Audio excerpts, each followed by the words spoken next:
Chapter 1936. Su Fengnian and Huyen Daguan took a detour in the middle of the night and entered Bibei City from the south gate. The general's mansion was still brightly lit, the stream of people weaving in and out. Most of them were in the prime of their lives. Compared to the ordinary northern Liang border army soldiers, they had a bit more scholarly air. They did not wear armor, nor did they wear military officers' uniform. Most of them wore scholars' green gown, but every one of them had a cold saber hanging from their waist. Moreover, hanging from their waists was a small and exquisite seal ribbon made of green jade. This group of people had a complicated background. Some of them came from Song Dongming's mansion in Mount Qingliang, which was known as the Dragon Gate in Beiliang. Some of them were young scholars who were recommended by famous scholars such as Huang Cheng Wang Shihua. Some of them were young military officers who were transferred from the border army of Liangzhou and Yuzhou. The oldest one was in his early 40s, but there were fewer of them. Most of them were in their 30s, and young men were also not rare. These people had one thing in common. Whether they were born in Beiliang or not, they were all well educated since childhood. Most of them were interested in the art of war. Due to the special status of the military counselor, it was difficult to determine their official rank.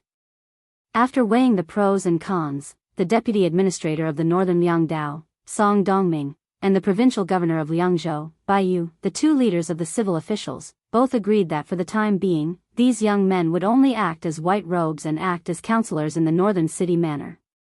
However, they would still be able to receive a salary equivalent to that of a county magistrate in the Liyang Imperial Court.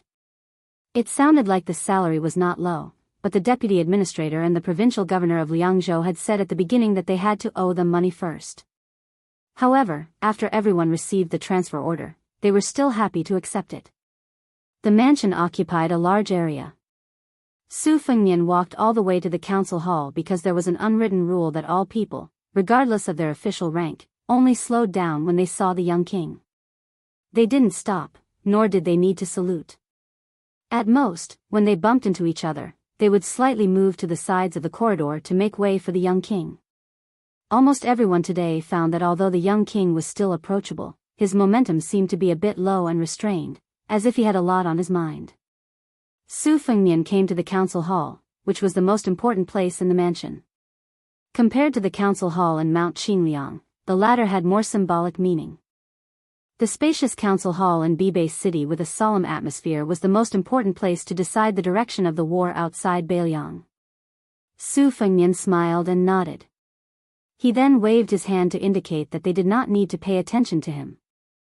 Huyen Daguan did not follow the young king into the council hall. He strode away. This time, he was not only leaving Bibei City, but also leaving Liangzhou. He was leaving Beiliang with his wife and children. He was going to Shishu for sightseeing. When Huyen Daguan left, he seemed to be quite angry. He was cursing and rubbing his arms. Bruises and scars could be vaguely seen. It turned out that on the way back to the south, the young king, who had clearly said that he had thought it through, flew to the north twice without warning. Huyen Daguan managed to stop him once. The second time, he was full of anger. He directly grabbed the young king's ankle and smashed the young king into the ground, creating a dusty pit. This Beimang Jianghu man replaced Chao Chengqing's position in the new Two Dynasties Martial Arts Review. He became one of the 4 grandmasters in one fell swoop. Although he was at the bottom of the 4, he was recognized by the world as someone who could stand shoulder to shoulder with Su Fengnian, Tuoba, and Dong Tai. He could not be regarded as an ordinary Earth Immortal.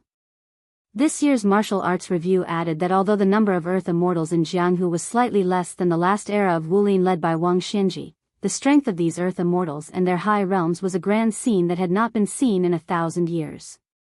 It could be called the most glorious period of Jianghu in 1,000 years. After this trip alone to Dunhuang City to inquire about information for the young king, Huyen Daguan thought that he had settled the old scores with Su Fengnian. The matters of the previous life were settled in this life. In the future, they would be responsible for their own lives. Of course, Su Fengnian did not ask Huyen Daguan to stay. Yuan Zuozong, the commander-in-chief of Beiliang cavalry, walked into the conference hall with his saber. Girl Hehe and Suing in the red robe were squatting on the left and right sides of the threshold. Ordinary people would not have the courage to cross the threshold between them. Seeing the young king standing alone in front of the long table and looking down at the border map of Liangmang, Yuan Zhuozong was not surprised at all. He walked slowly to Su Fengnian and said softly, when Chu Lushan was stubborn, even the general could not persuade him. Only when his adoptive mother spoke, Chu Lushan was willing to listen to her. Yuan Zhuozong thought of an old story and could not help smiling. In fact, when we just settled down in Beiliang, the general intended to let Chu Lushan be the deputy commander of the cavalry. Half of it was to reward Chu Lushan for his military exploits in the Spring and Autumn War and the Northern Grassland, and the other half was to restrict Zhong Hongwu, the only one of the Su family who was conferred the title of Huaihua General by the imperial court. At that time, Zhong Hongwu was very envious of the title of general given by Zhao Dun of Liang, but he was also very hesitant. After all, it was deliberately used by Zhao Dun of Liang to disgust his adoptive father. In the end, his adoptive father laughed and said that it was a second-rank official for free. Zhong Hongwu accepted it with a clear conscience. However, Chu Lushan was so angry that he did not want to be the deputy commander of the cavalry outside Liangzhou Pass. He said that he was afraid that he could not help but slap the old guy surnamed Zhong to death. Therefore, he became a small official in Liangzhou city, neither civil nor military. Only Chu Lushan himself was willing to endure the hardship. Others could not understand that the 8,000-old Yelyuo cavalry he trained were also disbanded at that time. After all, the general Chu Lushan left the border army, so the name of the cavalry was not legitimate. Otherwise, they could not establish themselves outside Liangzhou Pass. That would be too unreasonable. Su Fengnian suddenly raised his head and put his fists on the table.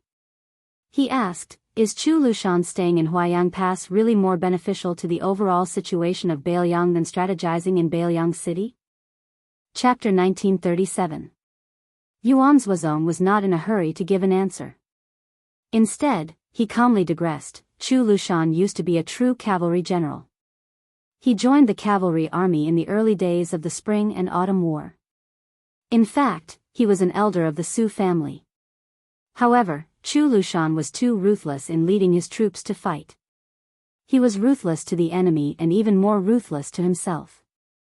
If he was given 1,000 cavalry, others might have at least 400 or 500 men left after a hard battle. However, it was lucky for him to have 200 or 300 cavalry left. Therefore, although Chu Lushan was known as the first person in the Su family to win battles, he had not been able to gather his own troops. However, Chen Jibao, as the long war of the Spring and Autumn War slowly progressed, he had more and more men under his command. Finally, he stood out and even vaguely surpassed Wu Qi and Su Pu in terms of real strength. Later, Chu Lushan led 1,000 cavalry to Shu. Do you know how he got them? Only Mr. Li felt that it was feasible. In the end, the great general was so annoyed by Chu Lushan that he had him recruit soldiers and buy horses to do whatever he wanted with as many soldiers as he could find. In the end, Chu Lushan only managed to gather around 200 old soldiers. The remaining 800 or so were borrowed from me shamelessly. At first, I was unwilling, so Chu Lushan went to Mr. Li and had him intercede on his behalf. Only then was Chu Lushan able to bring 1,000 cavalry to attack Western Shu. Yuan Zhuozong sighed heavily and said with emotion, after that, he led 1,000 cavalry to Shu. Originally, our Su family army was prepared for the worst. We did not bring a single horse and only infantry to Western Shu. However, on that territory, there were 20,000 enemy cavalry, which had never been heard of in the hundreds of years of Western Shu's history. You know, in the last years of Dafeng dynasty, 300,000 grassland cavalry successfully went south with irresistible force. However, in the end, less than 10,000 cavalry successfully entered Western Shu. Yuan Zhuozong turned to look at the young lord and slowly said, leading the cavalry to fight, whether it is a frontal attack or a surprise attack, Yuan Zhuozong, am naturally not inferior to Chu Lushan. If there are a series of big and small battles in a war, I dare to say that in the end, I and Chu Lushan are roughly equal. If you, Chu Lushan, can get a real general, then I, Yuan Zhuozong, will not only be a general. However, In that series of battles, if someone has to face 2 or 3 extremely difficult battles in a row, I, Yuan Zhuozong, dare not to say that I can win all of them. However, Chu Lushan, he absolutely can. Yuan Zhuozong continued, I am afraid that not many people still remember that a long time ago, the general joked with Chu Lushan. He said that Chu Lushan was too much of a bastard. Although he won a lot of battles, how many people were left alive in the end? My old Su family's property cannot afford to be tossed around like this. So, you have to wait patiently. When I, Su Shao, have 100 or 200,000 cavalry under my command, at that time, it will be no problem to give them to you, Lu Qiu'er. Yuan Zhuozong laughed at himself. To be honest, when Mount Qingliang decided to let me be the general of the cavalry and let Chu Lushan be the governor of Beiliang, I found him and wanted to exchange positions with him. It could be considered as fulfilling the promise of my adoptive father. Because I knew that Chu Lushan's infatuation with the cavalry was unparalleled. However, Chu Lushan refused at that time. He smiled and said to me, I have been an insignificant official for so many years. How can I not be the governor of Beiliang when I have a chance to make a comeback? Yuan Zhuozong calmed himself down. Yuan Zhuozong recovered his composure as he bent over and stretched out his hand to touch the defense line of Huaiyang Pass, Fuling and Liuya heavy tomb on the map. There's no cavalry in Huaiyang Pass. Because it's a natural stronghold, it's both an advantage and a disadvantage. It's impossible to have a large-scale cavalry. It's not difficult to hide 200-3000 light cavalries. However, in the Liangmang War, the cavalry in Huaiyang Pass is too inadequate and meaningless. It's better to put them in Fuling and Liuya military towns on the left and right flanks. The 2 towns have cavalry and infantry. Previously, hidden footwork was transferred to the west. Besides North Resisting City, they mainly transferred 7,000 Yuzhou province infantry to these 2 towns. As for the heavy tomb military town behind the defense line, it's always occupied by more infantry than cavalry.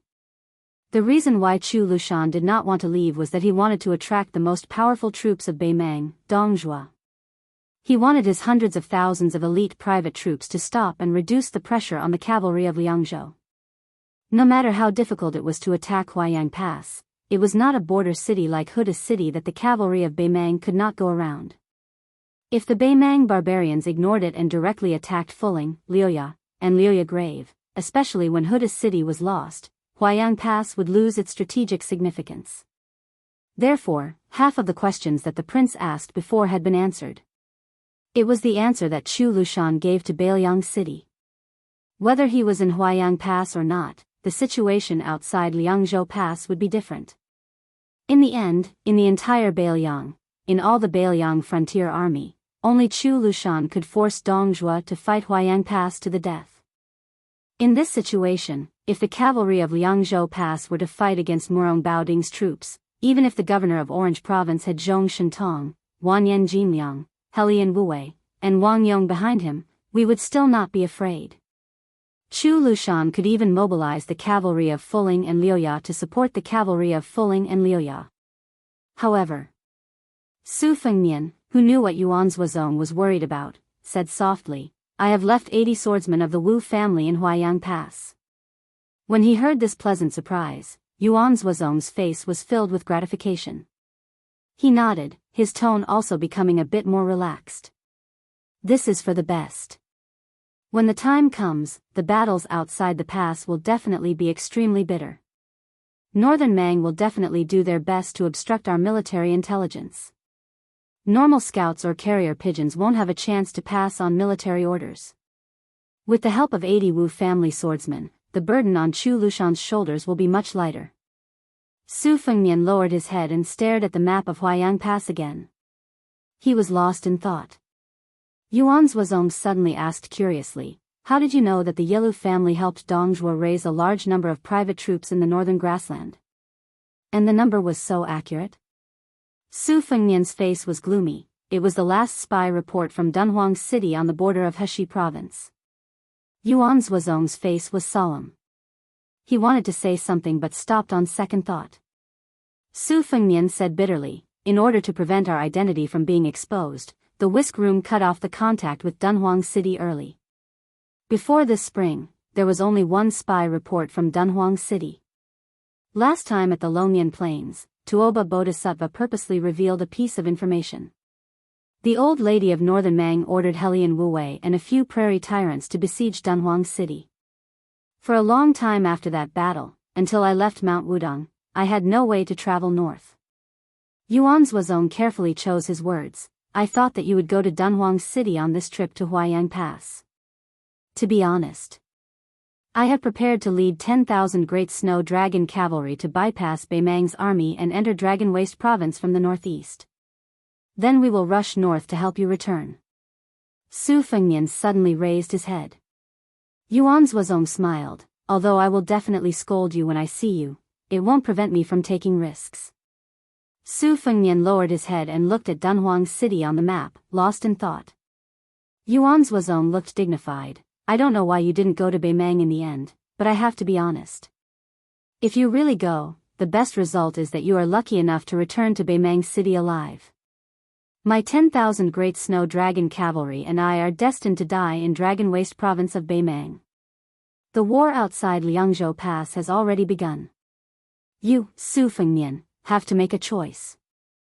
No matter what your original intention is, you are the king of Beimang and also a grandmaster of martial arts evaluation.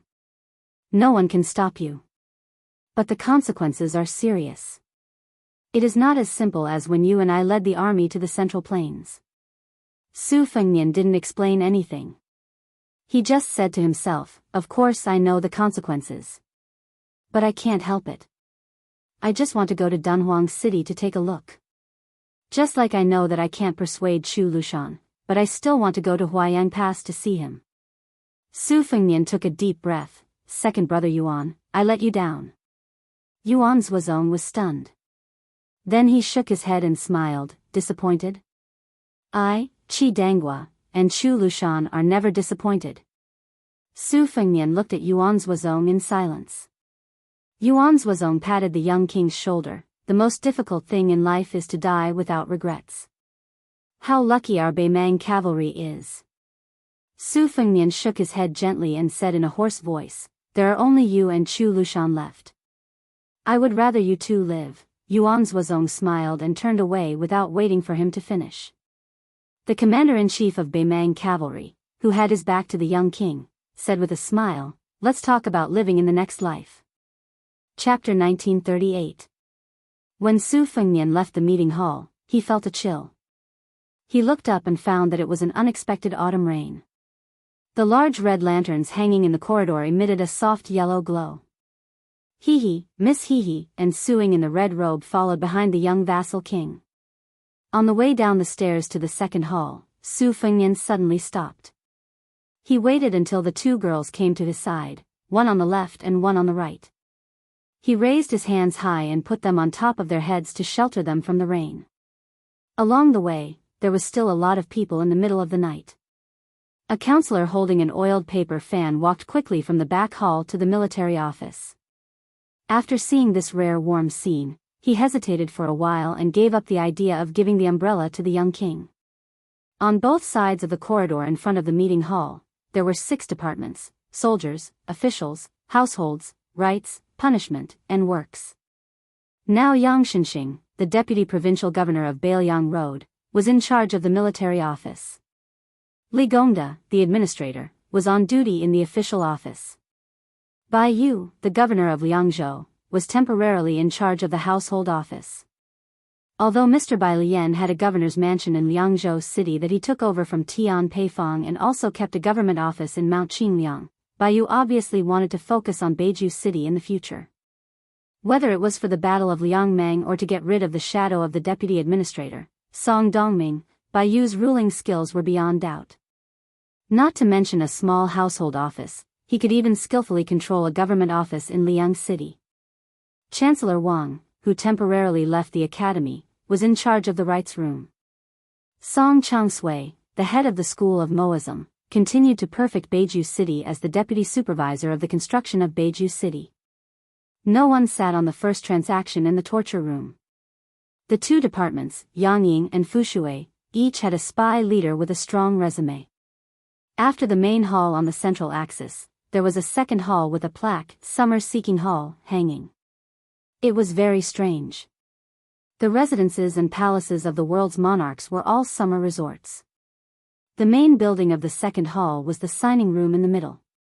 The young king's study was also next door.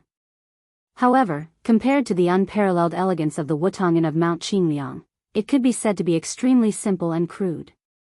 The books stored there were also the files of the Beiliang Frontier Army. Apart from this, the Liangzhou Left and Right Cavalry Army, the Liuzhou Longxiang Army, the Iron Stupa, the White Feather Light Cavalry, and many other elite border armies outside the Liangzhou Pass also had their own barracks here. There was also the Yuzhou Infantry Division, the 4 Prefectures General Division, and the 14th Lieutenant Division. They all had their own yamen to facilitate the smooth transmission of military orders. The plaque hanging above the 3 halls, Hall of Contemplation, was taken from Li Yishan's words, "1,000 years of merit requires the most contemplation." The couplet also came from this Tide Listening Pavilion strategist's famous words, "I came here because I was fated with the common people. I want to have a clear conscience, even if I die, I have no regrets." More than 20 military counselors were stationed here, while the remaining 30 or so Bai Yi aides, who wore the imperial seal ribbon, were on duty in the main hall's 6th room. They could come and go as they pleased. These blue-robed men's path of advancement was similar to that of Liang's imperial examinations and Jinshi, but their duties were more like provincial officials in the Privy Council. The military counselors' roots came from the Liuzhou provincial governor's mansion. Yu Wandao, before entering Yuzhou as a cavalry general, had a similar role. His position was low and his authority was high. This was the creation of one of the prime ministers of Liang, Song Dongming. In the First Battle of Liangmang, people related to this role also appeared in the Beimang border army. Not only did they pacify a large number of grassland bigwigs, they also greatly increased the military strength of the Southern Dynasty's border army. This was the work of the imperial tutor of Beimang, the Taiping Decree. Su Fengmian walked all the way to the 4th hall at the very back of the mansion. This was where he and his family lived. The Hall of Thought was separated from the 4th hall by a wall of flowers. There were more than 10 rooms on the left and right. The corridors, lintel, and beams looked ordinary, and the material was definitely not the wood of the imperial family like sandalwood. However, upon closer inspection, one could see that they were ingenious and the carvings were exquisite. It was said that the administrator Li Gongda had used the style of the Gangnam-do courtyard as a reference. Jiang and I, He, and Suing lived here. If Su Beiji stayed in Beicheng, he would definitely have a place. As for the others, perhaps only Yuan Zuozong and Chu Lushan, the 2 adopted sons of the old Liang prince, had the qualifications to live here. This kind of thing had nothing to do with one's official rank or military merit. As a transport envoy, Su Beiji quickly went south to Lingzhou after hanging the horizontal board in Beicheng. In his words, when he was done with this, he would be busy for a while. At that time, the young king felt guilty and wanted to comfort him. However, just as he finished saying that he did not know whether to say it or not, Su Beiji, who was also the transport envoy and deputy judici, bluntly said, "Then don't say it." This made the new King Liang, who had good intentions, feel sullen. However, he got used to it. When they arrived at the 4th hall courtyard, He went into the house and took a brand new oil paper fan. She pulled Suing, who was dressed in a red robe, and jumped onto the roof. The 2 of them huddled under a small umbrella and whispered. The night was quiet and the autumn rain was long. Su Fengmian saw that Jiang Ni's house was pitch black. He thought that she had already fallen asleep. Since he was not sleepy, he moved a chair to sit under the eaves. He leaned forward and reached out to catch the raindrops falling from the roof. Chapter 1939. This first autumn rain that covered the entire northern Liang did not stop. It was as if it would not stop until the fish were drowned. Jia Jia and Suing probably felt that they couldn't wait for the moon to come out, so they floated back to the courtyard from the roof. Su Fengmian, who slowly turned around, smiled softly at the girl. There are 2 old spies from the Whispering Chamber in Western Shu. They will return to Beiliang in the near future. I will give you a gift at that time. Jia snorted expressionlessly, which was a reply that he got it. Only those who were most familiar with this heaven-class killer would find that her footsteps seemed to be lighter.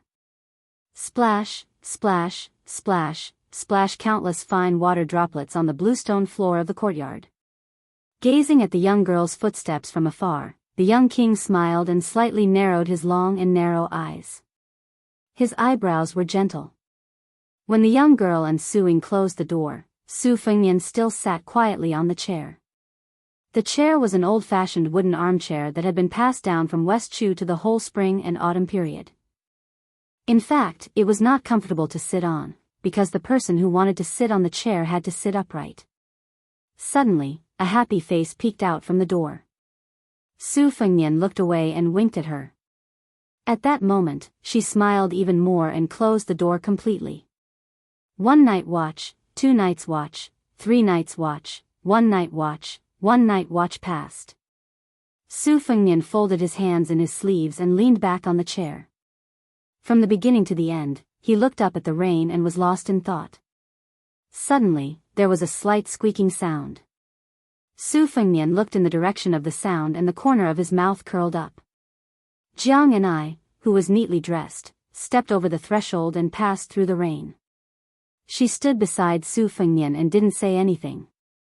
Su Fengnian stood up, pressed her to sit on the chair, and then squatted beside her. Su Fengnian looked at the puddles of water at the bottom of the stairs and asked softly, "When you were young, besides wanting to kill me for revenge, what else did you want to do?"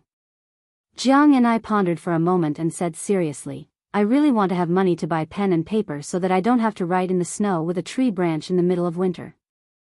I also want to have a bigger bed with soft bedding. I want to have a lot of thick clothes. I want to eat delicious almond biscuits until I'm full. I want to sleep in." Su Fengnian couldn't help but laugh. "You think too much." Jiang and I turned her head and glared at him. She had answered his boring question so attentively, yet he still had the nerve to make fun of her. Su Fengnian smiled and asked, "Then guess what my childhood dream was?" The little mud man tilted its head and ignored him. His Royal Highness was a young man back then. Other than bullying and womanizing, what else did he think of? Oh, he even wanted to bully her. When she thought of this, she became a bit angry. Su Fengnian took his hand out of his sleeve and rubbed his cheek. He said helplessly, "Maybe I've mentioned to you before. When I was young, I wanted to be a hero and have a famous nickname. I wanted to be chivalrous in the Jianghu. But actually, even earlier, before my mother passed away, I wanted to be a scholar. I wanted to wear a scholar's robe and be full of strategies. I wanted to speak eloquently." Listening to Su Fengnian's chatter, the little mud man didn't feel annoyed. In fact, she didn't even feel sleepy when she went out. Su Fengnian pointed at the curtain of rain in the courtyard. "Doesn't it look like a waterfall without any momentum?" The little mud man only felt that it was strange. She curled her lips and shook her head. "I can't see it." Su Fengnian asked, "Have you ever heard of a famous writer's waterfall watching song?" The little mud man was even more confused. "No, whose article is it?" Su Fengnian smiled. "Anyway, I admire this scholar the most. It's a pity that you haven't heard of this poem." Knowing that this little mud man didn't have a good impression of all the scholars in the world, her curiosity was immediately aroused. "Who is it?" Su Fengnian didn't say who it was. He only said, "The waterfall of lotus flowers is green with smoke, the waterfall of bull is thunderous. Only the waterfall of 9 flowers is not strange in the waterfall spine, like a celestial being lying on his side. Its power can stretch out 94,000 feet, like a Dunhuang fairy's skirt, releasing the 9 Milky Ways of the green sky, like the hair on the temples of an old general past his prime. When I came, it was raining ink, the 2 cliffs were tight and the wind was angry. The clouds rose and the flood washed away the traveler's path. I once watched the tide and the waterfall. Under the waterfall stood a white deer. Suddenly, the man and the deer looked at each other. South Tang, East Yu, or West Shu. After that, there was an old monk leading the deer away, and then there was the deer laughing. When the words were finished, the moon set in the west, the mountains and water were boundless. I only felt the smoke under the stone bridge, and the thunder was roaring. With the wind and rain of spring and autumn, it was mighty like a river. The little mud man nodded. It's quite good. Su Fengnian smiled. Right? Then the little mud man said, anyway, it's quite easy to read. Su Fengnian was a little hurt and sighed. The little mud man suddenly turned his head and asked suspiciously, could it be that you wrote it? Su Fengnian rolled his eyes. The little mud man suddenly said, I knew it. It's definitely not written by you. You only know how to buy poems and articles. The most abominable thing is that you never know how to bargain. The young king was a little depressed at the moment. The little mud man looked down at the side of his face and felt a little guilty. Then he said, was it really written by you? Su Fengnian nodded gently. She comforted him with a serious face, it's not bad. At least you've written a decent article in your life, Su Fengnian grimaced. You might as well not have comforted me. After a long silence, Su Fengnian said to himself for no reason, what is a dream? It's like a child hiding in a distance and making faces at you, and that naive and naughty child will never grow up.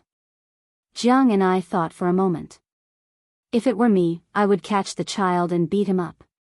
Su Fengnian said calmly, but I can't catch him. Chapter 1940. There were many reports of victory in Liuzhou. First, Ko Jianghui joined forces with the Dragon Elephant Army to attack the Huang Song Pu tribe's main camp. Not only did they successfully enter the camp and annihilate the supply camp, they also managed to kill Wanyan Yinjiang's elite cavalry. After which, Xia Shibian seemed to have been possessed by a celestial being and was able to predict the future. He led the monk soldiers of Lantua Mountain to split into Fengxiang and Linyao. Not only did they successfully stop the sneak attack of the Southern Dynasty soldiers, but at the same time, Chao Wei's cavalry, who had already entered the hinterland of Gusai Prefecture, turned around and killed the remaining 6,000 soldiers and the Southern Dynasty cavalry that had been dragged into the mud by Xia Shibian's monk soldiers. After this battle, Chao Wei, who had already won the title of Chao Benlei, had already won the title of Chao Benlei. Along with the Huang Song Pu forces, who had suffered 2 losses, slowing down their speed, Xia Shibian also led the monks to assist Qingsang City. The situation in Liuzhou was really good. However, during this period of time, a report accusing Xia Shibian was passed around the Luzhou provincial governor manor and sent to the north resisting city manor.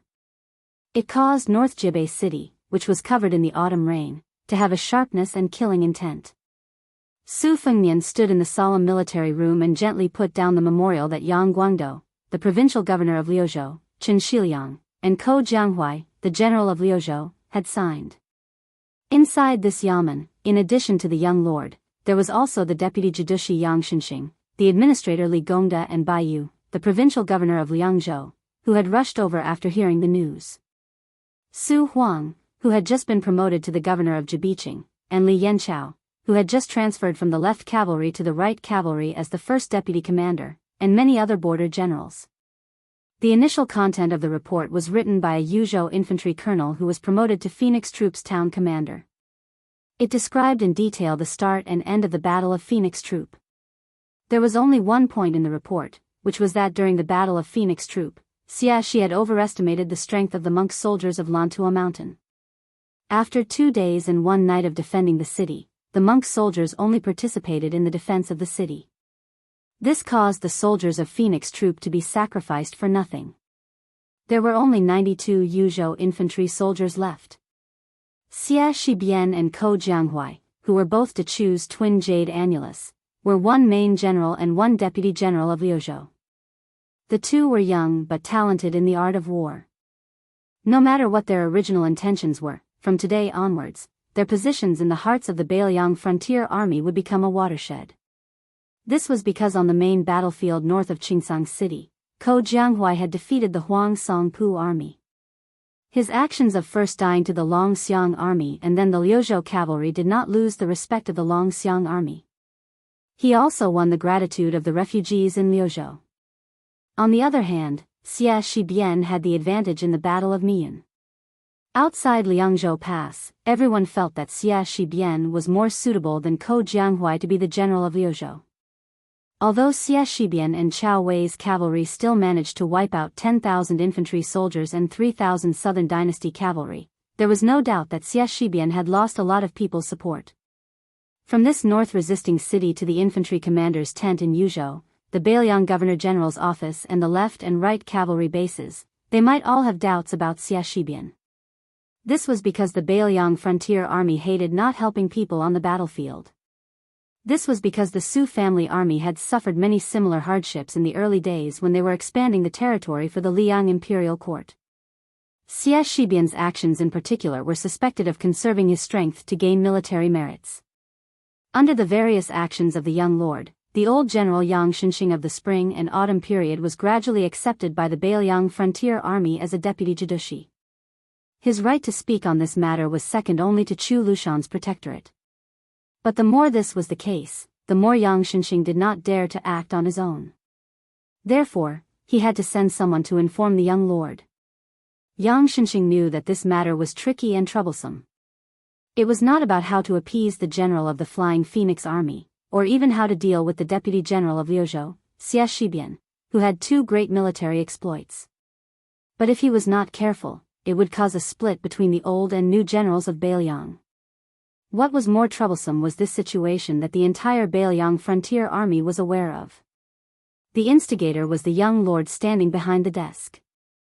From the earliest Yuzhou cavalry general Yu Wandao, who was the commander of the Yuzhou cavalry, Xia Shibian, Su Huang, who held the power of Liuzhou, or even earlier, the Yuzhou general Huang Fuqiu, the deputy general of the heavy cavalry, Su Beiji and Chen Shiliang of Liuzhou.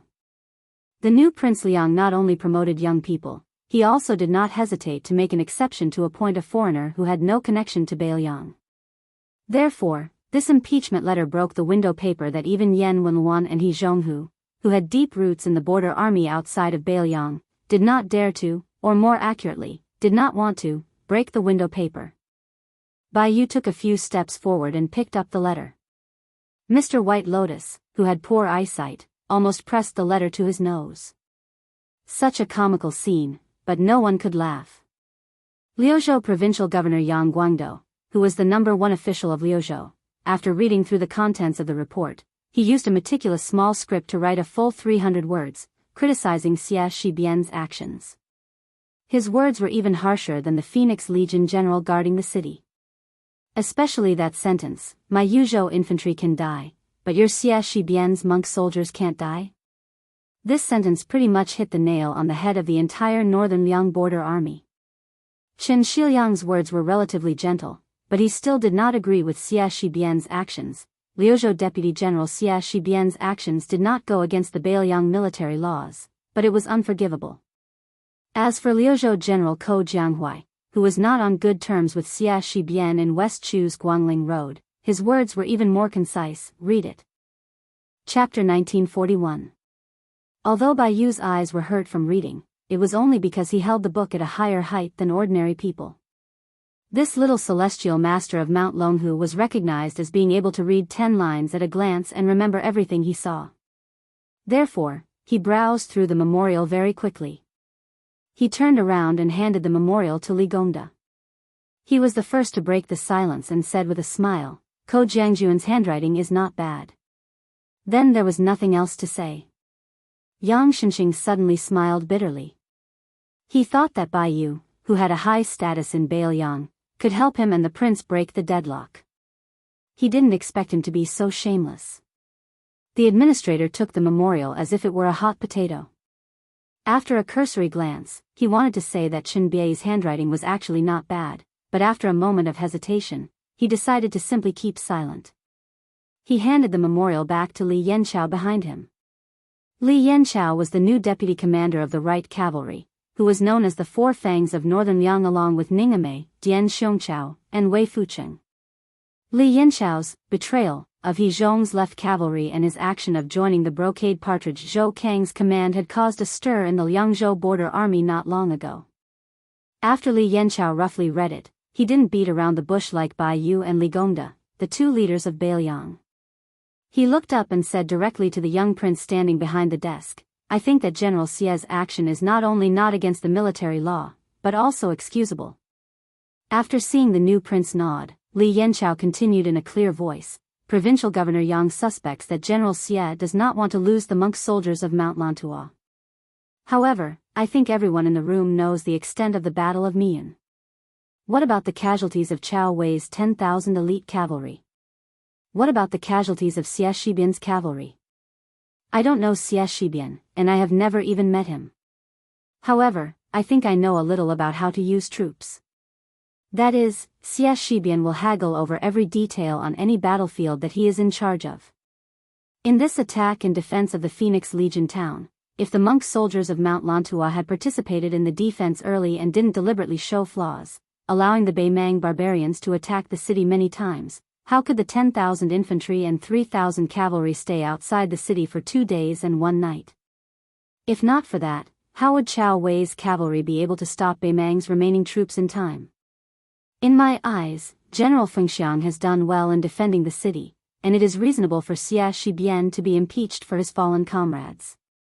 However, General Xie has done even more meritorious deeds. Li Yanchao handed the booklet to a lieutenant behind him, then he cupped his fists at the young lord and said in a deep voice, if General Xie comes to North Rejecting City in the future, Li Yanchao would like to lead your horse for you. As the deputy commander of the Beiliang Frontier Army, he was willing to lead a horse for someone else. This was almost the highest praise he could give to the person who got off the horse. Butcher Su Shao had only led a horse for someone else twice in his life. This time, it was for the old soldier of the Lotus Seed Camp, Lin Dofang, who was still alive. The other time was for someone who had died in battle. He was leading the horse back to the camp for the corpse on the horse's back. Su Huang, who had a beautiful beard, frowned and asked, Wang Ye, did General Xie come to this north-resisting city with a memorial to explain himself? We shouldn't just listen to one side of the story. Su Fengnian shook his head and said, there was a memorial, but it wasn't about the matter of Fengxiang defending the city. It only explained why he didn't let the 10,000 monk soldiers in the military town defend the town to the death, and why he didn't stop the 7,000 infantry soldiers who returned without any success. Regarding the fact that the monk soldiers of Mount Lantua of the Linyao army did not take the initiative to leave the city, this was indeed a strange matter. North Resisting City was surprised. Since the facts proved that Xie Shibian had predicted the enemy's moves, then with Xie Shibian's decisiveness on the battlefield, he should have let the female bodhisattva of Mount Lantua lead the army out of the city. With the speed of Chao Wei's cavalry that had shocked Liang Mang, they should have been able to stop the infantry soldiers at the southeast border of Gusaizhou. However, Xie Shibian missed out on this easily obtained military merit. In reality, as long as this deputy commander of Liuzhou could wipe out the 20,000 infantry soldiers and 6,000 cavalry of the Southern Dynasty's border army, and bring a perfect end to most of the western battlefield outside of Qingcang, then even with this impeachment memorial, North Resisting City would not be so hesitant. Since Beiliang established itself as a vassal through martial arts, in the end, military merit still counted. Yang Xinxing asked curiously, Wang Ye, how did General Xie explain himself in the memorial? Su Fengmian said calmly, Xie Shi said that the battle in the west of Luzhou had already been settled. Beimang only left a few thousand foot soldiers and horses, so it would not affect the overall situation. However, the area north of Qingcang City in Luzhou is the main battlefield against the Pu tribe of Huangsong. Whether he has 15,000 Laotua mountain soldiers or only 10,000 monk soldiers to reinforce Qingcang City, the difference of 5,000 is like the difference between heaven and earth. Su Huang, who was well versed in military matters, was silent for a moment. He sighed and said, I am also willing to lead General Xie's horse. Su Fengnian suddenly smiled, thank you for the 2 unbelievable victories at the western border. In the second battle, Ko Jianghu even reduced the hundreds of thousands of cavalry in the Pu tribe of the Yellow Song dynasty to the level of infantry. The situation at Liuzhou is already clear. Next, it will be up to us outside the Liangzhou Pass. Then Su Fengnian sat on the chair that originally belonged to Yang Xinxing. He spread out a piece of paper and before he started writing, he raised his head and said to everyone, I will write a letter to explain to the general of the Flying Phoenix Division. Everyone, I will have to trouble you with Jianghu City and the area north of Jianghu City. Everyone in the room felt as if a heavy burden had been lifted off their shoulders. Li Gongda turned around and stepped over the threshold. He smiled at the city magistrate beside him and said, "Our Wanya's handwriting is really good. It is full of vigor and spirit." Su Huang also smiled and said, "We are so far away. Aren't you afraid that the Wangya won't be able to hear you?" Li Gongda lowered his voice. "The Wangya is a grandmaster in martial arts." Su Huang gave him a thumbs up. "Admirable." Su Fengnian, who was thinking about the wording of the letter, did not know whether to laugh or cry. At this moment, the spy from the Fu Shui division led a woman to the door. The woman was wearing a curtained hat. Then, the two stopped in their tracks. Even though this small house was worthy of being Beiliang's most important place, the spies still felt that it was inappropriate to introduce the woman's identity. Su Fengnian stopped writing and looked up. The spy did not make a sound. He only moved his lips cautiously. East Peak. Su Fengnian stood up in shock. Chapter 1942. Su Fengnian stood up and put down his brush. He had only finished writing half of the letter he was going to send to the military town of Phoenix when he told Yang Xinxing to leave the writing desk empty for now. The deputy Jidushi, who had a profound state of cultivation not inferior to Li Gongda's, naturally agreed calmly. Su Fengnian let the head spy of the Dushui chamber return to the torture chamber first while he led the woman in the veil hat to the study next to the signing room of the second hall. When he personally closed the door gently, the woman took off the veil hat, revealing a face that could be described as beautiful. She, who could bring light to a simple study, was indeed a stunning beauty. In this North Jibe city, only the beautiful Jiang Ni could completely suppress her. When Su Fengnian saw the lips of the spy of the Dushui chamber, the words that came to his mind were not the more natural two words of Dongyue, but the relatively rare Dongyue. This was the real reason why Su Fengnian was so cautious. It could even be said that this was a long and unknown wait. Before Su Fengnian inherited the throne, he had been waiting for the day when the truth would come to light. Back then, when he went to Beimang alone as His Royal Highness, it was like a chess piece at the end of the first stage. Even if the first soul-stirring battle of Beimang had ended and the second battle was in full swing, it could only be considered the middle game of the spring and autumn chess game. It could only be considered the real end of the game when he waited for this woman. Everyone knew that Nailan Yusi, who was more like a vassal king than Zhao Bing, the king of Yan, was the only surviving strategist of the spring and autumn period. He was often followed by 5 beautiful personal maids with strange nicknames: Fengdu, Dongyue, Shishu, 3 Corpses, and Chenglu. She was one of Nailan Yusi's maids, Dongyue.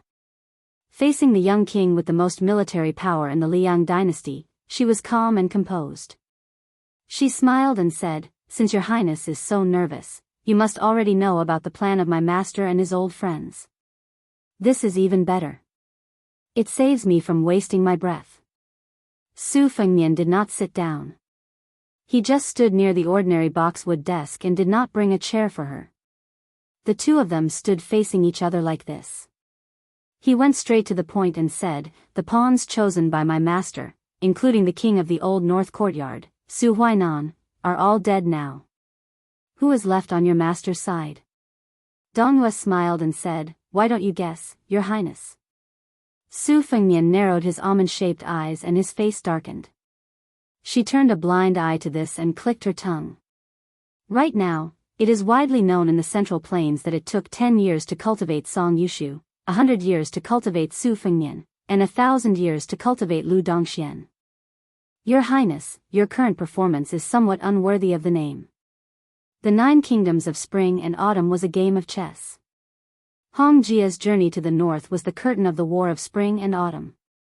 It was not only the ending, but also the first move. The 4 scholars from the Central Plains, who originally belonged to different camps, worked together to set up the trap. Huang Longsher of the Spring and Autumn 3, Li Yishan of the Tide Listening Pavilion, Li Yishan of the Southern Border, and Li Yishan of the Liang Emperor, Shi Yuan Benshi. Ever since the founding of the Great Qin dynasty, the northern grassland cavalry had invaded the south countless times, causing chaos in the Central Plains.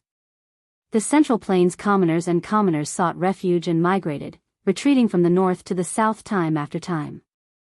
Later generations were used to calling them crossing the south in clothes. For example, during the last years of the Yongxi dynasty, the Lu family blessed China, and the Sweet Dew crossing the south, after the fall of the Great Feng dynasty. The Jiang family of Dechu, the most powerful family in China during the 9 kingdoms of spring and autumn, was regarded as the rightful successor of the Great Feng dynasty. However, roughly half a year later, an even greater scale of escape erupted. The most unyielding West Chu, the Southern Tang, the Western Shu, and the Western Shu, who were used to living a debauched and extravagant lifestyle, and the most sentimental Western Shu, in addition to a small number of Northern Han and Great Wei adherents, all headed north one after another. In the end, they mostly converged at the present-day Liangyu province of the Northern Liang Path and the river province of the Tuhuai Path. Almost the moment before Su Shao was slaughtered and enfeoffed as a prince, they successfully fled to the Northern Mang and Southern dynasties Gusai province and Longyao province.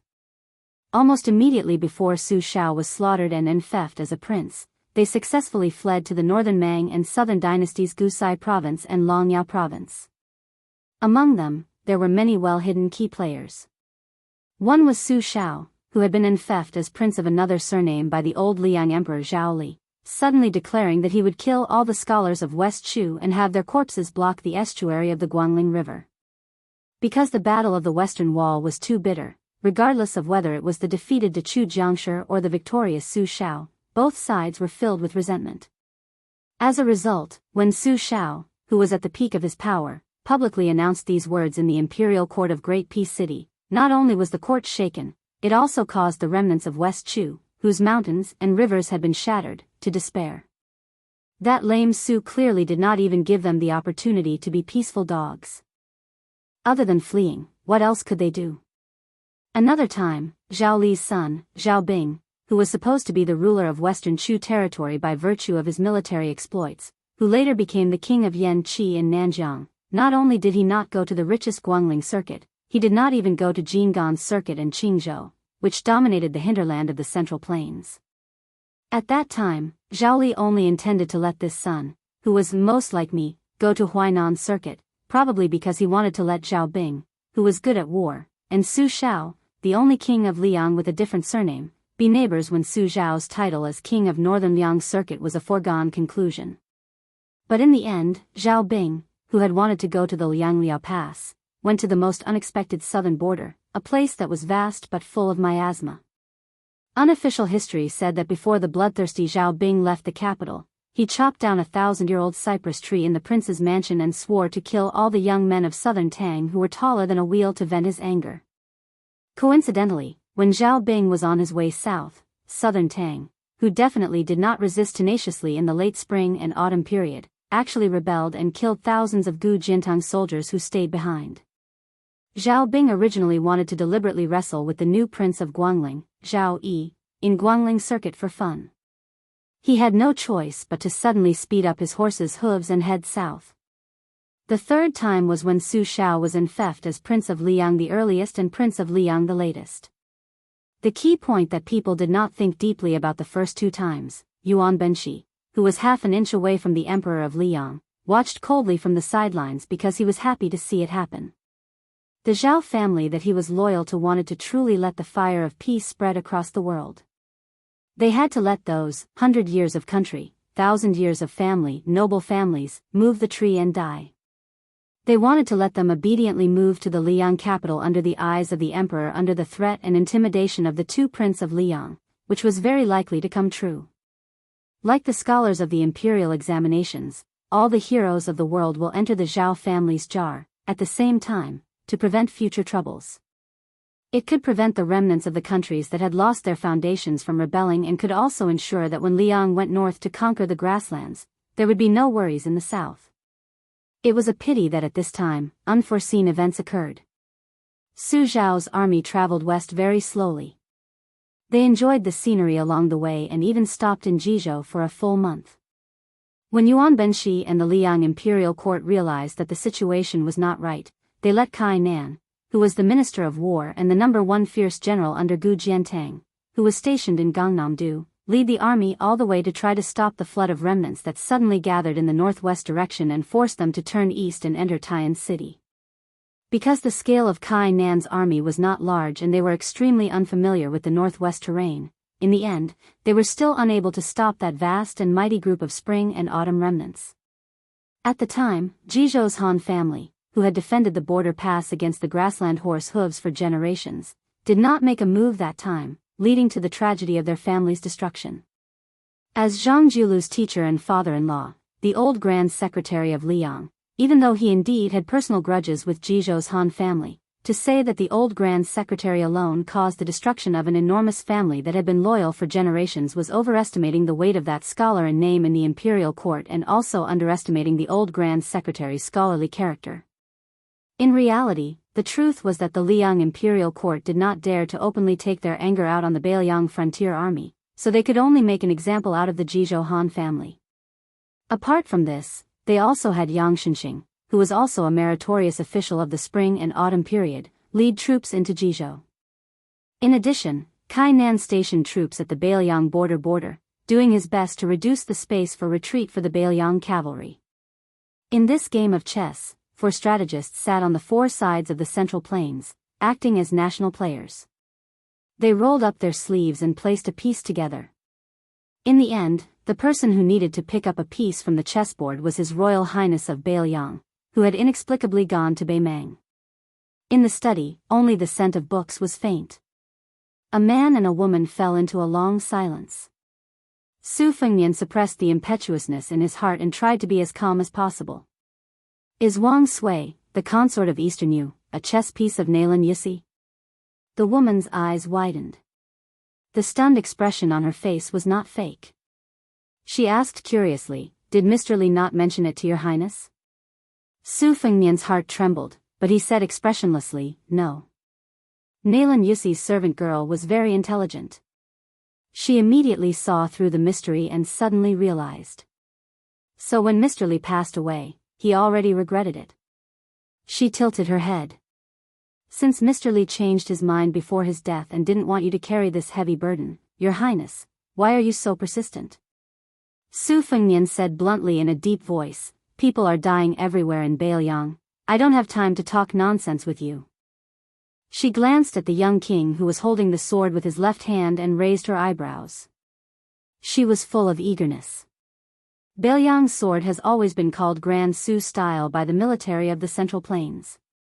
The implication is that all the swords in the world imitate Su style. "Your Highness, can you let me have a look?" Su Fengnian sneered, "Can a dead person lift a sword?" She pretended to touch her chest in horror. "This is not the posture of asking for help. No wonder my husband said that the northwest is beyond the Great Wall." There was a sudden loud bang. This beautiful young woman had her back against the door. Her smooth and white forehead was pressed down by a hand. Chapter 1943. Blood oozed out from the corner of her mouth as they looked at each other. At the beginning, there was a mocking smile on the corner of her mouth, but when she looked at the young king's eyes, it was a kind of desperately trying to restrain the ruthlessness. On the verge of life and death, she couldn't help but remember that her master once laughed and said that when he was angry to the extreme, the scholars couldn't wait to cut off the arms of all the martial artists in the world, and the martial artists also couldn't wait to cut off the hands of all the scholars that held books. Just when she thought that Su Fengnian would kill her even if the secret was buried in the pile of old books, there was a light knock on the door. Then she saw the young king's face suddenly changed into a clean and warm smile. He glanced at her with undisguised disgust, then he let go of her hand and pushed her to a wall. He gently opened the door. She wiped the blood from the corner of her mouth and turned her head to look. As a result, she saw a face that even she was stunned. After the woman of the same age stepped through the threshold, she immediately looked around. After seeing him, she quickly looked at him from head to toe, and then awkwardly put on a cute and naive look as if she didn't see anything. The woman who brought a pot of tea said to Su Fengnian indifferently, "Hee, the young lady said that you have a guest here, so I brought a pot of tea for you." Su Fengnian's mouth twitched. Jia, that girl who was observing in all directions, must have added that the guest was a beautiful woman.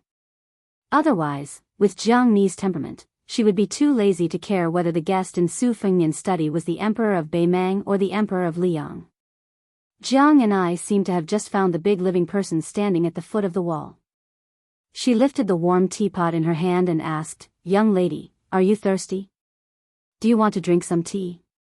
The maid, Dongyue, who had already wiped the blood, deliberately pulled her collar together and bit her lips as if there was a lingering fear in her heart. She was really pitiful. Jiang and I suddenly widened her eyes and secretly stepped on the back of the king of Beimang's foot and twisted it fiercely. Dongyue saw that the poor king who had his back to her seemed to take a deep breath and then pressed his hand on the head of the peerless beauty. Compared to the palm that pressed on her forehead, it was much gentler. He smiled and said, "What are you thinking?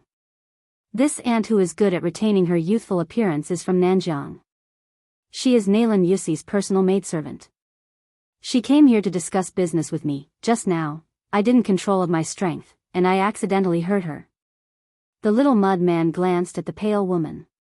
Although he was still a little skeptical, the words aunt were extremely important, so he relaxed a little.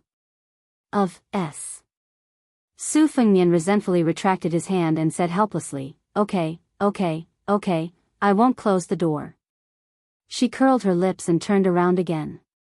Her voice was not soft as she said to herself, "If you don't have a guilty conscience, why don't you just close the door?"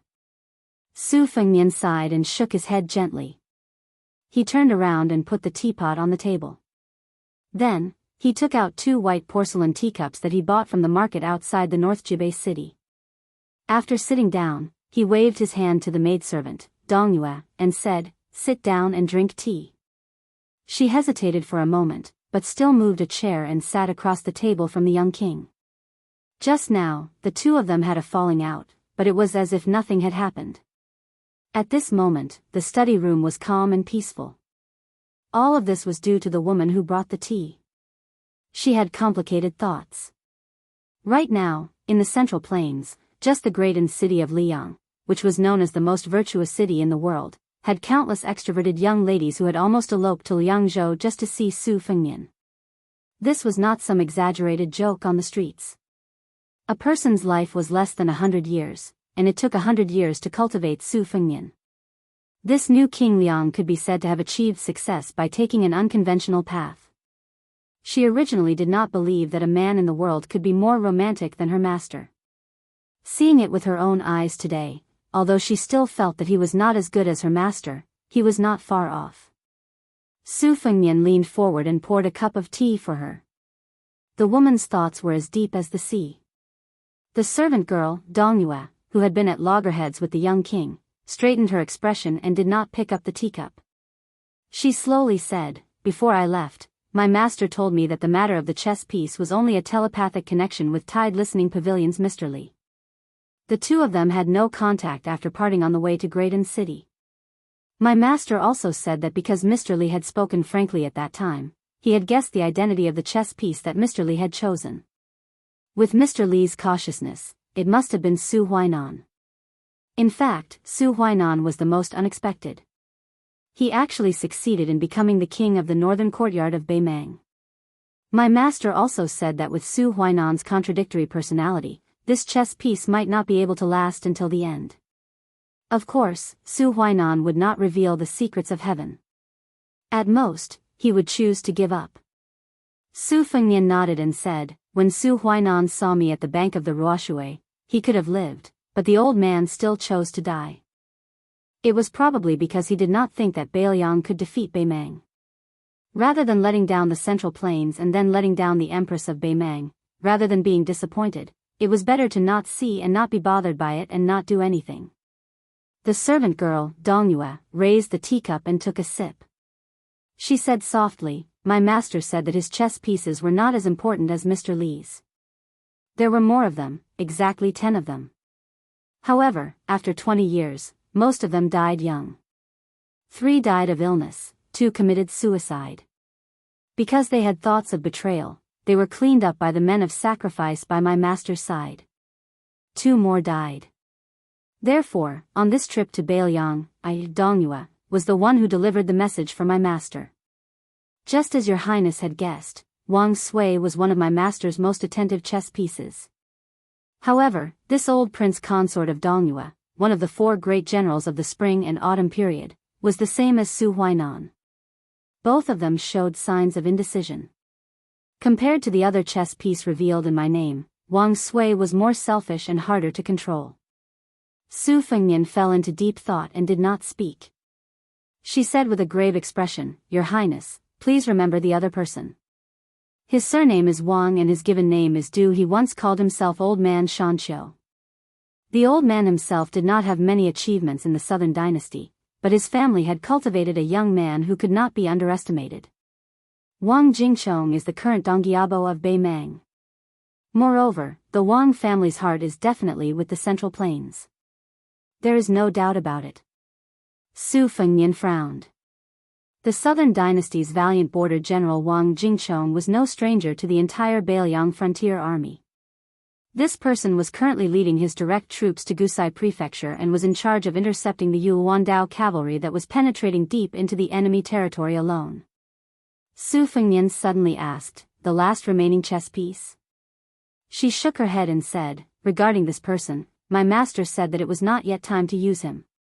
Su Fengnian was stunned and said self-deprecatingly, "Could it be that he still has to wait until I defeat Beimang?" She said calmly, "Master did not say, so I naturally do not know." Su Fengnian did not make things difficult for this maidservant and did not ask further. Knowing the identities of Wang Du and Wang Jingchong's chess pieces was already a pleasant surprise. She did not finish her cup of tea and stood up. "My master finally said that Huang Longsher had finally chosen Zhao Zhu, the crown prince of Yanqi, as the true son of heaven. That was why the southern frontier army was able to move up north so smoothly. Master hoped that your highness could guard the northwest with ease. When you succeed in the future and help Zhao Zhu complete the magnificent feat of incorporating the vast grasslands into the new Liang territory for the first time in history, your highness and the Beiliang frontier army will definitely not be mistreated."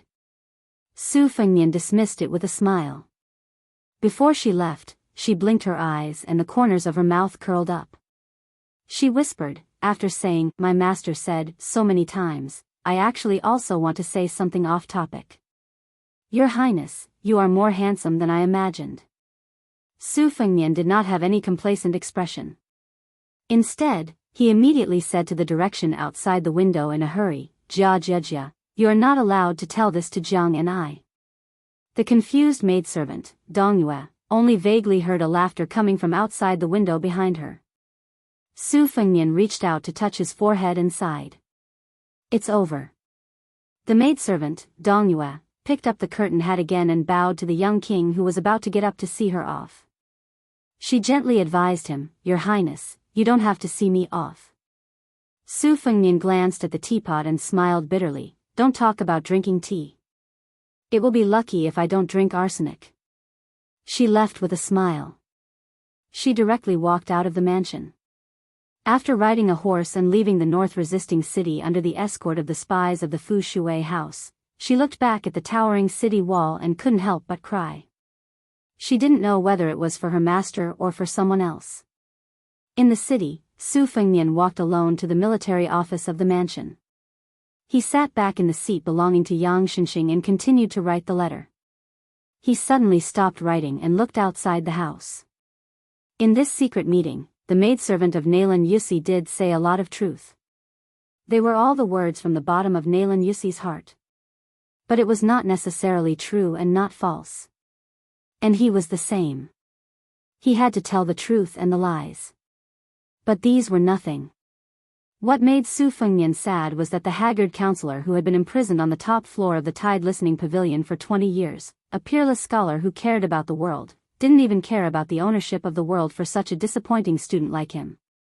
That man was supposed to be, but before he died, he didn't tell Su Fengnian in detail about the spring and autumn chess game, which was planned by Li Yishan and could be said to be the proudest of his life. He didn't leave anything, no last words, no words. Why did he regret before he died? Su Fengnian couldn't understand. After he finished writing the letter and handed it to the torture room, he took a pot of green ant wine and went to the ridge of the highest building in the north-resisting city. He sat cross-legged and looked to the south. It was said that his master's hometown in the south was a small town with beautiful mountains and clear waters. There were stone arch bridges.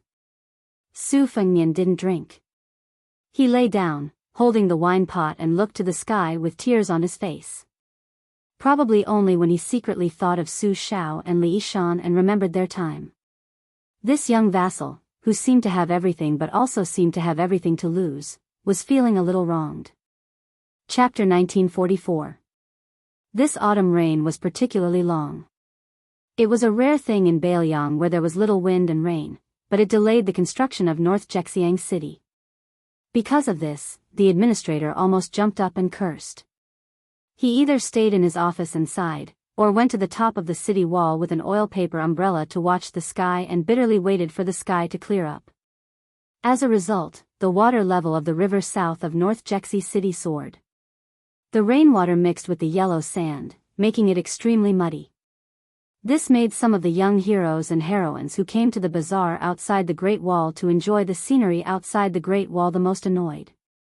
It was supposed to be a cool autumn season, but the autumn rain made the ground muddy. They used to walk hand in hand with their admirers by the river at dusk every day, enjoying the scenery outside the Great Wall where the lone smoke in the desert stretched straight to the long river and the round sunset. Taking advantage of the fact that no one was around, they would hold the hands of the heroines and fairies, which could be considered a beautiful thing. But now, they could only complain that the heavens were not on their side. They could only hide in the inns and restaurants of the small town bazaar. This group of young people was traveling to the northwest this time. Most of them were seniors from the Jianghu sects or family friends who looked after them. All day long, they had to stare at those old fellows who had one foot in the grave. It was really boring. It was not that no one wanted to ride their horses to the west, but the area around North Jianghu City was filled with the armored cavalry of the Bailiang Frontier Army. Perhaps the only people who did not have any complaints about this autumn rain were Miss Hehe and Suing in the red robe. The two of them would often pester Jia Jiejia to fly on her sword and bring them straight to the sky, breaking through the thick dark clouds. The moment they saw the light in the sky, Jia Jiejia would always be filled with joy. Even Suing would never get tired of it. Jiang Ni was already extremely adept at flying on her sword. As early as when Chao Chongqing brought her to Beimang, she had already seen the scenery in the sky. It was just that she was obviously very close to the young girl who had taken the initiative to serve as her ear and ear. When Dongyue, Nailan Yusi's personal maid, visited the Red Robe residence, it was Jia Jiejia who immediately informed her. Afterwards, she also told her the contents of the conversation in the study room word for word. Therefore, no matter how unconstrained Miss Hehe's thoughts were, Jiang Ni, who was all alone and had no one to rely on in North Jianghu City, never refused anyone who came to her.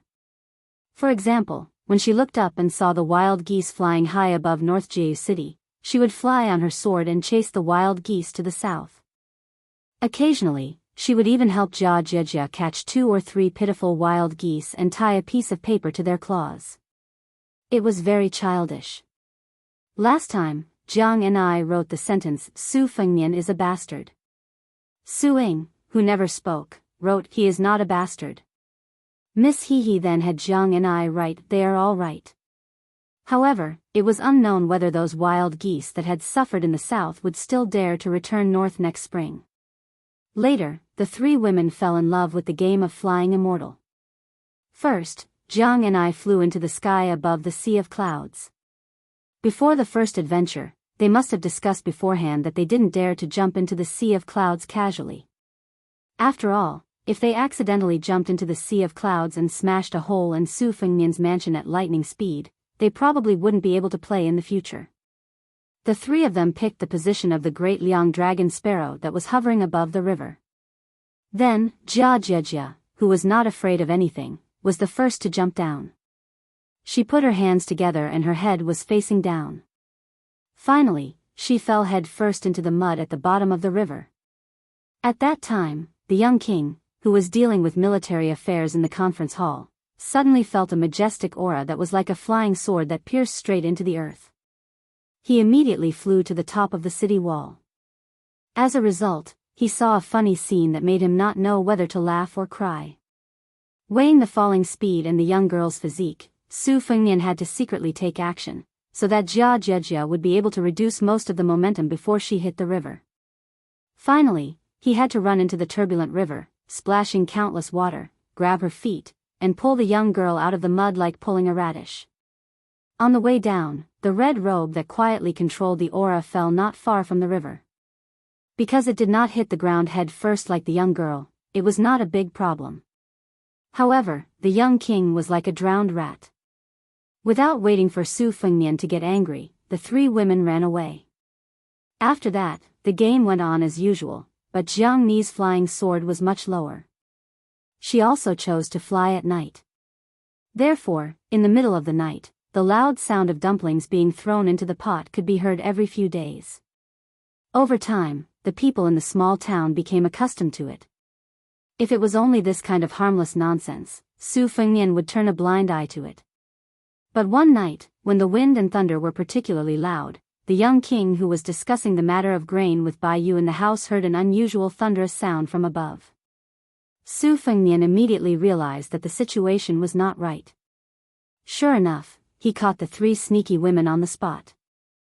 Among them, Jia, whose hair was standing up and whose face was black, was tightly holding an iron rod that was intertwined with lightning like a white dragon. Her eyes were shining brightly, and she was full of joy of success. Suing was looking at her with envy. Only Jiang Ni was the most cautious. After putting away the great Liang dragon sparrow into the sword box, she wanted to tiptoe back to the small house. Su Fengnian immediately flashed by, grabbed the little mud man's collar, and took her back to the courtyard. In the rain, the three women stood in a row. Jiang Ni seemed to be looking up at the moon with an innocent face. Suing secretly looked at the fine iron rod in the girl's hand that was crackling with lightning. Jia, who did not realize that she was in trouble, looked at Su Fengnian with vigilance. Her face was saying, "Don't you think about my rod, or I will fight you to the death." Su Fengnian asked with a serious face, "You even dare to summon the lightning from the sky without permission? Do you want to die?" Jiang Ni secretly made a face and muttered. Obviously, she was going to break the pot. Su Ying's face was blank and innocent. Jia simply turned around and was too lazy to argue with this guy. Chapter 1945. In front of the three people, Su Fengnian, who did not have the majesty of a vassal king nor the aura of a great master, waved his sleeves and cut off the curtain of rain above the women's heads. It was actually a small world of its own within the abbot. He bent his finger and gently knocked on the little clay man's forehead, then touched Su Ying's head, and finally turned Hehe's body over. He looked at the three people and smiled bitterly. "During this period of time, there are a lot of things to do in the vassal mansion. I really can't leave to accompany you." "This is my fault," the little clay man whispered. "Who wants you to accompany me?" Su Fengnian stared at her. Although in front of outsiders, the young vassal king could not do anything to her and always gave in to her, so that the entire vassal mansion was in awe of this female sword immortal. But when Su Fengnian was really angry, Jiang Ni was immediately beaten back to her original state. At this moment, she was standing in the same place like a cicada in winter, and even she did not know where to put her hands. Su Fengnian sighed and said softly, "In the future, if you want to go to the sky to play, it's okay. But remember, you must never go to the sky outside the territory of Bailiang." After the sage of the Zhang family turned into a rainbow, although the Confucian spirit accumulated for hundreds of years cut off the connection between heaven and man for the human world, a cornered dog will jump over a wall, let alone those celestials in the sky who are used to looking down on all living beings. In Bailiang, even if they want to take the opportunity to do something to you, I can at least help to mend the pen after the sheep is lost. But if I can't get to other places in time, you will be in danger. I'm not deliberately saying this to scare you. If I didn't sense it and went out of body to the side of the sea of clouds and watched coldly from the side, I'm afraid that the next thunder you receive will really be the heavenly thunder of purple clouds with hidden murderous intent. Jiang Ni lowered her head guiltily and did not dare to look at Su Fengnian.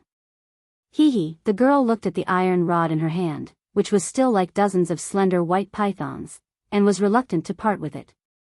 Su Fengnian looked at the girl whose hair was standing on end and her face was charcoal black.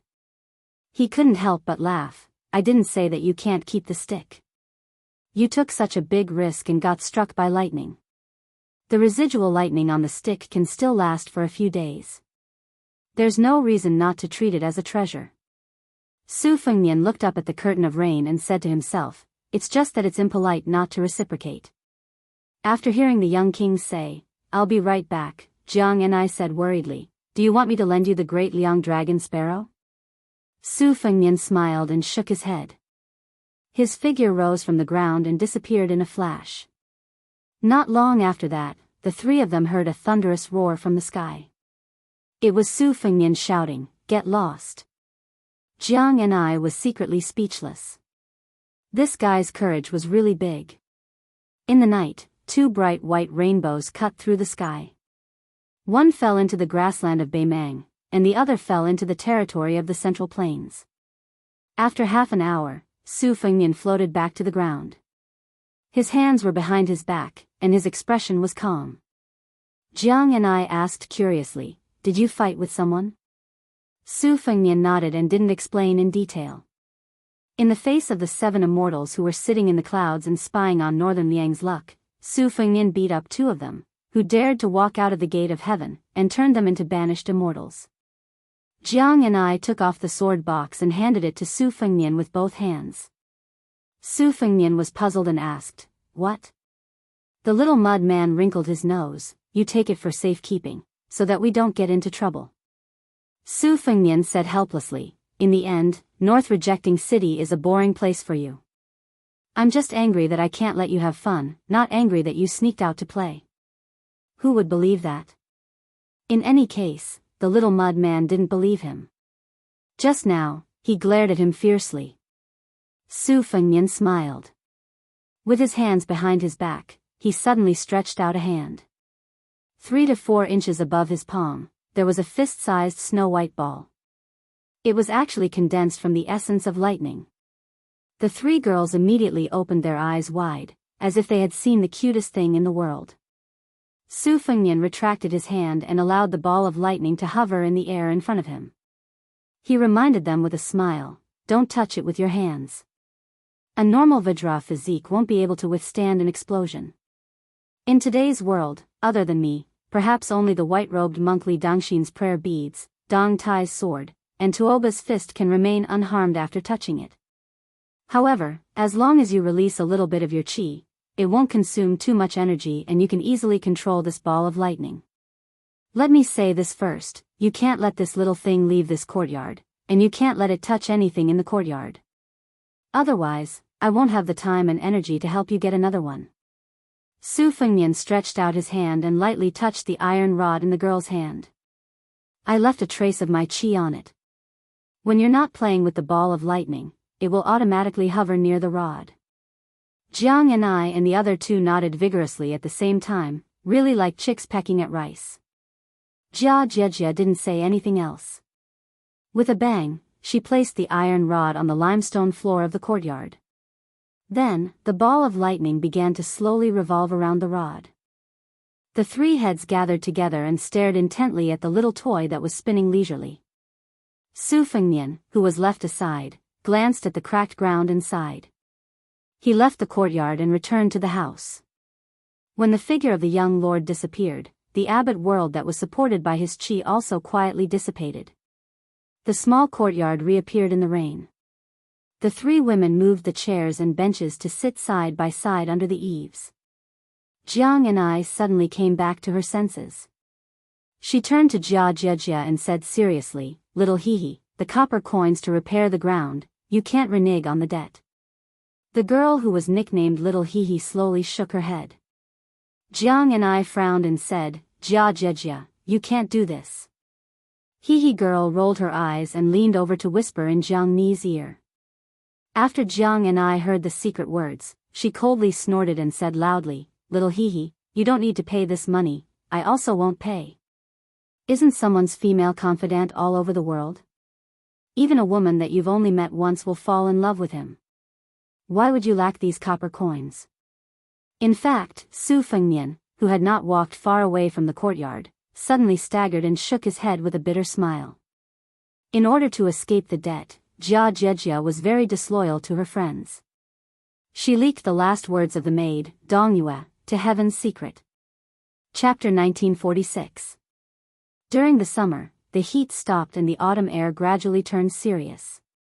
The eagles felt the air and hunted down flocks of birds. Every year at this time, the Beiliang frontier army would perform a ceremony that had been passed down for a long time. It was the eagle's sacrifice ceremony. Some of the eagles that were carefully cultivated by the Fu Shui room to serve as the crossbowmen's arms would be released outside Liangzhou Pass. Hundreds of riders would go out and the eagles would soar high into the sky. It was a spectacular sight.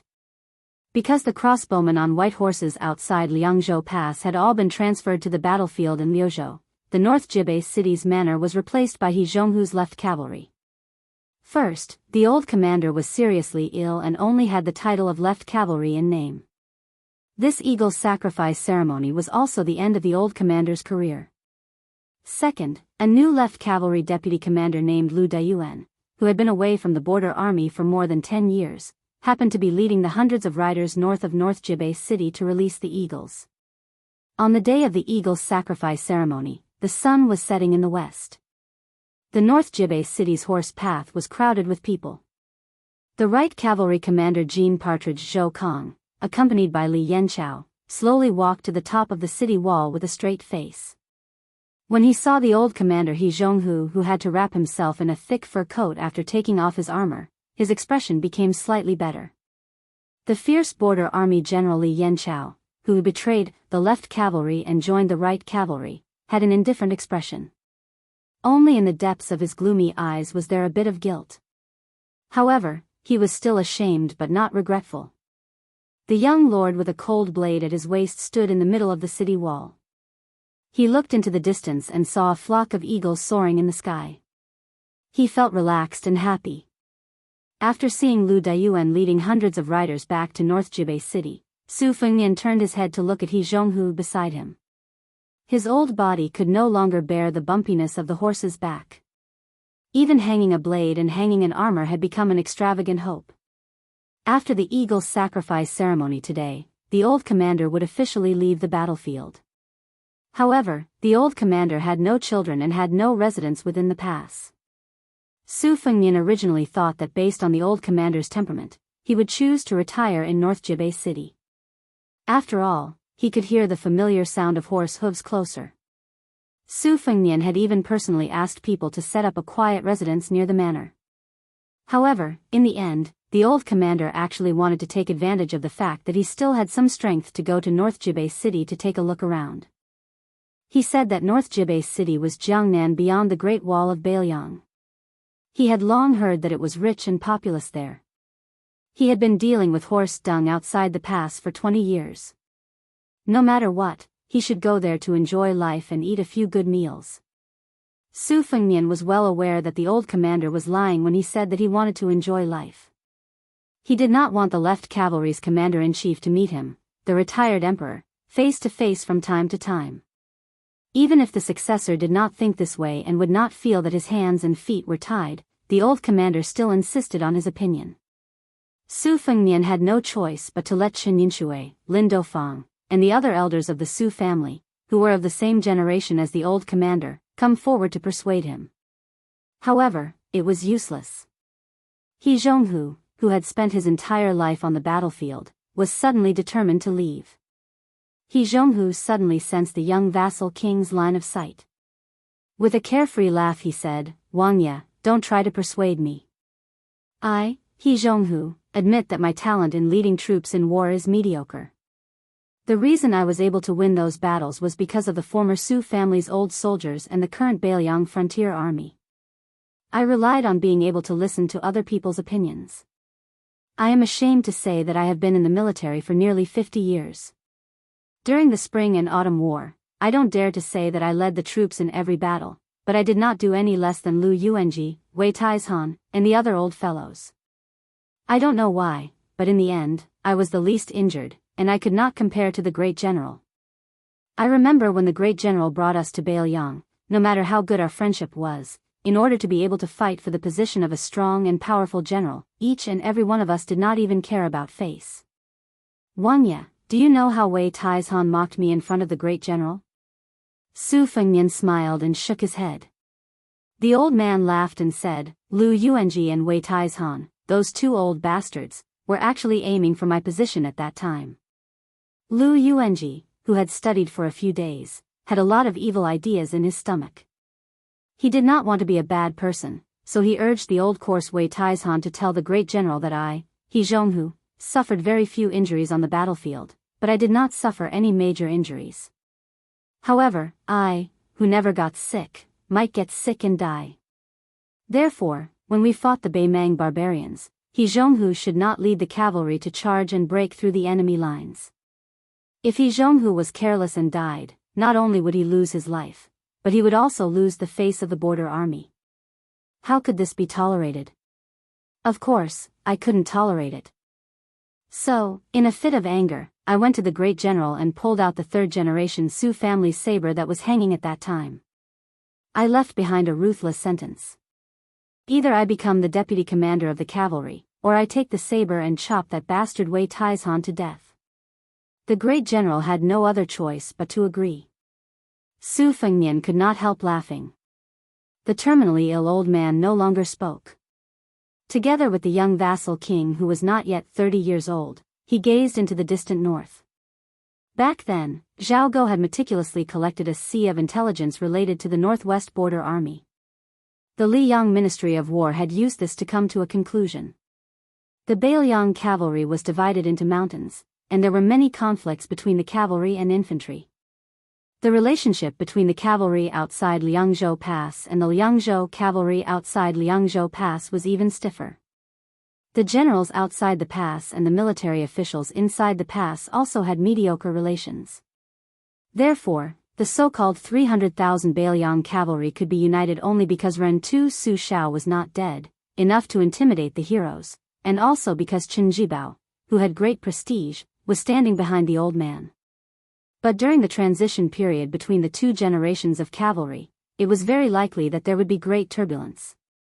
Yan Wenluan, as the head of the Beiliang infantry, would be determined to have Beiliang Protector General Qin Jibao take the position.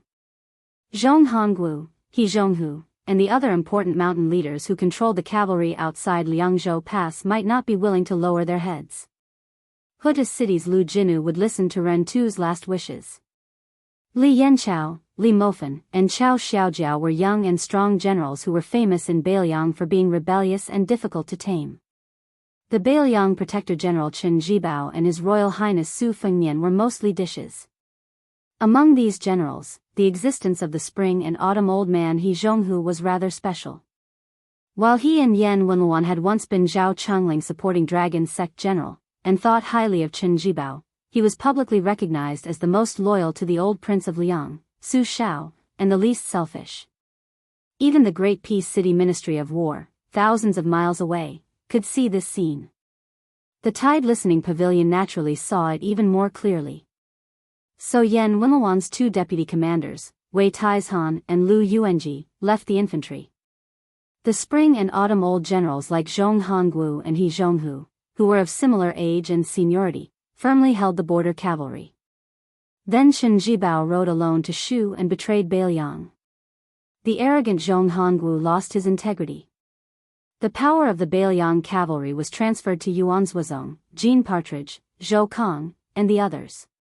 At the same time, the outsider great ancestor Gu was like a nail hammered into the infantry mountain as a deputy commander. Then, with His Royal Highness's approval and the secret support of Mount Qingliang, Qin Shiliang, a poor scholar from Gangnam-do, suddenly took power. While there was great resistance to the reform of salt and iron, causing Qin Shiliang to stumble and die, before some people could clap and cheer, Qin Shiliang started to set up 14 captains with real power. Su Fengnian, who had just been crowned as the king of Beiliang, was especially decisive. After Yan Wenluan met Su Fengnian, she maintained her silence. This caused the military reform that involved half of Beiliang Road to proceed smoothly. Chapter 1947. As for the Beiliang cavalry's gradual change in power, the Liang imperial court, which had already lost Grand Secretary Zhang Julu, was completely helpless. They could not sit on top of the mountain and watch the tigers fight, nor could they interfere. However, in the end, the changes in the Beiliang frontier army all came from Li Yishan's words when he was alive. The Su family's 300,000 troops were enough to deal with Beimang's southern dynasty border army. However, if they were to face the grassland cavalry, they would not be able to handle it. The outcome would not change with the Beiliang cavalry being the best in the world. Therefore, the Beiliang frontier army needed a new batch of people to create a new atmosphere. If one said that Su Fengnian was biased towards Su Beiji and Chen Shiliang, between the two young strategists, in terms of selfishness, he might be biased towards Su Beiji.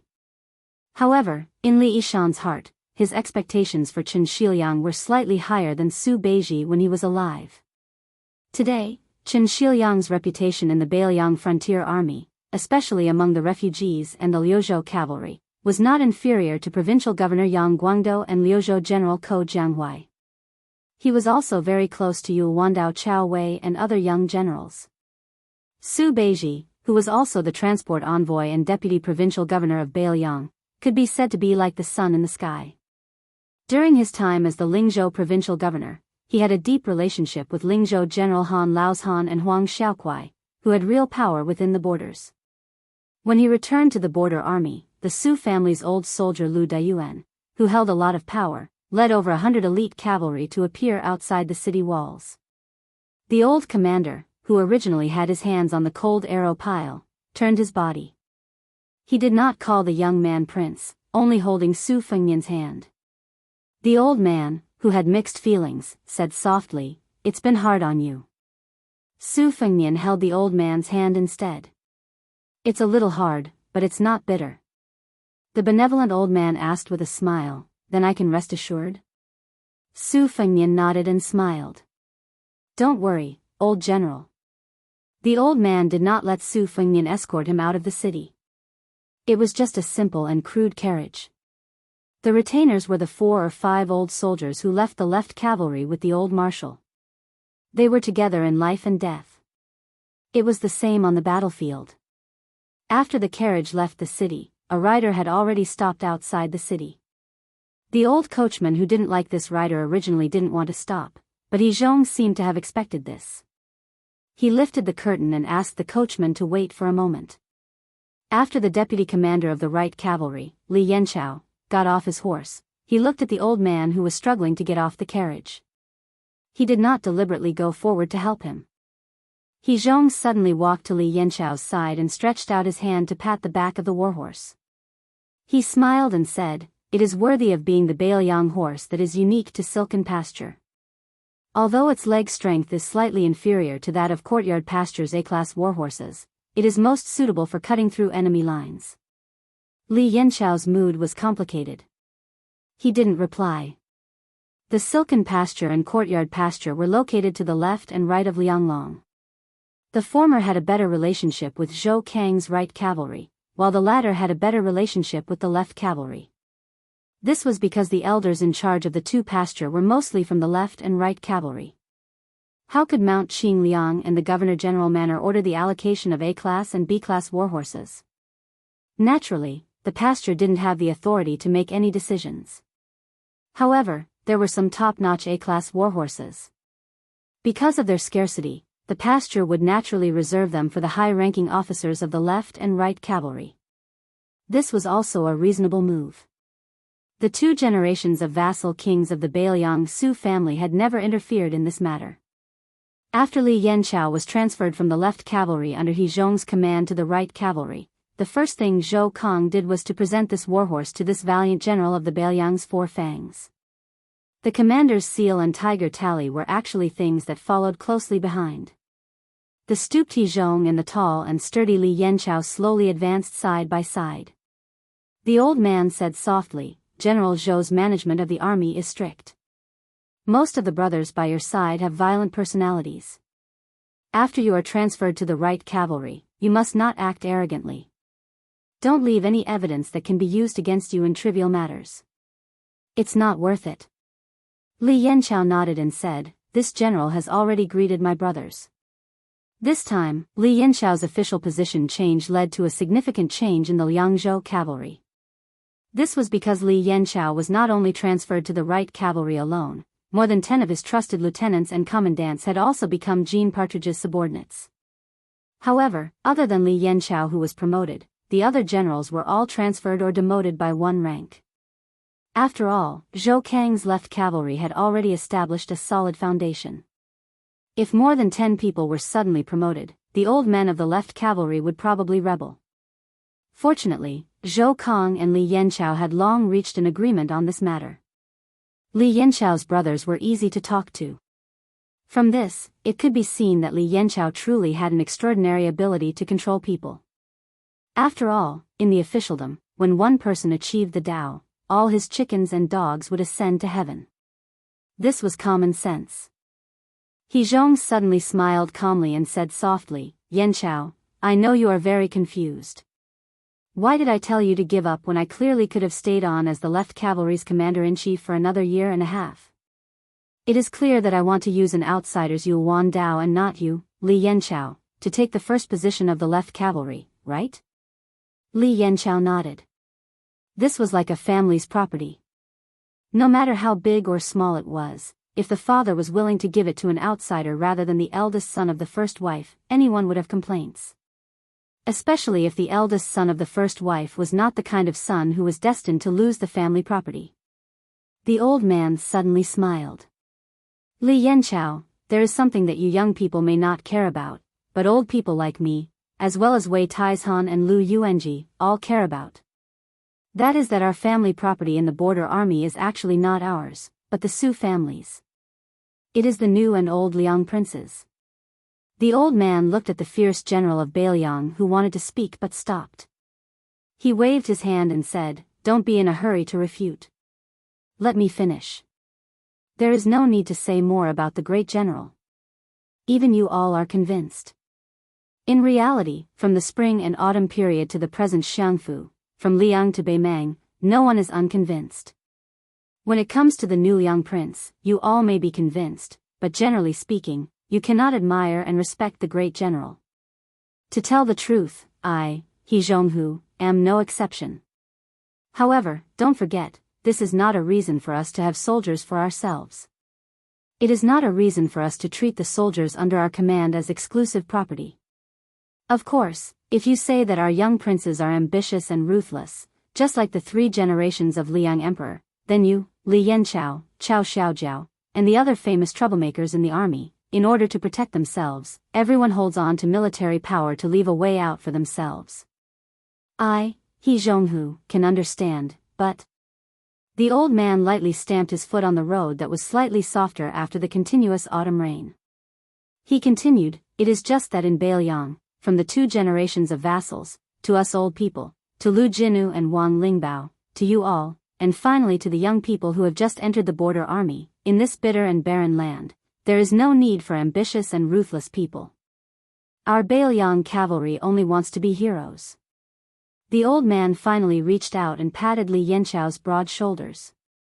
He smiled and said, "Since every one of the 300,000 cavalrymen is a hero, then does it make a difference whether you, Li Yanxiao, kill the enemy in the left cavalry or the right cavalry?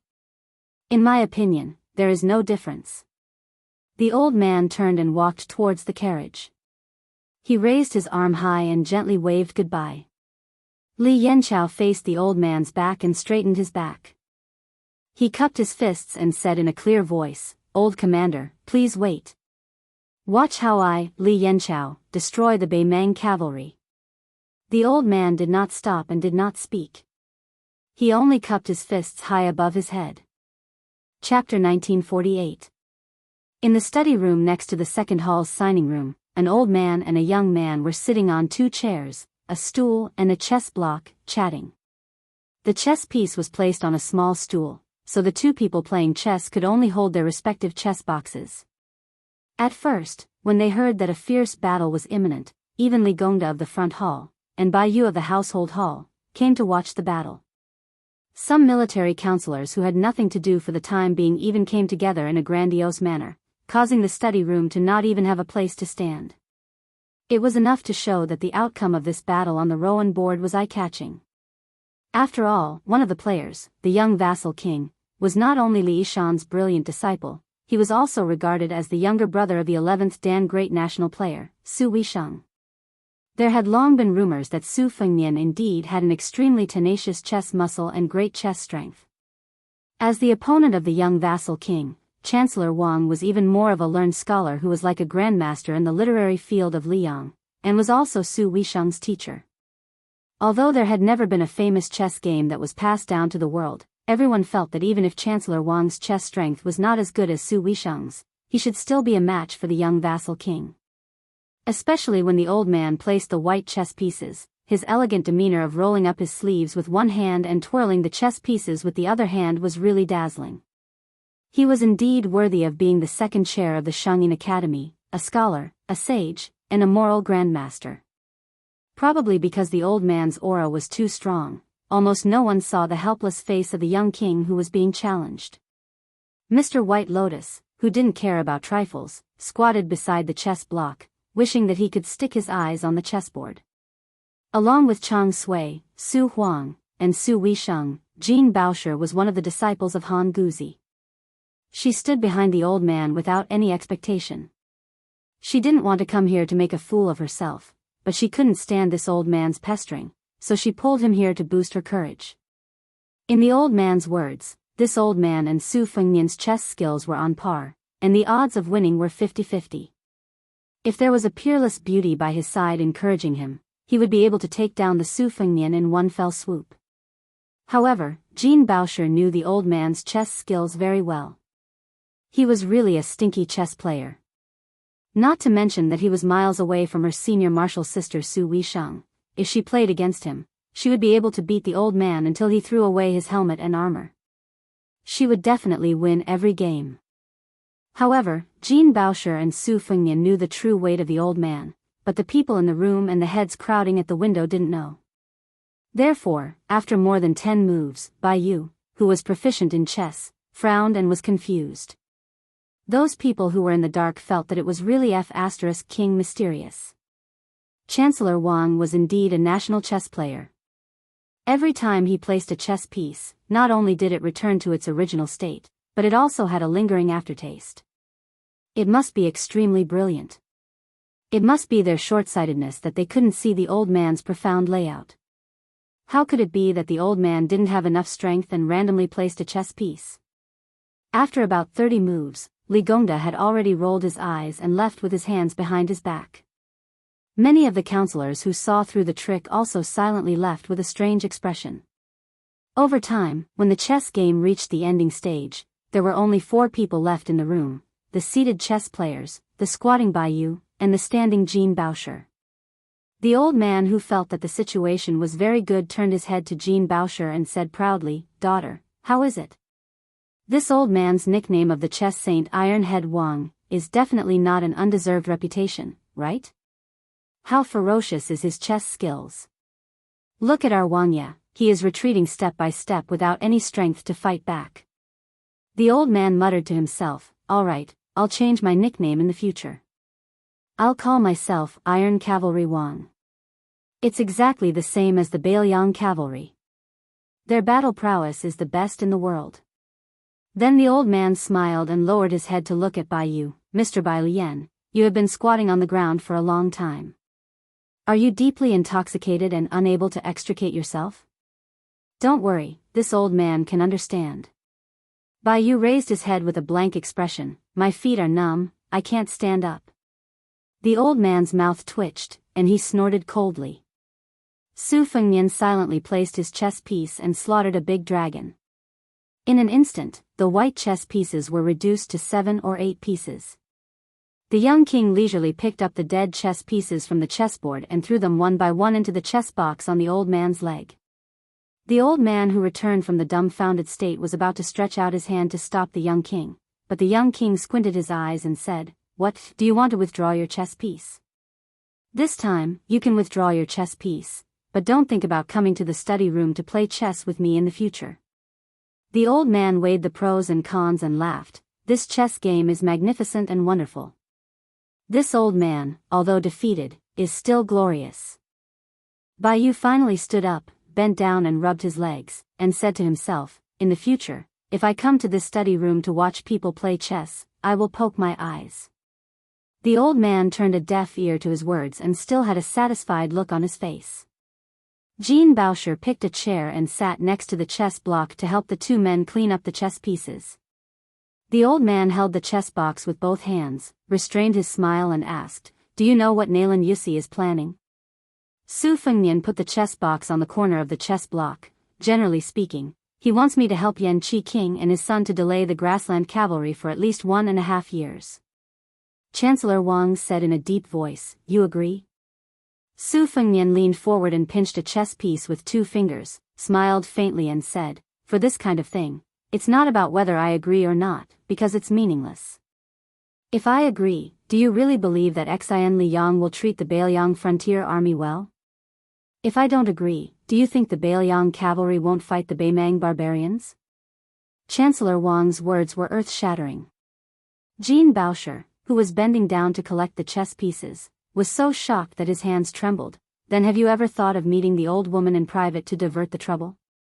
Let the Liang and Liao border army be in a mess, and then let Zhao Bing and Zhao Zhu, who have taken over Great Peace City, clean up the mess. Beiliang will reap the benefits. Not to mention anything else, at least there will be fewer deaths." Su Fengnian said calmly, "I have thought about it." Jean Baosher's eyes widened, his face instantly turning pale. Su Fengnian smiled, "But it's just a thought." The old man's expression was dark and hard to understand. He stared at the young king's eyes, trying to find some clues. The old man let out a breath. "May I ask why?"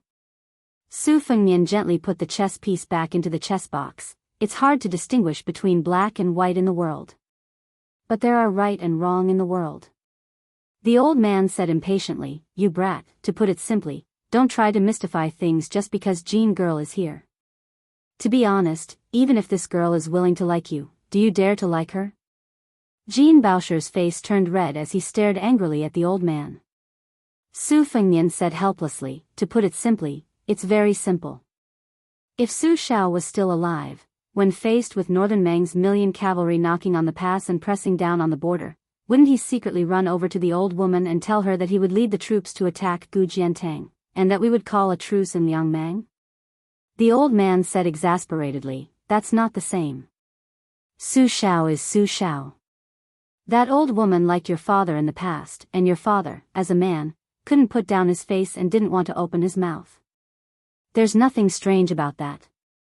But you, Su Fengnian, are different." Su Fengnian did not answer the question. He looked at the old man and asked, "If the Beiliang cavalry doesn't fight, are they still the Beiliang cavalry?" The old man slammed the box heavily on the chessboard and reprimanded, "You're already at death's door, why are you still acting like a hero?" Su Fengnian's expression was normal. "You can ask the Beiliang frontier army about this question and ask them if they agree. In the first battle of Liangmang, Liangzhou's Huda city, Liuzhou's Qingsang city, and Yozhou's gourd mouth, there were so many border soldiers. It's not that they're at death's door, they're already dead. It's useless to tell me that fewer people will die." The old man scolded, "You're all idiots." Su Fengnian said angrily, "Don't take advantage of your seniority. I'll really beat you up." The old man stretched his neck and made a chopping gesture, "Come, you brat, come over here." Su Fengnian immediately smiled mischievously, I don't dare. Come, let's play another game of chess. I guarantee you'll win." The old man was skeptical. "Really?" Su Fengnian said in a serious tone, "A gentleman keeps his word." The old man immediately changed his mood. "Jean girl, don't clean up. I'll play another game with this well-deserved Yilan national master. You can watch me kill everyone." The second game of chess ended quickly. The old man who was killed by the dragon got up angrily, waved his sleeves and left. He didn't even take the chessboard and the box. Jean Baofu didn't take back the chessboard and the box. Before leaving the study, she secretly gave a thumbs up to the young lord. Su Fengnian laughed it off. At this time, a spy from the torture chamber came to the study and whispered, Deputy Jidushi Lu came with 7 Lu family's children. Su Fengnian rubbed his eyebrows and nodded, "Let them come here." The Lu family of Qingzhou was once a well-deserved noble family of the Jing'an Dao. It had many branches and leaves. Especially in the early years, under the shade of the old master Lu Feiqi, this towering tree, it could be said to be full of vitality. Among the Green Party, which was known for its love of unity, it was still known as the most outstanding branch of the Lu family. However, in the early days when the family moved to Beiliang, it was quite bumpy. The children of the Lu family had no achievements in the officialdom of Liangzhou or the literary circle of Beiliang. The main reason was that Lu Dongjiang, as the head of the family, had no official position for a long time. It was even rumored that his relationship with the future princess of Mount Qingliang was very sensitive. For more than 400 people of the Lu family, it was tantamount to one disaster after another. That confused time was the bleak time that the children of the Lu family didn't want to recall the most. Even the innocent children in the family were influenced by the elders. Their laughter gradually decreased, and the slightly harmless mischievous behavior would be loudly reprimanded by the depressed elders. Gradually, the crying gradually increased. Originally, the Lu family mansion in Liangzhou was full of guests because of its strong family background. Now, it changed from a sparse carriage to a deserted house in just a short year. However, the Wang family, which was also the in-law of the Su family in Mount Qingliang, was like a fish in water. Even the 2 ranches in Qianli and Tianjing were busy with the Wang family's children. Wang Linquan, who was originally the richest man in Qingzhou, was privately called the god of wealth by the officialdom of Beiliang. He stood shoulder to shoulder with the god of wealth Li Gongda. Chapter 1949. People were not afraid of being together. They were all in the same boat, but they were afraid of being compared with each other. The meteoric rise of the Wang family made the noble Lu family more and more discontent. It was said that a proud son of the Lu family, who had just entered the Liangzhou government, was ostracized by his colleagues. In a fit of anger, he threatened to return to his hometown and said to his uncle Lu Dongjiang, "I'd rather be a ghost in Qingzhou than a dog in Beiliang." All of this suddenly changed with the formal confirmation of Lu Qingyan as the future princess of Beiliang. First, a handsome son of the Lu family was able to hold a position of real power in the construction of Beiliang city. His rank was not high, but it was the beginning of the resurgence of the silent Lu family in the officialdom of Beiliang. After that, Lu Dongjiang, as the backbone of the large family, was even more prosperous and unstoppable. He was promoted all the way until he was now the deputy administrator of a province. He was a secondary class 2 official and a real governor of a frontier. In the whole territory of the Central Plains, the famous scholar Lu Huabua, who was only in his early 40s, could be considered the youngest local civil official leader. This time, Lu Dongjiang rushed from Lingzhou to North Resisting City. There were 6 young people from the Lu family in the caravan. There were 4 branches in the Lu family, and each branch had at least one person who received this honor. They were able to meet the young vassal king together with the vice administrator. In addition to Lu Qingsong, who was an outstanding talent of the younger generation, who was originally an official in Beiqing, there were a total of 7 young people following behind Lu Dongjiang. Under the guidance of a military counselor wearing a green gown with a seal and ribbon hanging from his waist, they headed toward the study room next to the second hall's Qiushi Hall. Lu Dongjiang deliberately asked Lu Qingsong to walk side by side with him. Lu Qingsong was now in charge of the new city's provisions. He was officially promoted from a turbid to a clear rank. In layman's terms, he was promoted from an official to an official. Therefore, the deputy administrator, who had high hopes for Lu Qingsong, was full of smiles. Listening to the son of the Lu family talking about some interesting stories in Beiliang City, he nodded frequently and could not hide his gratification. After the unification of the Central Plains, the Liang imperial court, which had once suffered from the disaster of the separatist regime of the vassal towns, delegated far less power than it gathered. Apart from the Wang Ye who had been conferred the title of king or vassal, even if you were an important minister at the border, such as Jingshi or Jidushi, you absolutely did not have the right to establish your own government. Arbitrarily choosing an advisor to serve as an imperial court official with inferior rank was a major crime, which was to migrate thousands of li. However, northern Liang was an exception. Regardless of whether it was the Liangzhou border army or the Guanyi officialdom, as long as one reached the third rank, both the old and new generations of vassal kings would turn a blind eye to it. They had always allowed the handful of civil and military officials to set up their own manners and select their own aides and staff. Mount Xingliang and the Protectorate General Manor would basically happily approve of that extraordinary May. Beiliang was an exception, and Lu Dongjiang was also an exception. However, the deputy administrator was a famous scholar. He cherished his reputation and did not promote the members of the Lu family to high officials. There were more than 10 people scattered, most of whom were just some minor officials who had just entered the ranks of the Qing stream. Perhaps this was a return of a favor to the son-in-law surnamed Su. The young man walking at the end of the line was from the 4th branch of the Lu family. There were few men in the 4th branch. When the ancestor Lu Feiqi was alive, the 4th branch was dispirited. This young man named Lu Qingqing took advantage of the fact that he was the tallest among the shortest. Otherwise, he would not have the chance to show his face in the study room. Lu Qingqing had been a nobody in the Lu family since he was a child. His aptitude was average and his literary talent was average. Naturally, Lu Dongjiang regarded him as a stupid junior who could not be of great use. However, he was gentle and never caused trouble, so he was not worrisome. This time, when they came to Beiliang's city to meet the Lord, they brought along this silent young man whose father had died long ago. Lu Qingqing was alone at the end of the line. His footsteps were steady and he looked straight ahead. He did not look around curiously like other young men of the same generation, nor did he look complacent like the 2 Lu family members in front of him. Unlike the famous Lu Qingsong and the others, Lu Qingqing was still studying hard after he moved to Beiliang with his family.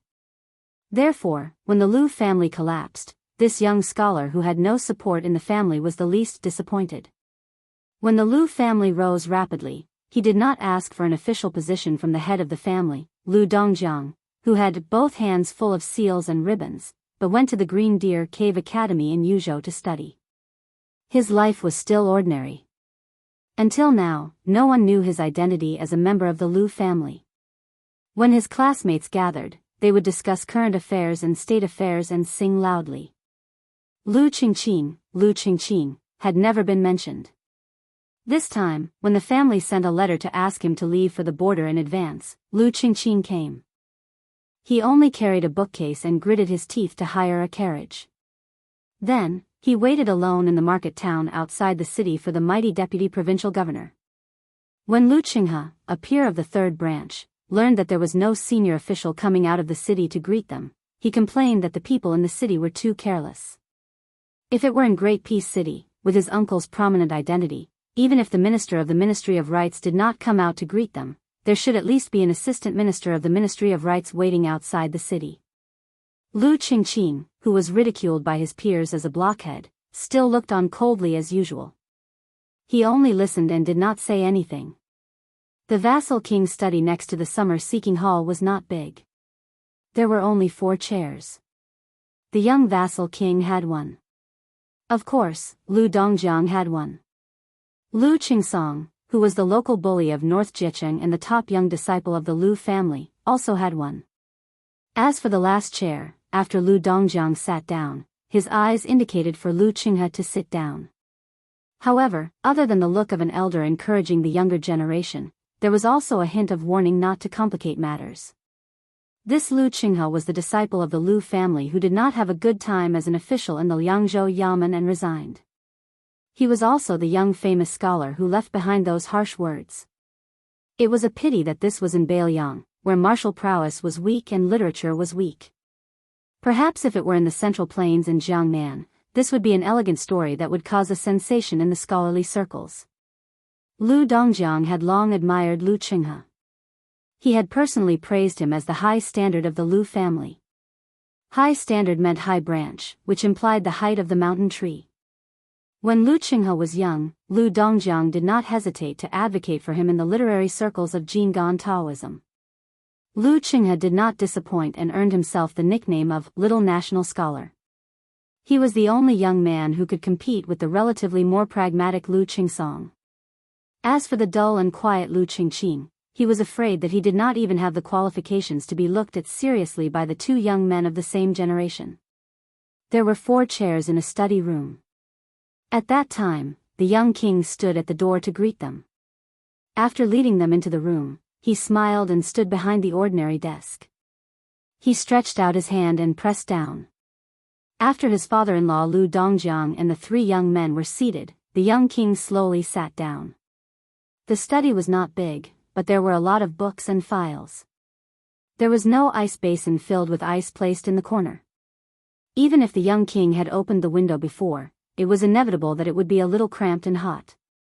This made the Lu family's children, who wore tight clothes in order to not lose their etiquette, somewhat uncomfortable.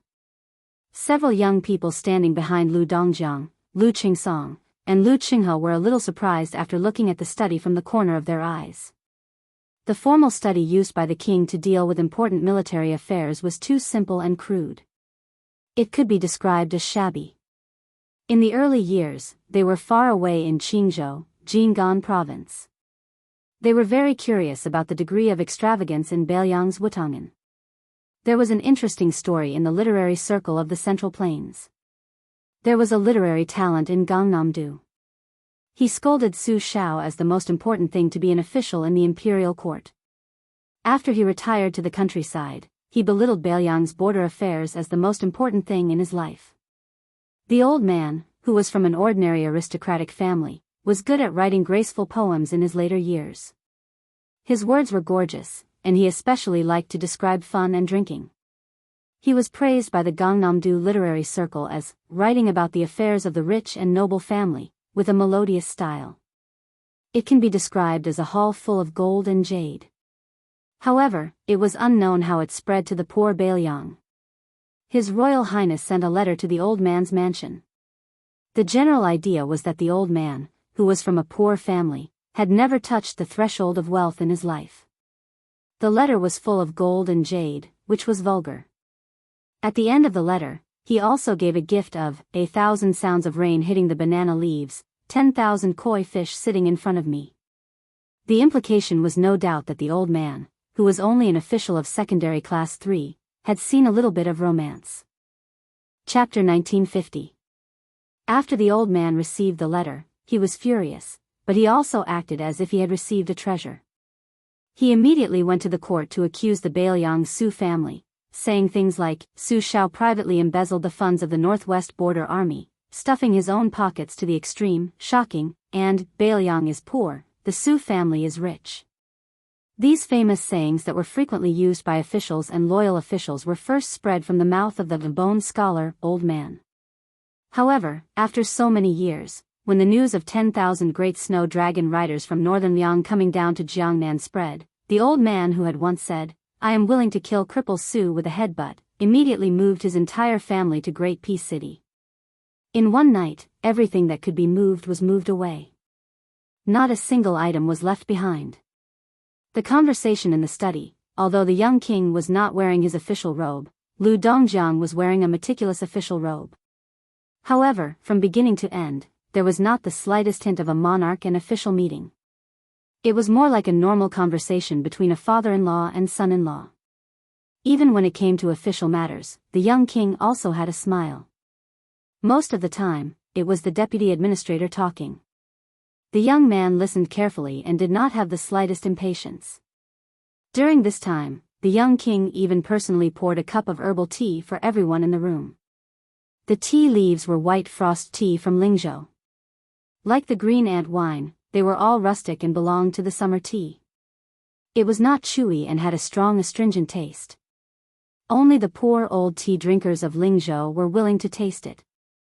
The reason why the white frost tea could be chosen by the old King Liang, Su Shao, as the tribute tea of the Qingliang Mountain Wang Mansion and the Beiliang Frontier Army was because there were more than 800 people who had entered the Liangzhou Frontier Army at the same time. Coincidentally, they all became fellow soldiers. In a battle outside the Great Pass, the 800 riders took the initiative to bring up the rear and all died in battle. In the sparsely populated Lingzhou prefecture, there were only 3 small counties.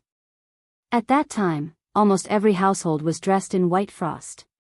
In this regard, the children of the Lu family probably had not even heard of it. They were just wondering how the young king, who was used to the most luxurious and leisurely days in the world, could eat this. Of course, most of the young people, as long as they could drink this cup of tea, even if it was disgusting, they would still be happy. Only Lu Qingqing, who was standing in the corner, felt bitter. Even on the short journey into the city, he had been listening to Lu Qinghe and the others talk about the antiques and treasures that had flowed into the people from Bailiang Palace. Each of them had picked up a few pieces by luck, and each of them had regretfully missed a few. Lu Qingqing didn't have any spare money. Even if he did, he wouldn't buy it. At this moment, Lu Qingqing looked at the young king, who always smiled warmly, and felt that the aftertaste of the cup of tea was even more bitter. Lu Dongjiang should also know that the war outside the pass was in full swing, and the young king needed to personally deal with the heavy work, so he did not stay for long and quickly got up to leave. After the young king got up, he picked up a long brocade box placed in the corner of the table, walked around the table, and handed it to the deputy administrator. He smiled apologetically. "There is nothing good here.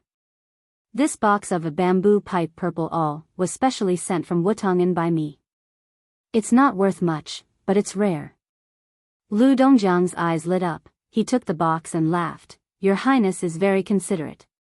From the Great Feng dynasty to the Spring and Autumn Southern Tang dynasty, the purple and green alls in Zhulin County of Feng Province were tributes.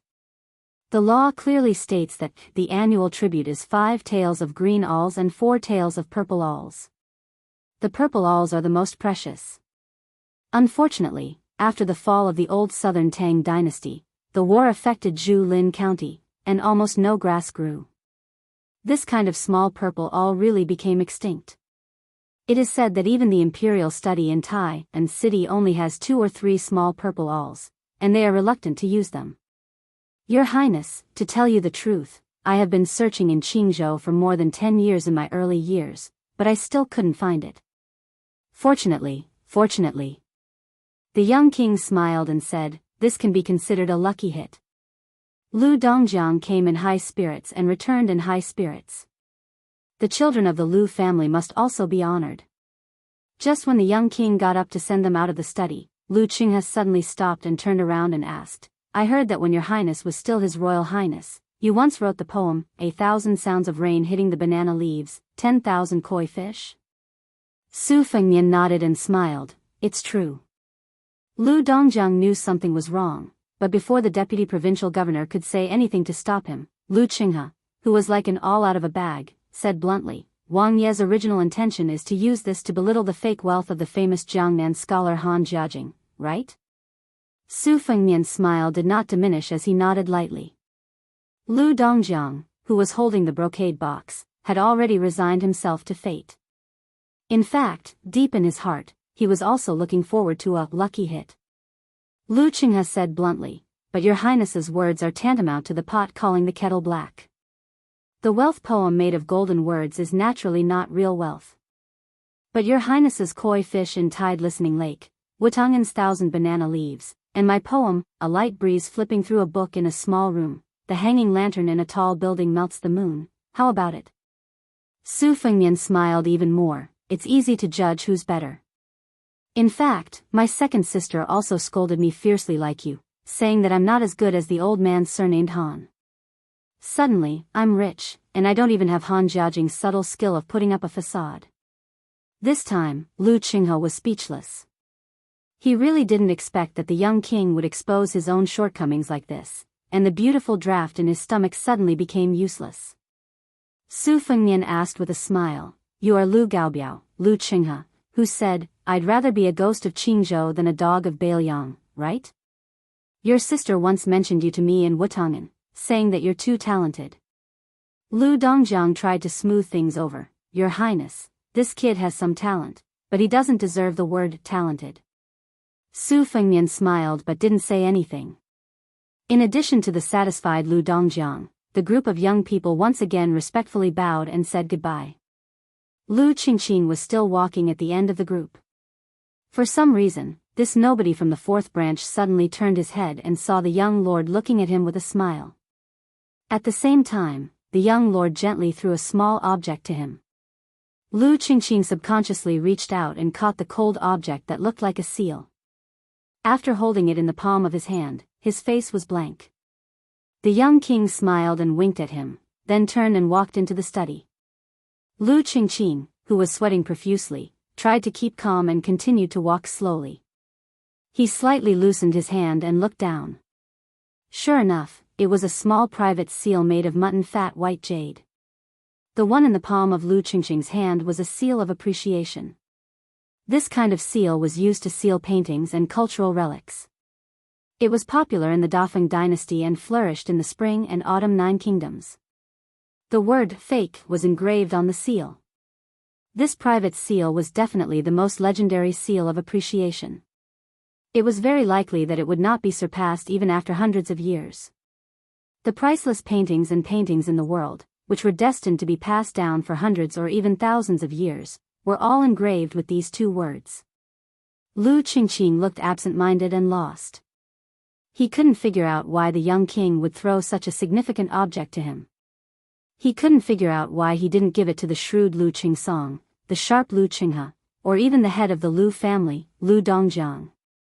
Su Fengnian sat back at the table and smiled. For the young man Lu Qinghe's pretense of being noble, he only regarded it as a joke. Lu Qingyan did mention this cousin, but it was not because he was too talented, but because he was full of depression like a resentful woman. It could be seen that Lu Qingyan didn't have a good impression of Lu Qinghe. But Lu Qingyan, who could be indifferent to her father Lu Dongjiang, was very optimistic about her unknown cousin Lu Qingqing.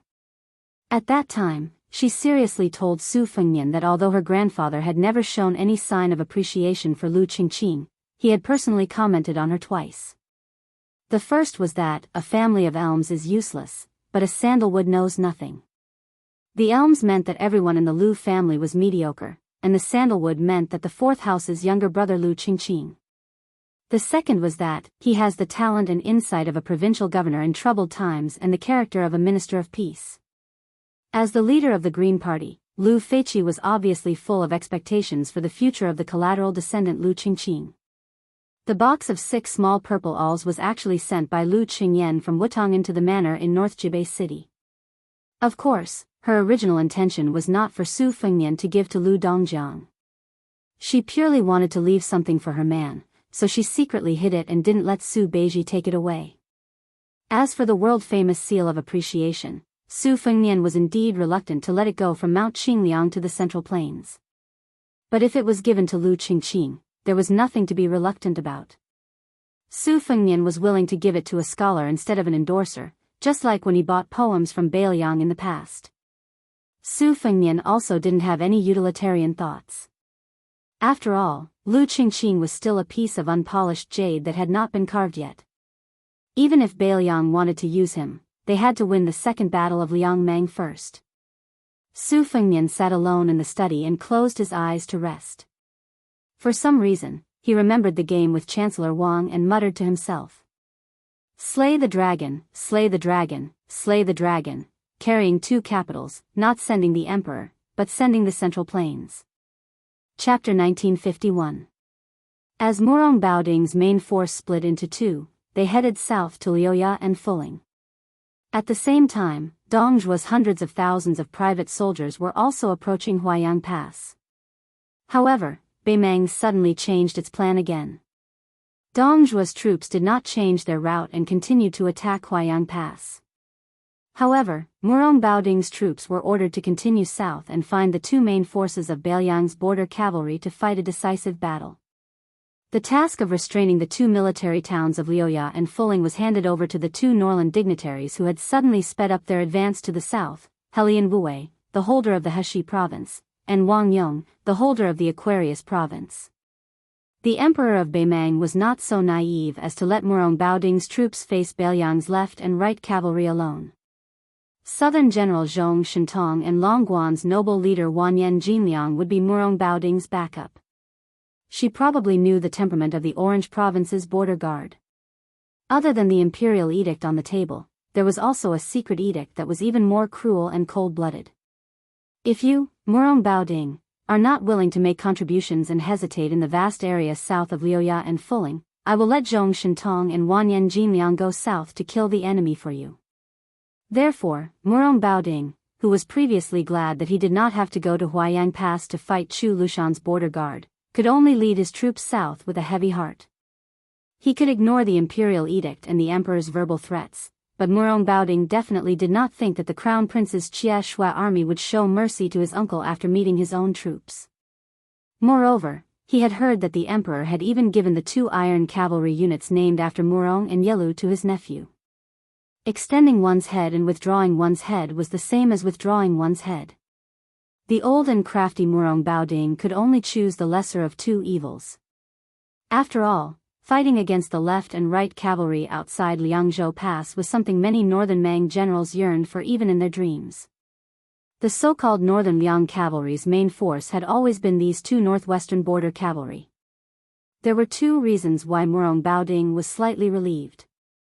One was that after the first battle, the Longxiang army in Liuzhou took away a considerable number of border army elites from the left and right cavalry units.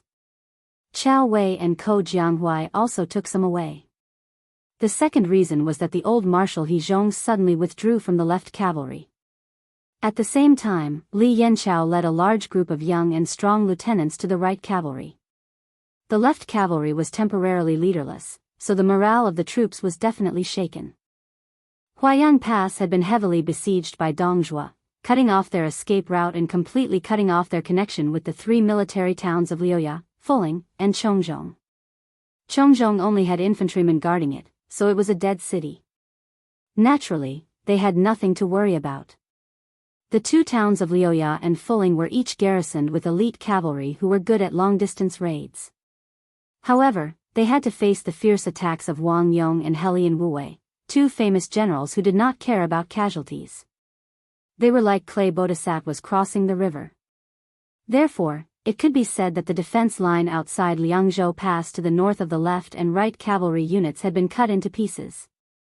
After cutting off the connection between the main forces of Bailiang, which was already at a disadvantage in terms of military strength, they naturally nibbled away and ate to their heart's content. They used the heads of Bailiang generals in exchange for the military merit of being conferred the title of Marquis and General. There were very few battles inside and outside the gourd mouth of Yuzhou. Occasionally, there would be skirmishes between several hundred cavalry. Compared to the 2 battlefields in Liangzhou and Liuzhou, where tens of thousands of cavalry would fight at every turn, it was really not a big deal. To the north of Qingsang City in Liuzhou, after receiving reinforcements from Deputy General Xia Shibian's monk soldiers, Ko Jianghui launched the 3rd interception of Huang Songpu's Western Army. For some reason, Ko Jianghui, who had made the Beimang border army dizzy in 2 large-scale cavalry battles, after receiving reinforcements from Mount Lantua's monk soldiers, perhaps after combining the cavalry and infantry, Ko Jianghui's army had already exceeded the limit of its ability, or perhaps he was wary of Xia Shibian, one of the twin jade annulus of Dechu.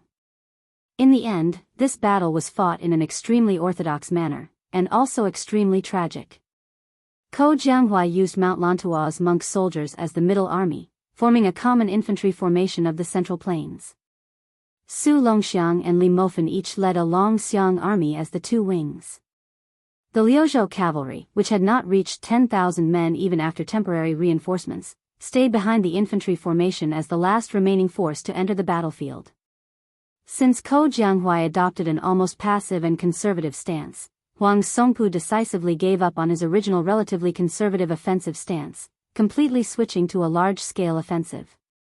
On that plain battlefield that was already easy for warhorses to gallop on, the old general ordered the cavalry's front line to be greatly extended, the 3 southern border cavalry troops launching a fierce charge at the same time.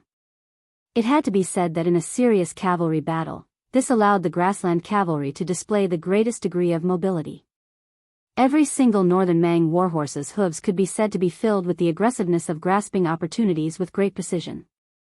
Xiaxi border army's monk soldiers completely became spectators of the battlefield. Apart from only being a nominal mainstay of the Liuzhou border army, they didn't have the expected effect of repelling horses at all. The grassland cavalry completely turned a blind eye to this firm infantry formation that was brimming with dense spears and cold shields. If not for Ko Jianghui's Liuzhou border army's decisive attack at the crucial moment, stabilizing the dangerous situation that was already leaning towards northern Mang. Liuzhou border army might have already become a thing of the past after this battle. From beginning to end, Xia Shibian's monk soldiers who had rushed from the western regions to the battlefield of Liuzhou not only did not have the effect that they should have, but instead became useless under Ko Jianghuai's command. In a sense, they could even be called a burden. On the battlefield, from the end of the first battle of Liangmang to the two previous interceptions in the north, this was the first time that the Longxiang army had suffered such heavy casualties. A total of 8,000 Bailiang elites had died in battle.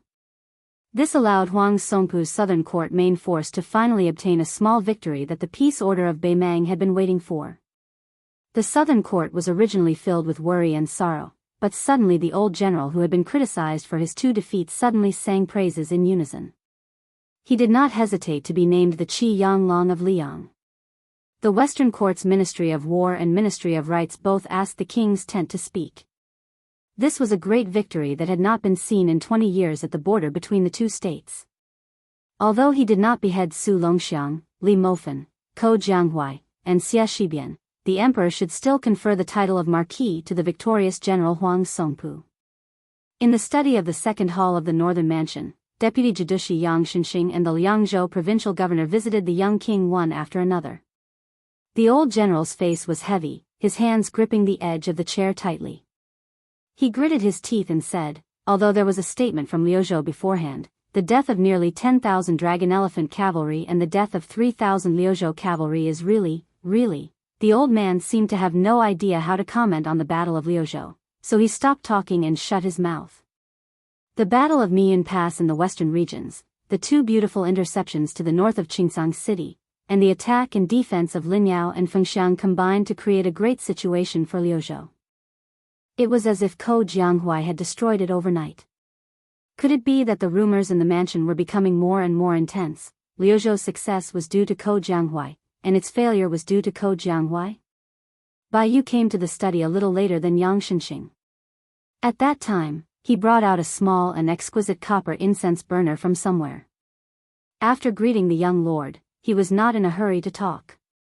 Instead, he stood beside the desk and put down the ancient copper incense burner.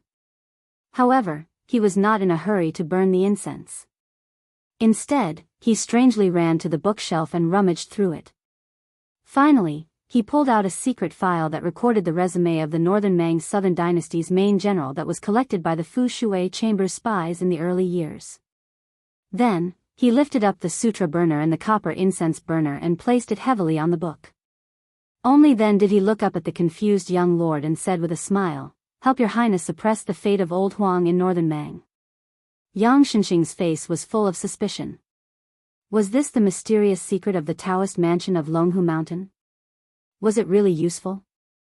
Su Fengnian, who understood the root of Taoism, did not know whether to laugh or cry. Why is Mr. White Lotus so naive? Yang Xinxing, who was originally in a better mood, almost vomited blood when he heard the young king expose Bai Yu's background. Chapter 1952. Bai Yu didn't forget to turn the copper cauldron slightly, straightening it out.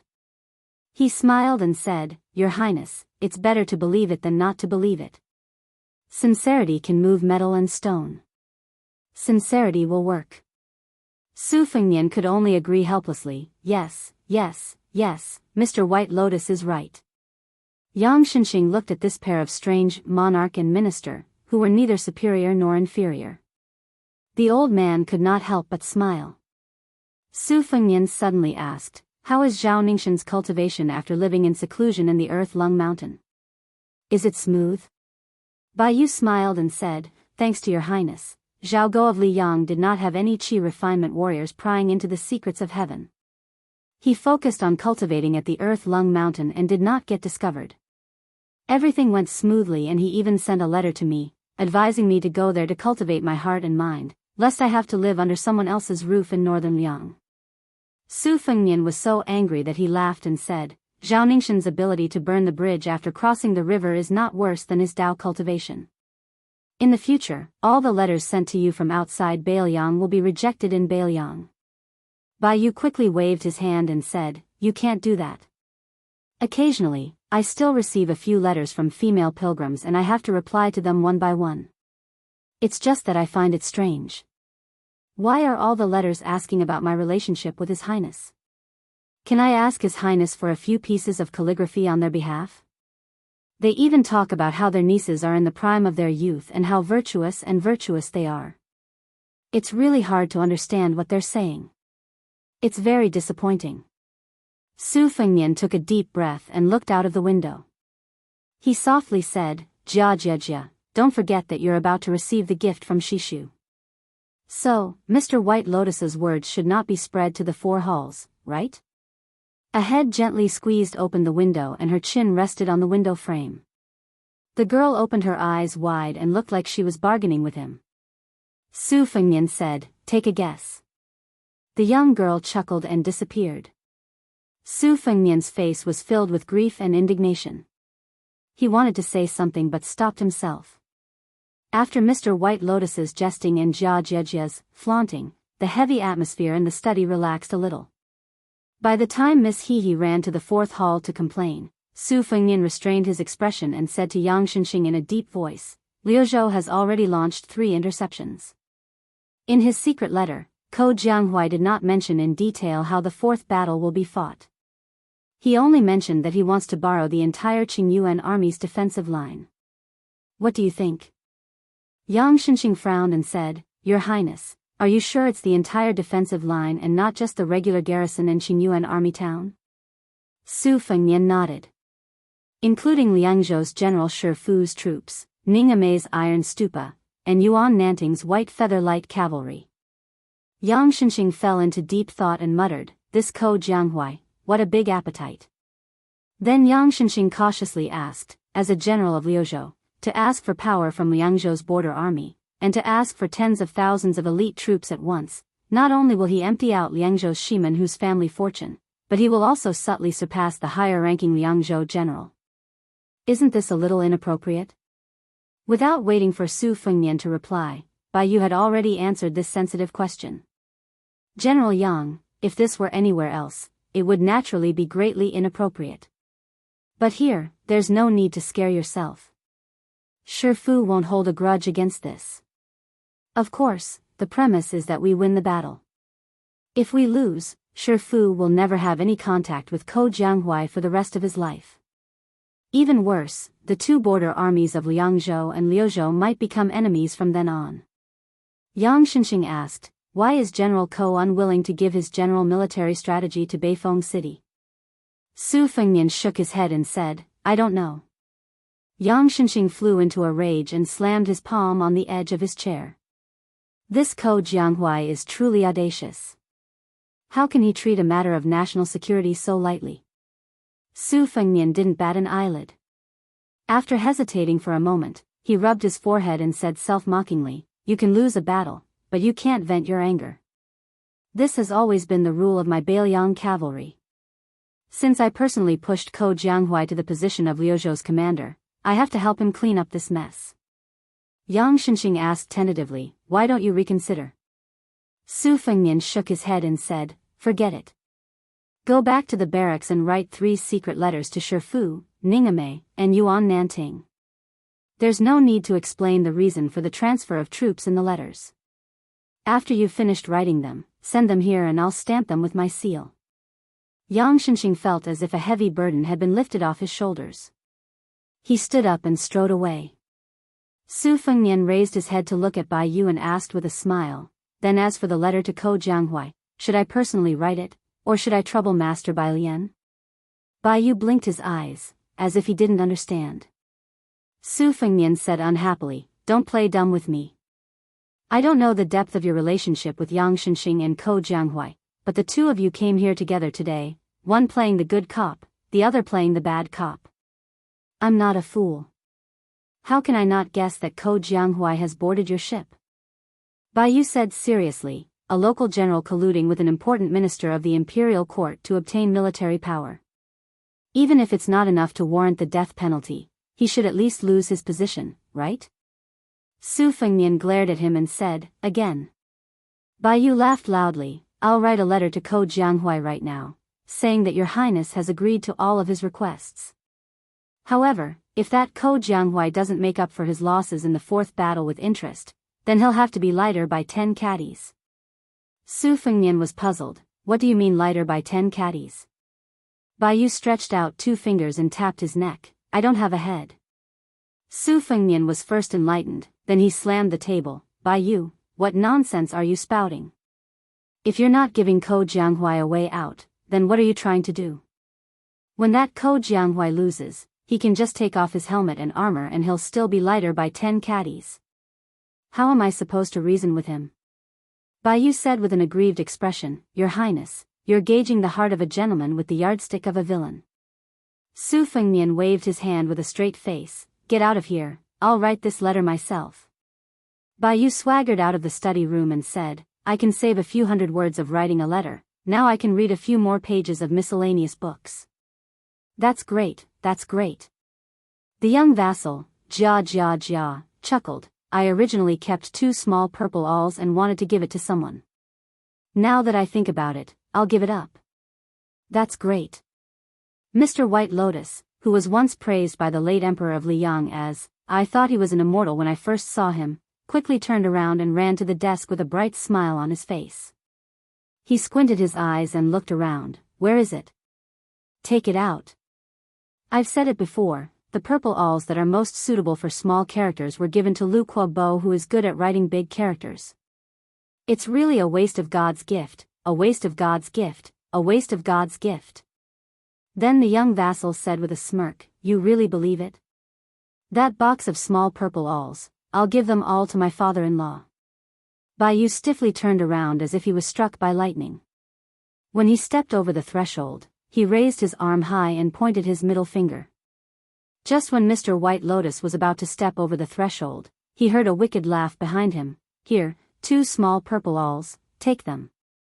Bai Yu stopped but did not immediately turn around. He was in a dilemma. In the end, Mr. White Lotus gritted his teeth and continued to move forward. He felt that the young vassal was most likely bluffing. He must not continue to be deceived.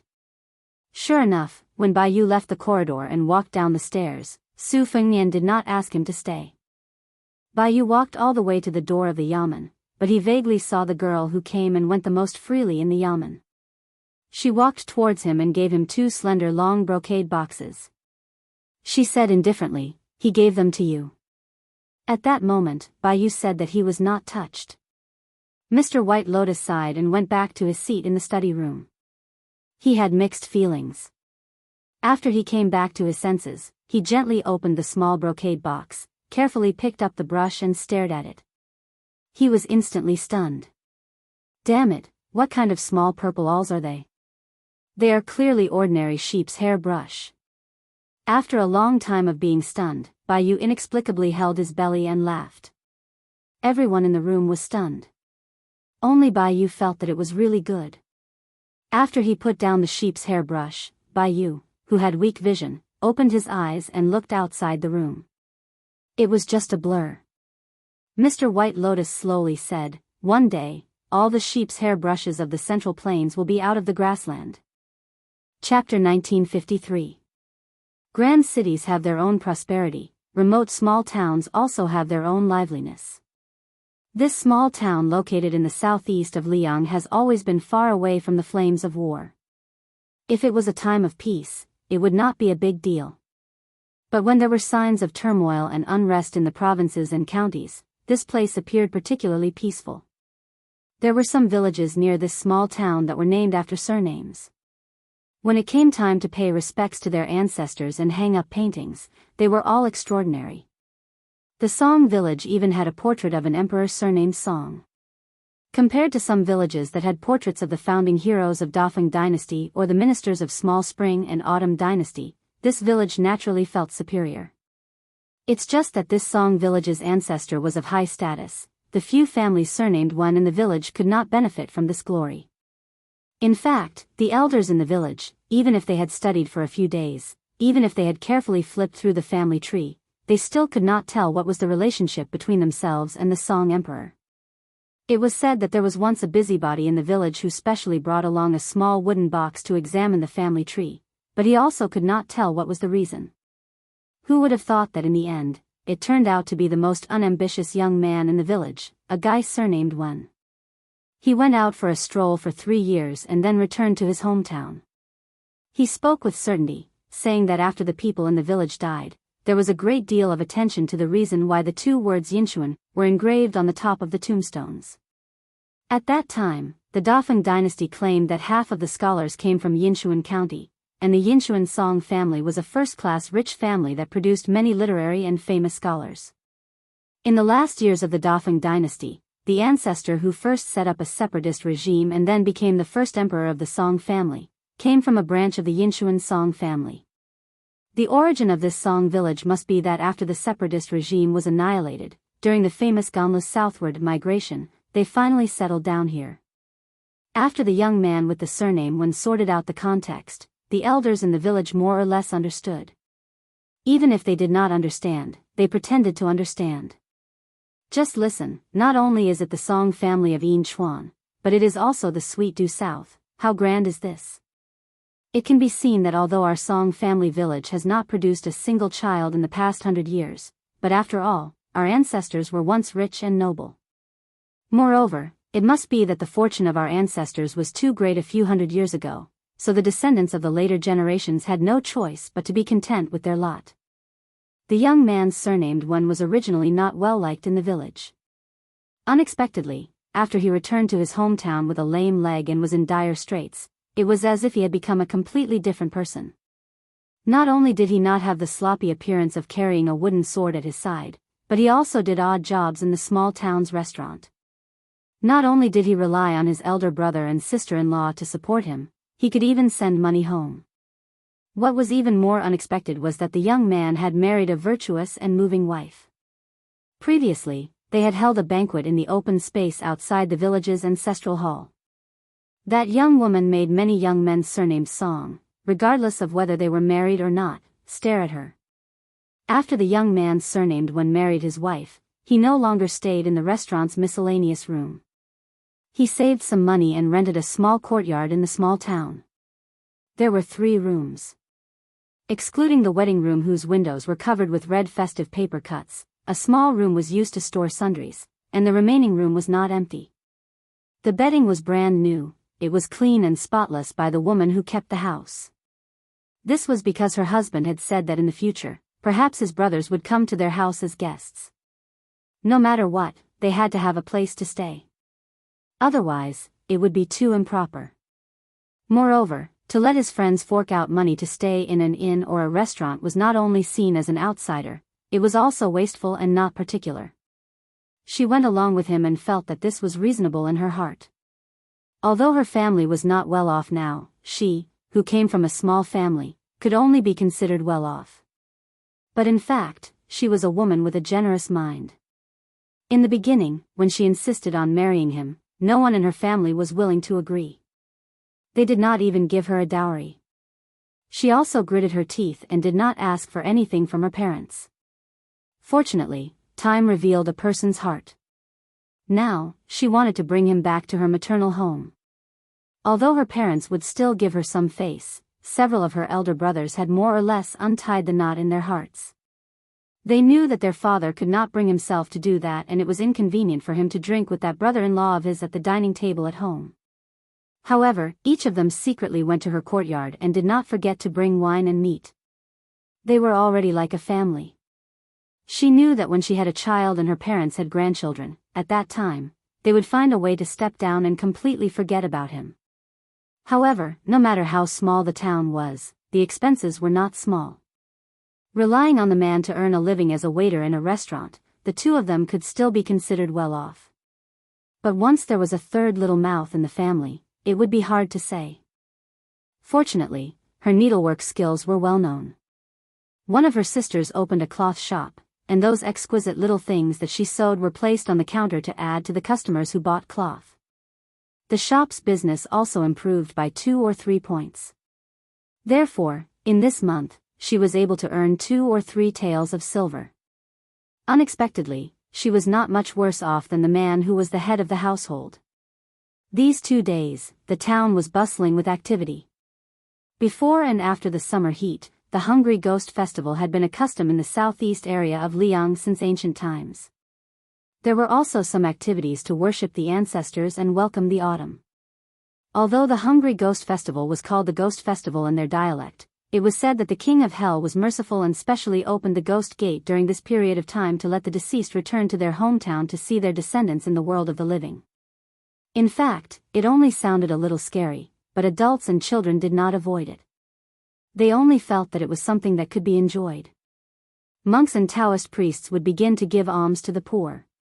Ordinary people would also erect lanterns and light up river lanterns. Especially young children, who could be in the arms of their parents, tiptoe on the bridge railings, or lie on the bluestone slabs of the river bank.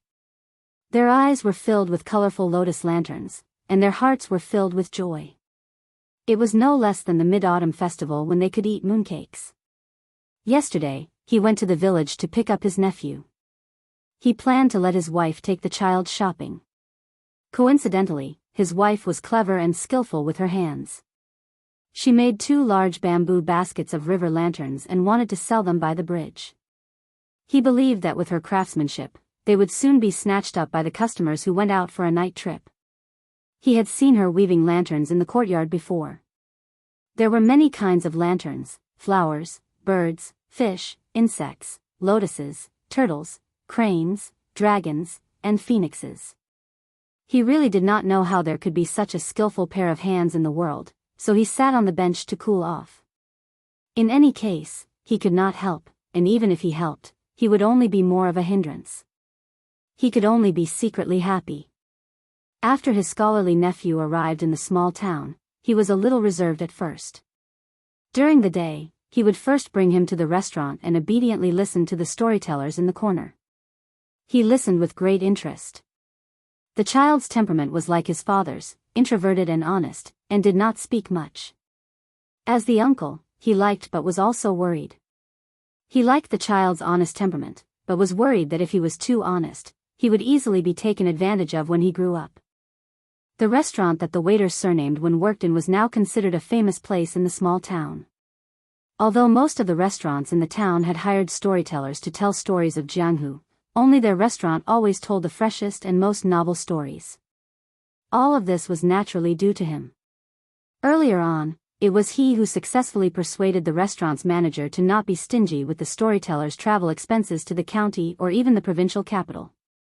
Therefore, when this restaurant first told the story of the female Wulin chief of Great Snow Plateau who comprehended immortality by watching snow for a night, the debate between Buddhism and Taoism on Mount Wudang in the northwest Taoist ancestral court, the turmoil and unforeseen events in the holy land of Jianghu, and the Wu family's sword tomb's journey to Beiyang, it could be said to be a sensation in the small town. The people were led by the nose by the restaurant's storyteller during their leisure time, and the restaurant's business naturally rose. However, the waiter surnamed Wen, who deserved the title of the #1 hero, secretly paid for the storyteller's first travel expenses to the county capital. He had never asked the restaurant's manager for a dividend. Other than the copper coins that the restaurant's customers tipped him after they drank too much, the restaurant's pay for him was still the same as it was on the first day he entered the restaurant. There was not a single copper coin increase. Every day, the shopkeeper would stand behind the counter with a smile on his face, watching the waiter with the surname when running errands attentively, and watching the lively young man serving tea, wine, and smiling apologetically every day. No one knew what this old man was thinking. Today, the storyteller in the restaurant was in high spirits, his spittle flying everywhere as he talked about a strange incident. He said that there was a grandmaster of swordsmanship named Wuxia Xianxia in the capital of Liang.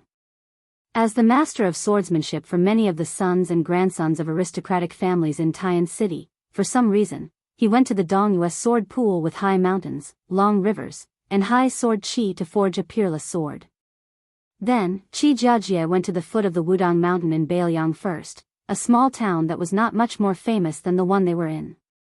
His flying sword arrived later, crossing thousands of miles in one go, and he thrust his sword at the young king with a different surname who was in charge of the northwest border. It shocked the heaven and earth and made ghosts and gods cry. The sea of clouds opened up for thousands of miles, and the sword chi reached into the sky. Unexpectedly, the young king was even more amazing.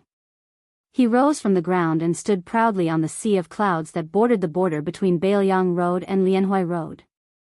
He actually blocked the flying sword that had the power to kill immortals. The storyteller talked endlessly.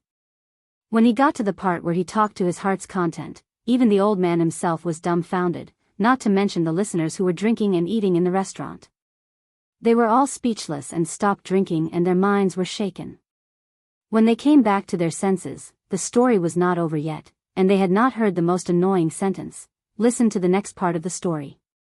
Of course, they had to ask the restaurant for 1 or 2 more pots of wine. The waiter's nephew, whose surname was Wan, was listening to a storyteller for the first time, and it was also the first time he heard about Jianghu people. He was even more dumbfounded, as if he was listening to a book from heaven. He sat on the small stool in the corner that his uncle brought for him, clenched his fists, pricked up his ears, and widened his eyes. He felt that listening to Jianghu stories was more interesting than reading the books of sages. Chapter 1954. Stories always come to an end, and so do restaurants.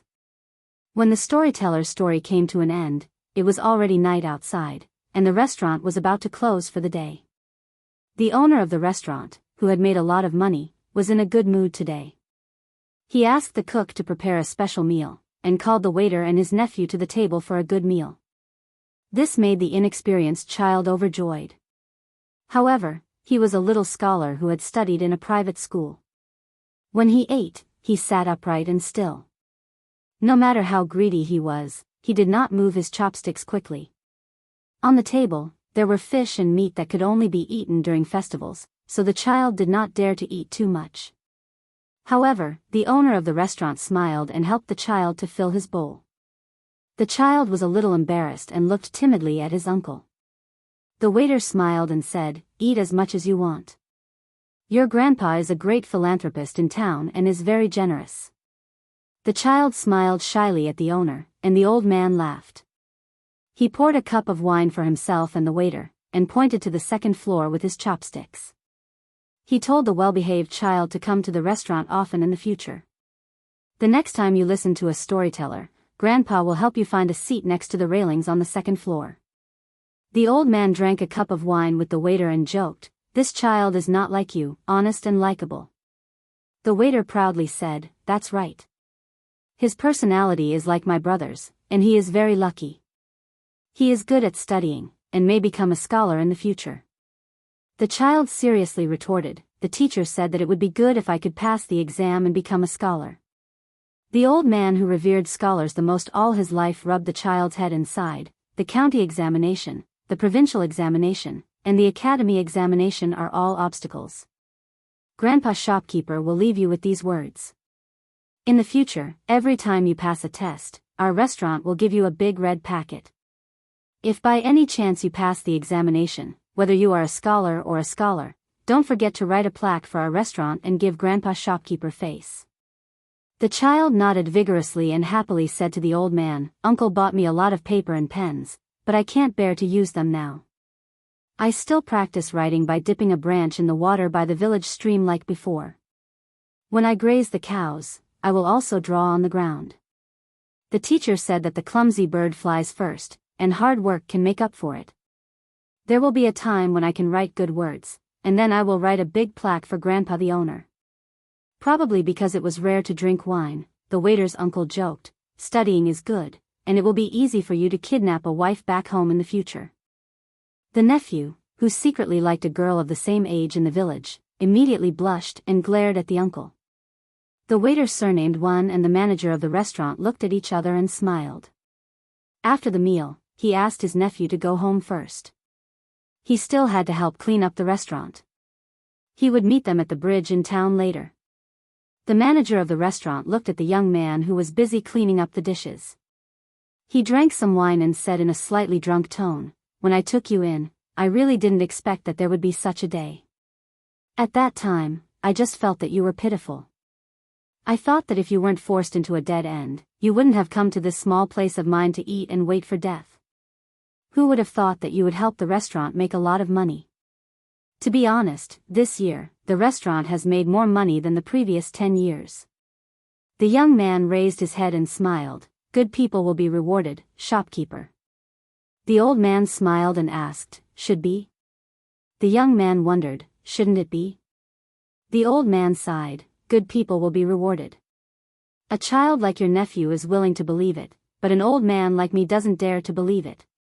The old man looked directly at the diligent waiter. The guests who come here to drink, eat, and listen to books all think that you have no temper, but I don't think so. I always think that you, the young man joked, shopkeeper, you want to say that I have no future, right? The old man laughed and scolded, nonsense, I really don't know why your wife likes you. The young man pointed at his face and said with a smile, my parents gave birth to me to be handsome, shopkeeper, you really can't be envious. The old man waved his hand, I won't talk nonsense with you, I want to talk to you about something serious today. The young man stopped smiling and stood beside the table with his hands behind his back, shopkeeper, if there's anything, just say it. I, Wenhua, have no future, but I remember who is good to me. I don't dare to say that I will repay the kindness of a drop of water, and I don't have the ability to return the favor, but I have to return the favor. Even if I can't repay it all once, I, Wenhua, will repay it all in my life. So, shopkeeper, don't be polite with me. Shopkeeper, if you weren't willing to take me in, I might be chopping firewood or burning charcoal somewhere, or working as a part-time worker for some family. Not to mention marrying a wife, I can barely support myself and not starve to death. Even saving money to buy a pen and paper for my nephew would be difficult. The old man smiled and raised his head to stare at the young man with sincere eyes. He put down the wine cup in his hand, most of the restaurant's business can be handled by you alone. As a shopkeeper, I am very idle every day, so I have heard the stories of the Jianghu that the storyteller told me, or the stories of scholars and beauties, and the strange tales of wild foxes. I have heard some of them, but there are a few sentences that I have remembered in my heart. There is a sentence that probably no one cares about, but I am very concerned about it. It's called, it's hard to be honest since ancient times. The more I think about it, the more I find this to be the truth. So, later on, I am relieved to let you handle the business of this restaurant. At first, I was actually not without concerns, and I did intend to see if you would keep some for yourself. After all, the big business in the world is accumulated piece by piece. But I was very surprised that you didn't take a single copper coin from the beginning to the end. The account books are clear, and the account books are also clean. This is not easy. Wine reddens one's face, and wealth moves one's heart. This is human nature. So, you are an honest person. The young man said in a deep voice, shopkeeper, you are treating me as an outsider. I, Wenhua, can live a stable life today because of the shopkeeper's kindness. If I go against my conscience and secretly take money from the restaurant, Wenhua, am really not a good person. I can't do this kind of thing. The old man nodded, as you know, I'm not young anymore. My whole life, I've always wanted to buy a big house in the county city for my retirement. It just so happens that my two pairs of daughter and son-in-law are both making a living there. Although there's an old saying that a married daughter is like spilled water, there's no parents in the world who don't care about their children. My two daughters are married off carelessly and it's not easy for them to live in the county city. That's why I'm thinking of letting them live a better life without renting a house and living under someone else's roof. As for me, I was willing but unable to do so in the past. The 300 to 400 taels of silver that I've saved up are still passable in the county city, but it's not enough in the county city where every inch of land is worth its weight in gold. This year, thanks to you, Wenhua, I've doubled my savings and have about 800 taels of silver. As long as it's not a place where the rich and powerful like Green Rabbit Alley or Children's Alley, it's more or less enough to buy a decent house. The waiter was stunned and said with a wry smile, old shopkeeper, I can't afford such a big restaurant even if I sell everything I have. The old man said with a smile, this restaurant used to be worth about 180 taels of silver. Now, it is different from the past. It should be valued at 300 or 400 taels of silver. You know this in your heart, and of course, I know it better. As for how much savings you have, I know it better. So, I thought of a compromise. The restaurant will be converted to 300 taels of silver. You don't have to rush to pay this money. Just don't forget about the dividends in the future. But, let me say the ugly words first. After paying off the 300 taels of silver, if the restaurant still makes money in the future, as an old shopkeeper, still want you to be filial to me every year. As for the specific amount, I won't force you. You can do as you see fit. In short, take care of your family first. The young man wanted to say something but stopped. The old man waved his hand to signal the young man to sit down. Don't feel like you owe me. I am very smart.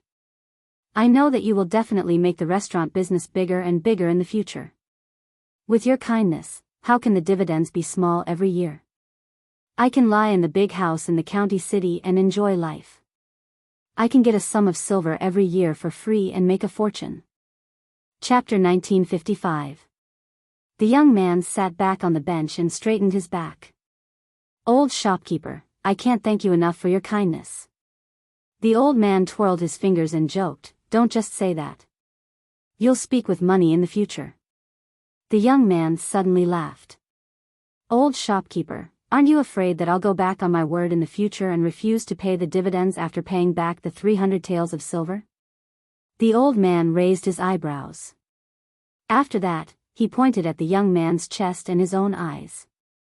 The reason for this deal is that I believe in your conscience and my own eyesight. The young man and the old shopkeeper each poured a cup of wine and raised their cups. It's all in the wine. The two drank the wine in one gulp. After the old man finished his wine, he said, you should go and see your wife.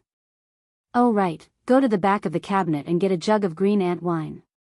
Treat it as my celebration for you finally having your own business. The young man stood up and laughed. Sure. The old man reminded him, celebration is one thing, but the wine will be on your tab. This green ant wine is not cheap. It's said that a jug from Bailiang costs less than 2 taels of silver. In Lianhui, it costs more than 1 tael of silver. And from Gangnam-do to here, it costs 4 taels of silver. How is this selling wine? It's more like selling silver. You should drink slowly. Don't drink until you've drunk all the wine. The young man chuckled. I can't bear to drink it myself. The old man asked curiously, why? Are you giving it to your brother or your father-in-law? The young man who went straight to the counter suddenly paused, turned around and grinned. Neither. I'm saving it for my brother. In the future, when he comes to my house to eat and drink, I'll treat him with this wine. Back then, a long time ago, when I was hanging out with him, he always said that this green ant wine was the most delicious wine in the world. At that time, he always liked to use this wine to covet me. Later, we separated. There was one time when I passed by his hometown alone. I was in a hurry and didn't get to drink it. I don't know what it tastes like. The old man said unhappily, what tastes like? It's just that it's expensive. Other than that, I don't like to drink it. It's too strong and too strong. It burns through the throat and has a strong after effect. In my opinion, it's not as good as our home-brewed rice wine. The young man smiled and said, that brother of mine is half a Jianghu man. Riding a horse to drink wine, he naturally has to drink the strongest wine. Drinking that soft rice wine is not considered a hero. The old man was amused. Oh, so you're from the pugilistic world. Also, from what you've said, you've traveled quite far in the pugilistic world, haven't you? The young man scratched his head. It's just that I've gone far. The old man rolled his eyes. You've suffered before, haven't you? The young man laughed it off. The old man sitting alone at the table raised his cup and drank slowly. He looked at the waiter who was carefully holding the wine pot from afar and asked without any reason, when Hua, the storyteller in our restaurant, said several times that the Northwest vassal king admitted that he had a brother in Jianghu who happened to have the same name as you? Then shouldn't your brother's surname be Su as well? The young man stood in the distance, a brilliant smile on his face. What a coincidence, it really is him. The old man laughed and waved his hand. Brat. Get lost. The old man who had no wine in his cup shook the wine pot. It was empty. He turned his head and looked at the young man who was walking towards the door of the restaurant. The young man was limping, but he didn't give off a miserable or funny feeling. The old man suddenly laughed and asked, "Wen Hua, are you really not that famous swordsman in the capital?" The young man who was holding the pot of green ant wine slowly turned around and made a face. "Shopkeeper, do I look like him?" The old man smiled and didn't answer. He waved his hand again. The old shopkeeper returned to his seat. There was no more wine in the pot. The bored old man thought for a while and looked at the door. He laughed at himself and said, "You don't look like him."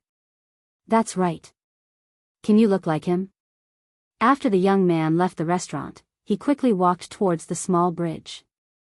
Along the way, there was an endless stream of people on both sides of the river. As far as the eye could see, the quiet river was full of lit river lanterns. It was like a starry sky on a summer night. According to local folklore, after a person died, if those wandering ghosts could find the river lantern with their name on it on the day of the Hungry Ghost Festival, they could be reincarnated. Back then, he had heard from his brother, who was a dog in Jianghu, that there was a Buddhist saying about reincarnation through a lantern. Especially for the resentful ghosts who couldn't be free in the netherworld, they could be free by relying on the lotus lantern on the river in the world of the living.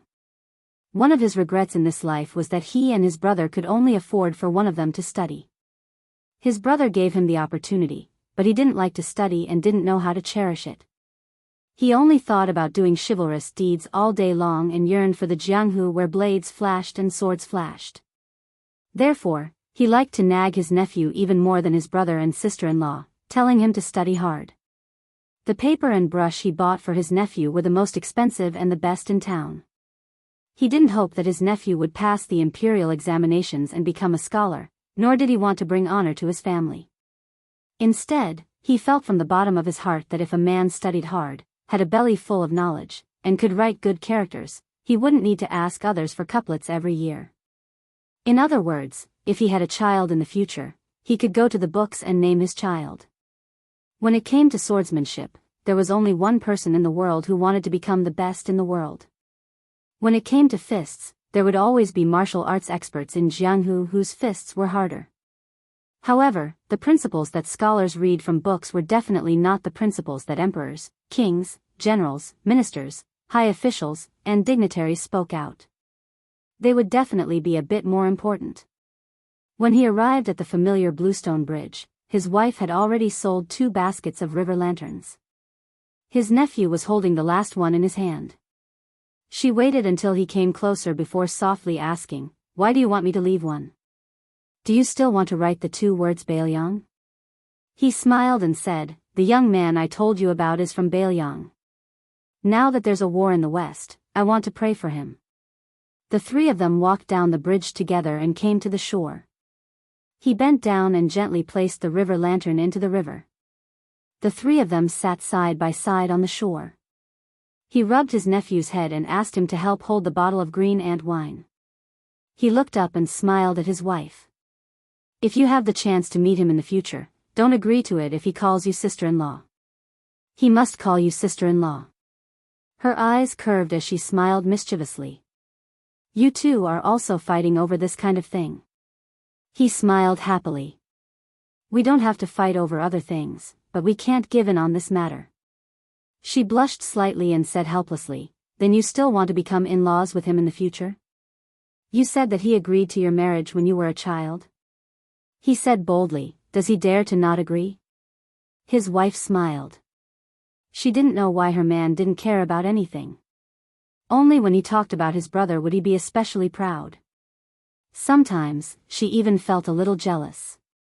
She didn't know what her man and his brother went through together that made him so reluctant to let it go. She knew better than anyone that this man with the surname Wen and given name Hua was actually able to take on and let go of anything.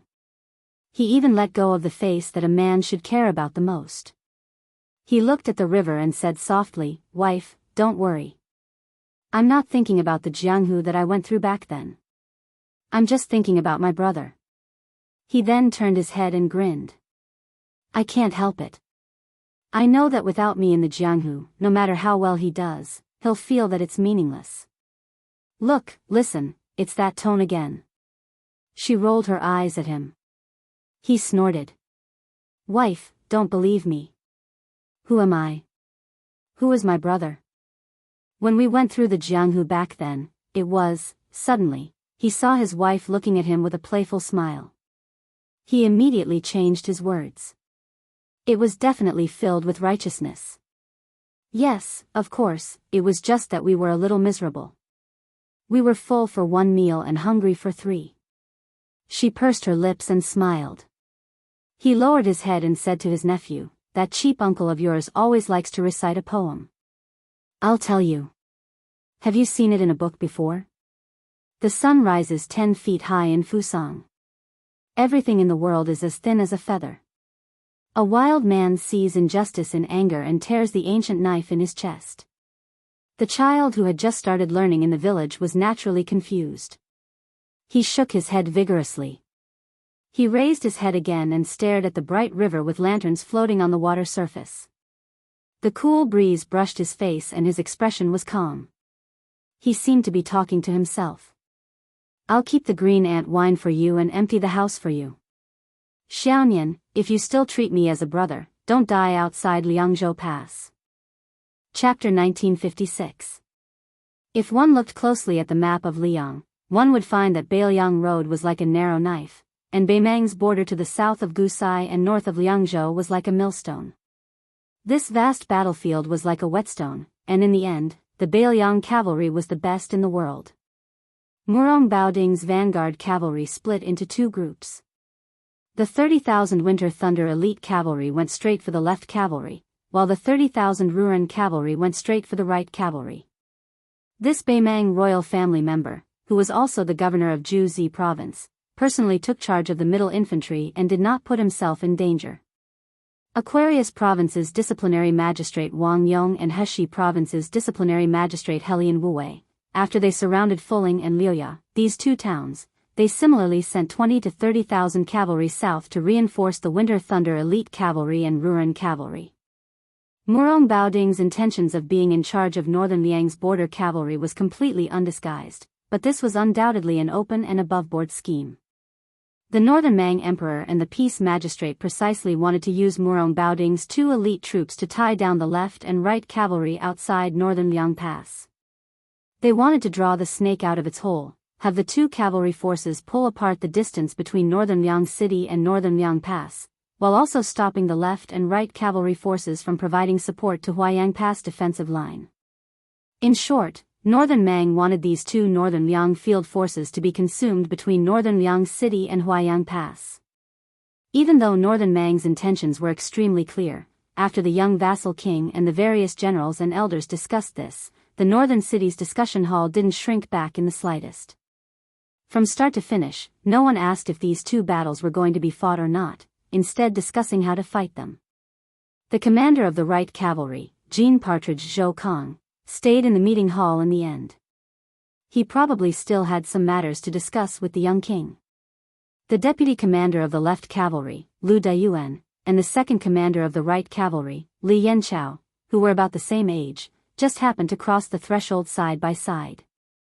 Li Yanchao was not familiar with Lu Dayuan, who came out of nowhere.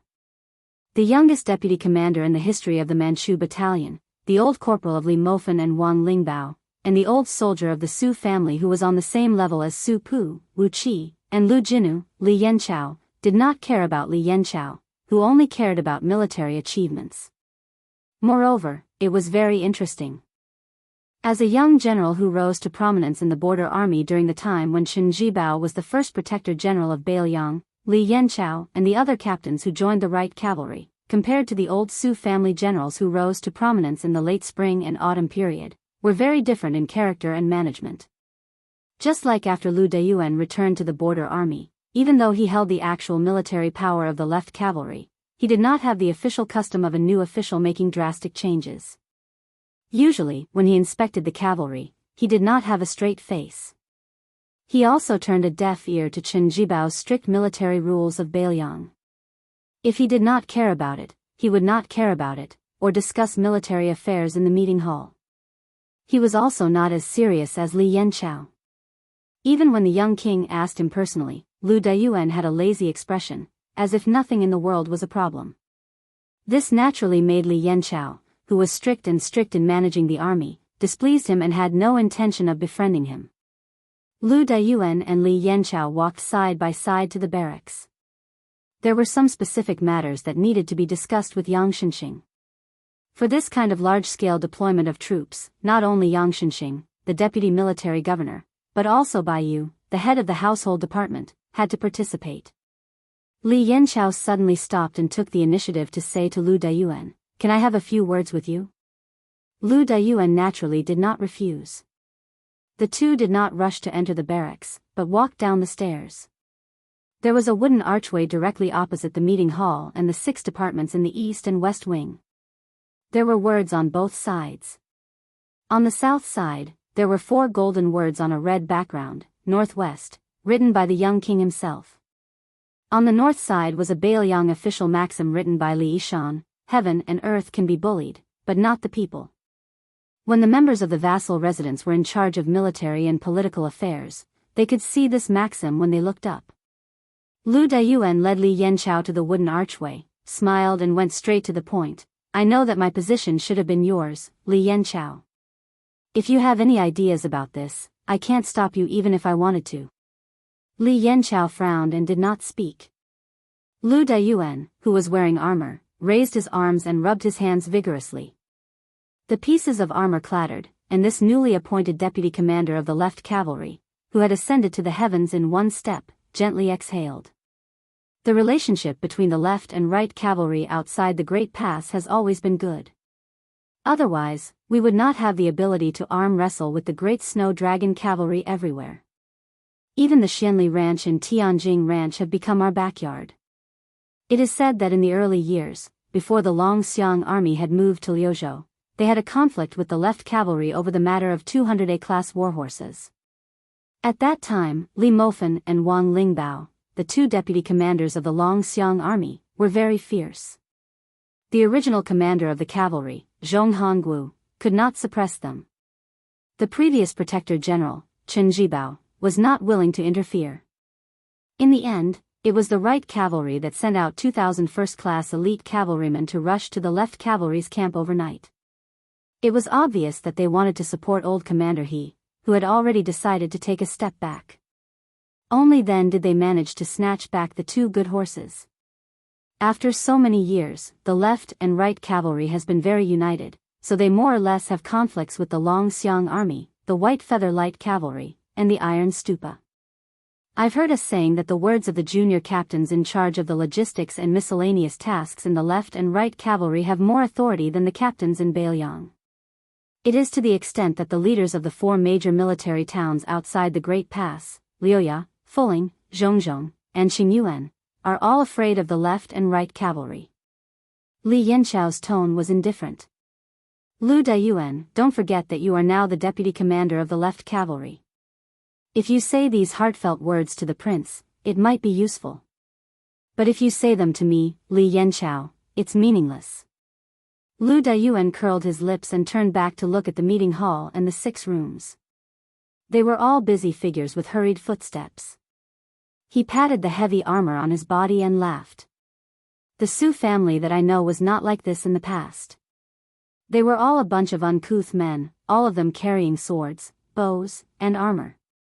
Even the only 2 scholars by the general's side, Sir Li and Sir Zhao, used to carry swords and participate in meetings. Today, in the general's residence, Li Gongda, Bai Yu, and the others are wearing civil official robes, while the military counselors are wearing scholarly robes. Looking around, there are so many scholars. There are very few people who wear turtle shells like us." Li Yanchao, who still had a lot of matters to deal with personally, said in a low voice, "The war is imminent, and the military affairs are heavy. Lu Dayuan, if you have something to say it directly. Don't beat around the bush with me. I won't play along." Lu Dayuan nodded, not angry at Li Yanchao's arrogant attitude. He smiled and said, "I, Lu Dayuan, am a donkey. I haven't been taken out for a walk for nearly 20 years. Since the prince trusts me and has allowed me to sit on the actual first seat of the left cavalry, then I can't let the prince down. Speaking of which, I, Lu Dayuan, have fought more than 60 battles and have never lost. This time, I definitely won't lose. Today, I called you out for a chat to let you know that the left cavalry has been handed over to me. The prince can rest assured, old marshal he can rest assured, and also you, Li Yanchao, can rest assured. We have to let everyone know that the left and right cavalry have always been arrogant and domineering, but we have the qualifications to be domineering. If you don't believe me, then let everyone open their eyes and watch. What to choose: Twin Jade Annulus, Ko Jianghui, Xia Shibei, Chao Benlei, Yu Echi. In front of the seniors of the Su family's iron cavalry, in the future, on the day of rewards, as long as you meet on the road, you have to obediently step aside. Lu Dayuan turned his head and looked directly at Li Yanchao. Old Li, what do you think? Li Yanchao sneered. Your words are still acceptable. Whether or not you have the ability, I'll wait and see. Next, if the left cavalry can kill half as many enemies as my right cavalry, I'll treat you to a drink in North Town. If not, when you meet me at that time, scram to the side. Lu Dayuan reached out and patted Li Yanchao's head. You brat, your temper is even worse than the great generals in the past. Li Yanchao, who had almost never been patted on the head in his life, was stunned. By the time he regained his senses, Lu Dayuan had already run away. At the entrance of the meeting hall, Partridge Zhou Kong, who had witnessed this shocking scene, also widened his eyes. He said helplessly, this Lu Dayuan is really something. He even dares to touch Li Taisui's head. Su Fengnian dismissed it with a smile. He said softly, if that's the case, the left and right cavalry's burden will be somewhat heavy. Zhou Kong snorted coldly. Since your highness believes that Ko Jianghui and his group of youths can make a name for themselves in Liuzhou, I can't be bothered to say anything about the muddled account of Qingyuan military town. However, even without the support of Stone Talisman, Ningame, and Yuan Nanting, Old He's left cavalry and my right cavalry against Murong Baoding and Wang Yong and Helian Wuwei behind them, your highness can put your heart back into your stomach. Su Fengnian hesitated for a moment, then said, the 30,000 Winter Thunder Cavalry and the 30,000 Ruren Cavalry can be considered Beimang's first-rate elite army in the Southern Dynasty. Beimang is willing to use such a large amount of bait. You must not let your guard down. Zhou Kong grunted in agreement. Su Fengnian suddenly clasped his fists towards the old commander who had once sent him off to the capital. He said, have a safe journey. Partridge Zhou Kong also clasped his fists and said in a low voice, only death, only death. The two were well aware. In reality, only death. Chapter 1957. Liuzhou was on the verge of erupting. At that time, neither side in Liangmang realized that this was going to be a battle that would determine the outcome of the war. It would be on par with the Battle of the Western Wall that ended the chaos of the spring and autumn period. After Northern Mang's great commander Huang Songpu achieved a great victory, he rushed downwards in an imposing manner, heading straight for Lu Province's central Green Sky City. At the same time, Northern Mang's emperor who wanted to make the final decision didn't hesitate to empty out Gusai Prefecture's military forces, transferring 40,000 Southern Dynasty's border elite troops to reinforce Huang Songpu's main force. The two main relay routes that connected more than 30 large and small military towns were packed with people. Without stopping to rest, they rushed south. Both armies gathered on the vast plains to the left of the Old Woman Mountain. This place was less than 70 miles away from Qingsang City. Not long ago, Liuzhou General Ko Jianghui had given Beimang a huge victory on the northern battlefield, greatly boosting the morale of Beimang's north and south capitals. However, whether it was the Beiliang Governor-General House or the North Jibei City Manor, they did not demote Ko Jianghui. Hence, Ko Jianghui was still the main commander of this battle. He led 10,000 young Liuzhou cavalry, 20,000 Longxiang army, which was a level higher than the Liuzhou cavalry, and 16,000 Lantua mountain monk soldiers under his command. Probably because they knew that this battle would determine the ownership of the entire Liuzhou territory, Qingsang City also sent out the 3,000 cavalry that were under the provincial governor's manor. The four Liuzhou powers had a huge disparity in numbers, and there were close to 50,000 troops in Liuzhou. It could be said that they were staking everything on one throw, and Ko Jianghui had full control over them. Although Liang Mang and Huang Songpu's forces had a smaller advantage compared to their initial numbers, the grassland cavalry still had the upper hand in terms of numbers and morale. This was mainly due to Ko Jianghui's muddle-headed deployment of troops. The Lantua mountain monk soldiers that rushed to assist Liuzhou were separated from the Liuzhou border cavalry, causing the Longxiang army to suffer heavy casualties for the first time since it was formed. As a result, the morale of these troops was greatly boosted. After 3 battles, Huang Songpu's elite cavalry still had 12,000 cavalry left. If one counted the Qingkailan troops that were almost completely wiped out, they had lost more than half. From this, one could see that the Battle of Liuzhou was undoubtedly a tough one. These 10,000 elite cavalry were undoubtedly the stabilizing force for the next battle. Wanyan Yinjiang, who was born in Longguan Pass, had lost all face in the second battle. It was precisely because of his mistake that Northern Mang was unable to form a tight encirclement, allowing Ko Jianghui's main force to break through the encirclement easily. His brother, Wanyan Jinliang, who was the most powerful person in the southern dynasty, sent a secret letter to reprimand him before the biting emperor. The wording was extremely strict, and the meaning behind it was to tell Wanyan Yinjiang that if he was unable to redeem his family's face in Liuzhou, then the family would have to close the door to him. Before the third battle of Liuzhou began, Wanyan Yinjiang not only gathered all the generals in the army, but he also called all the centurions to the empty space outside the tent. He made everyone sign a military order that on the battlefield, if no one within 10 people was able to kill the enemy, then the squad leader and the centurion would be executed on the spot. A chiliarch would be demoted to a centurion. Therefore, in the third battle, Wanyan Yinjiang's cavalry soldiers were not afraid of death. After the battle, they indeed had a lot of gains. Their military exploits surpassed that of Huang Songpu's main force. They even left behind the Yi family's cavalry. When this report, personally written by old Marshal Huang Songpu, was sent back to the 2 capitals of the grassland, the Wanyan army caused a sensation in the southern dynasty. The old lady was very happy and bestowed the Wanyan family with a total of 18 Xianbei belts.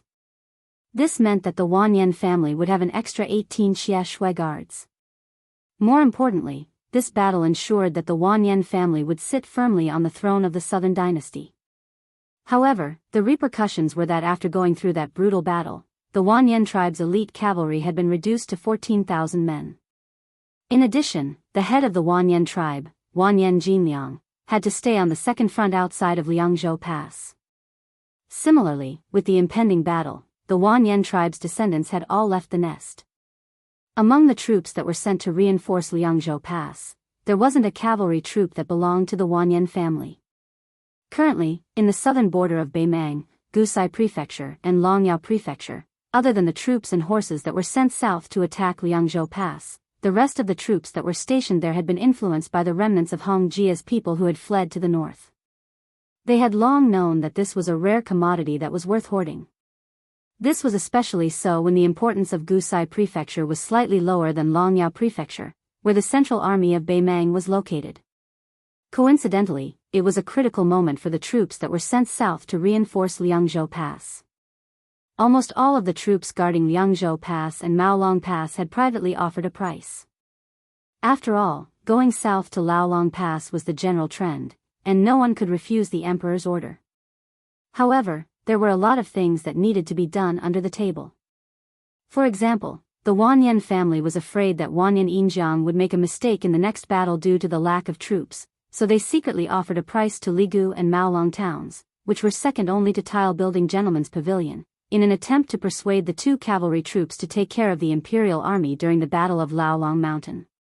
Unexpectedly, the 2 generals of the 2 towns firmly refused. It turned out that the Yi families that were also on the front lines of Liuzhou Pass had already taken the initiative to spend a large amount of money to form a temporary alliance with them. Furthermore, the price they offered was much more sincere than the reserved Wanyan family.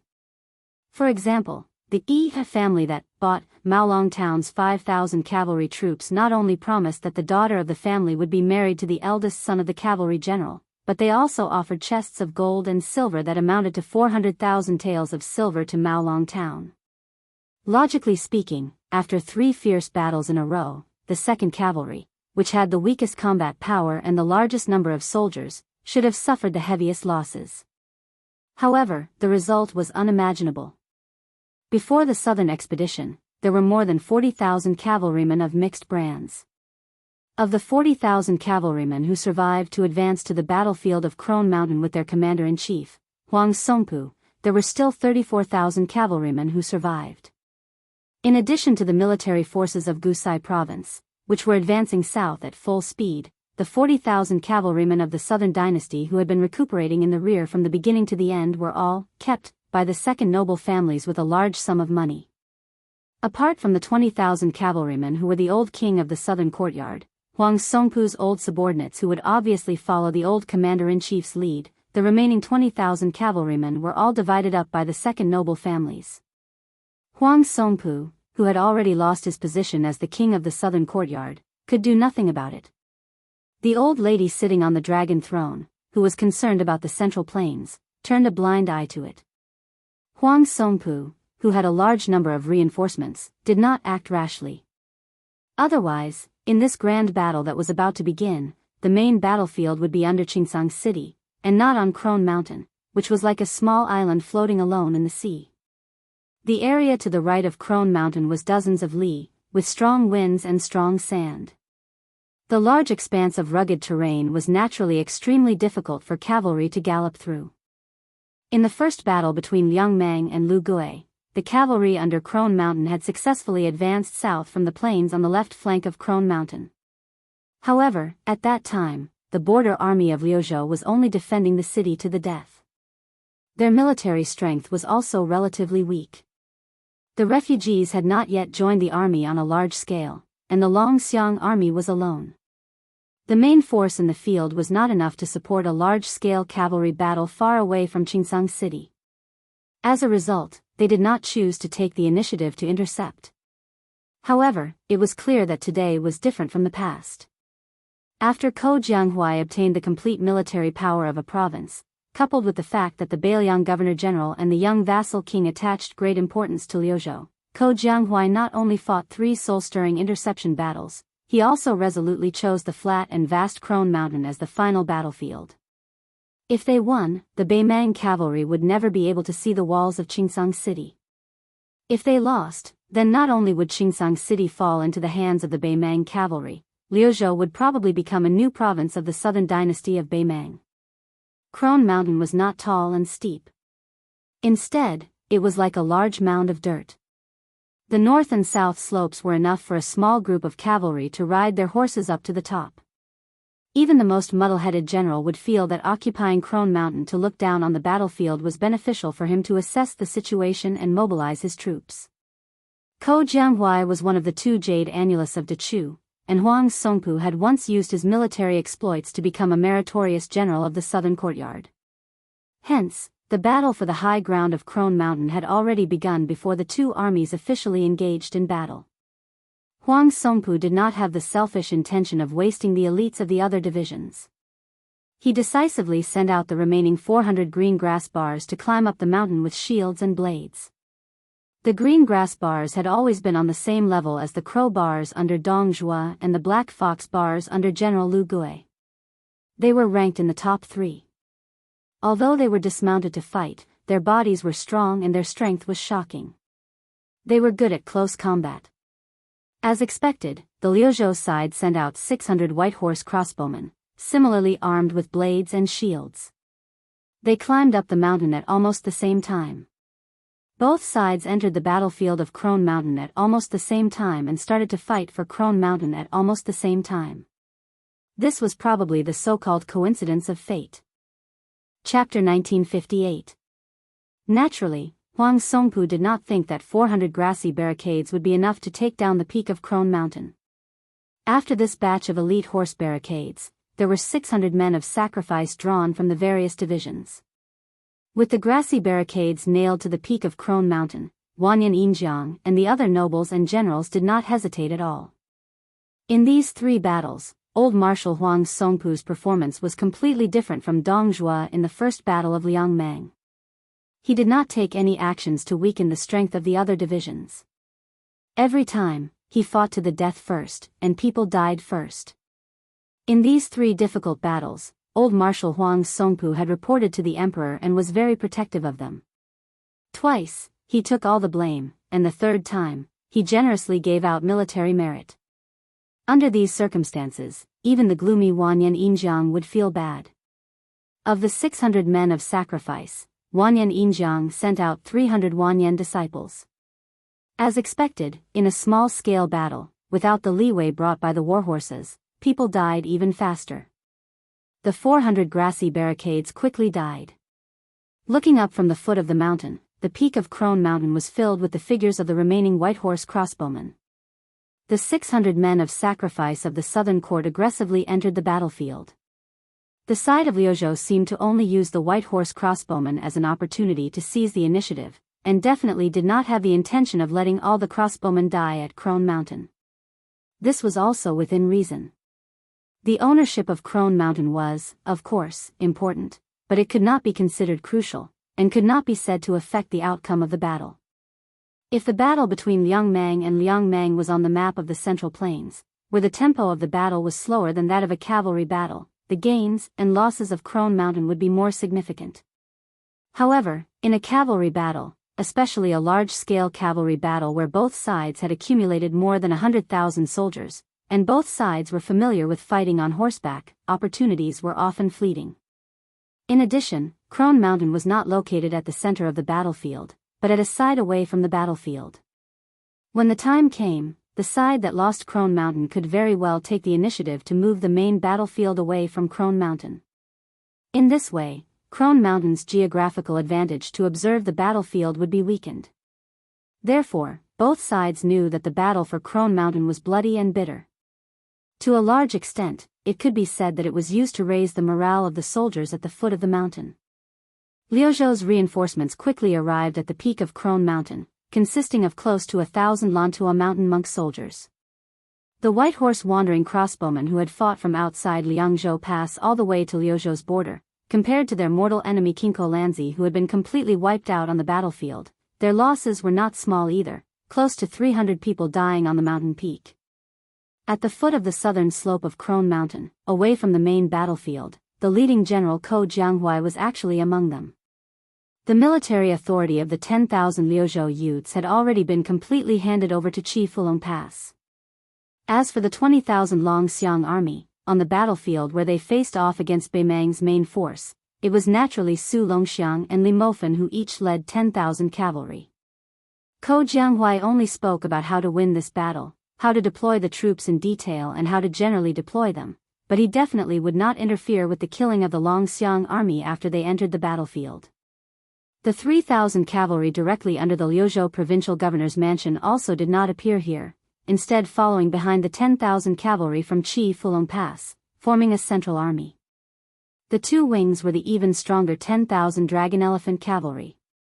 Huang Songpu did not leisurely head to the foot of Crone Mountain's northern slope like Ko Jianghu to oversee his own central army.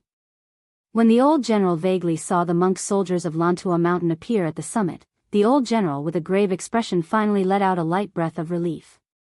In the previous 3rd battle, the monk soldiers of Xia Shibian were not even worth his weight in gold. They were practically a burden that held him back, allowing this Southern Dynasty great general to obtain a great victory that even Taiping Ming did not expect. His military service was so great that it shook the grasslands. However, in the depths of Huang Songpu's heart, he instead felt even more apprehension towards the monk soldiers of Lantua Mountain that the Beimang had obtained through winning the Battle of Mian Pass. He was not as optimistic as many of the Southern Dynasty border army generals who believed that the reason for the defeat of the Liuzhou border army was that Ko Jianghu intentionally suppressed Xia Shibian, whose name shook the world at the Battle of Mian.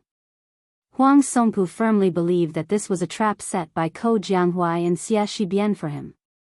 If he was not careful, the people who would be strangled by the neck would be tens of thousands of grassland soldiers.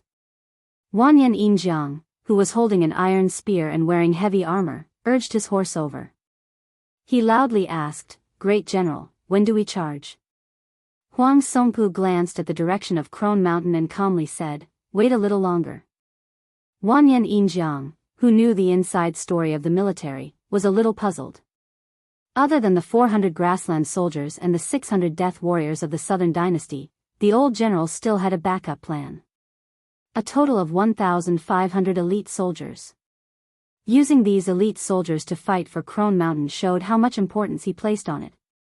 However, even Wanyan Yinjiang, who was not as talented in military strategy as the old general, knew that the number of soldiers he had was still too little. With the Beiliang Frontier Army's character of wanting to lose people, they could not afford to lose face. At the very least, they would need to add another 1,000 soldiers to ensure that they would be able to take over Crone Mountain. One Crone Mountain was only worth this price. If more soldiers were sent in, more people would die on the mountain. For both sides, Liang Mang and Liang Mang, it would be a loss. The old general, Huang Songpu, obviously did not plan to take over Crone Mountain from the start. Instead, it was more of a test. After going through 3 battles, Wanyan Yinjiang knew his own worth. His arrogant personality had long been smoothed out. He was completely convinced of the old general's ability in military strategy. Since Huang Songpu said to wait a little longer, Wanyan Yinjiang, who was bound to the old general for good or ill, did not say any more nonsense. The figures of soldier monks appeared on the surface of the water in an endless stream. These monks of Mount Lantua, who possessed extraordinary combat strength, were especially eye-catching on the summit of Old Woman Mountain. 1,500 Northern Mang and Southern Dynasty border soldiers all bravely sacrificed themselves. In the end, there were still 200 monks of Lantua Mountain standing at the peak of Crone Mountain. Their robes were bright red and dazzling. Furthermore, the number of Lu province soldiers was still increasing. They displayed a ferocious attitude, as if they were going to take down this old lady of Crone Mountain. Wanyan Yinjiang quietly stopped his horse beside the old general. His brows were tightly furrowed. With the last of their reinforcements all dead, this also meant that Crone Mountain could be considered the exclusive property of the Lu province cavalry. Huang Songpu hesitated for a moment. He turned his head and asked, "General Wanyan, how many people do you think the monk soldiers of Lantua Mountain have sent out for Crone Mountain?" Wanyan Yinjiang subconsciously replied, "From the looks of it, 1,000 people have died in battle." Huang Songpu dismissed it with a laugh. He did not bother about this Beimang noble's irrelevant answer. He raised his head to look at the clear sky. He nodded and muttered to himself, "No matter what, we can start fighting." Along the not-so-steep southern slope of Crone Mountain, 3 young men slowly led their horses forward. Lu Province's General Ko Jiangjun, Beiliang's only remaining white horse crossbowman Captain Li Hanlin, and Lu Province's Deputy General Qin Shiliang, who had personally brought 3,000 reinforcements to Ko Jianghui. Other than the hundreds of monk soldiers on the peak, there were no other soldiers at the foot of the mountain behind the 3. Other than the white horse crossbowmen resting on the ground, there were no other soldiers. Li Hanlin was the first to leave the group. Together with his fellow officers, he moved the corpses of those who had died in battle down the mountain. Not far from Li Hanlin, there was a tall man dressed in ordinary border army attire without a saber. What was even stranger was that everyone ignored him. As they approached the peak, Qin Shiliang asked softly, "General Ko, how did you guess that Huang Songpu would use less than 3,000 people to fight for Crone Mountain?" Ko Jianghui smiled. "After fighting 3 battles with him, I have a general idea of Huang Songpu's temperament. He is a seasoned and prudent general. He knows that Crone Mountain can't decide the direction of the battle. If it weren't for the fact that he didn't know the whereabouts of the monk soldiers of Lantua Mountain, he wouldn't have sent the last 1,500 people to their deaths. Now he can see that I am determined to use the monk soldiers of Lantua Mountain to take Crone Mountain. I guess the old man will be relieved. Because I gave a strict order from the beginning that no one of Beimang's men of sacrifice is allowed to live on the peak and pass on the military intelligence after seeing the details of the situation at the foot of the mountain. So I had no choice but to ask Li Hanlin's follower, the Grand Master, to secretly help me in order to prevent Huang Songpu from guessing how many monk soldiers are stationed on the southern slope." Finally reaching the top of the mountain, Qin Shiliang looked to the north and said bitterly, even if he knows that there are only 1,500 monk soldiers on the southern side of Crone Mountain, I believe that Huang Songpu will never be able to guess where the main force of the monk soldiers is. Because even I, Chen Shiliang, still find it inconceivable. The Liuzhou general said expressionlessly, life and death are decreed by fate, riches and honor are up to the heavens. His appearance on that battlefield was Xie Shibian's own choice. Moreover, I, Ko Jianghui, did not want to stop him. Chen Shiliang, who was in a complicated mood, could only sigh. During the Battle of Miyun, Xie Shibian defended the mountain pass to the death. Following this, Xie Shibian had to personally lead 10,000 monk soldiers to resist the 60,000 reinforcements from the southern border alone. His goal was to have the Liuzhou cavalry work together with the Qingyuan army to swallow up Huang Songpu's main force. Even Chen Shiliang, who was a layman in military affairs, knew that in some battlefields, one could fight to the death, but in other battlefields, one could not.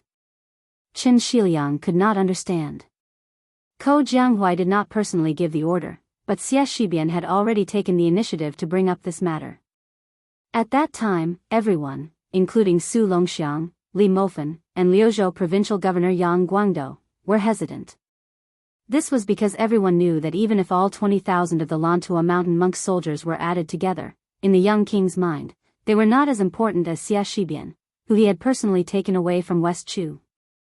Only Ko Jianghui dared to openly agree and let Xie Shibian die.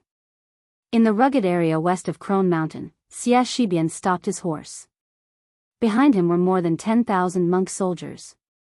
Everyone had abandoned their blades and carried large shields, holding long spears to stop the horse. When the middle-aged warrior monk who acted as the scout returned and reported that there were no Beimang scouts 10 li ahead, the main general Xie Shibian raised his arm and moved forward. Only then did the troops continue to move forward quickly. Xie Shibian, whose lips were dry, grinned and exhaled softly. For some reason, he thought of the delicate girl who often walked past his door with her head down and sunbathing when he was young. South of Bailiang, there was her. The reason was enough. Chapter 1959. On the vast plains to the north of Crone Mountain, the sound of a bugle horn shook the heavens. Huang Songpu had 12,000 cavalrymen, 14,000 Wanyan elite cavalrymen, and 34,000 second cavalry.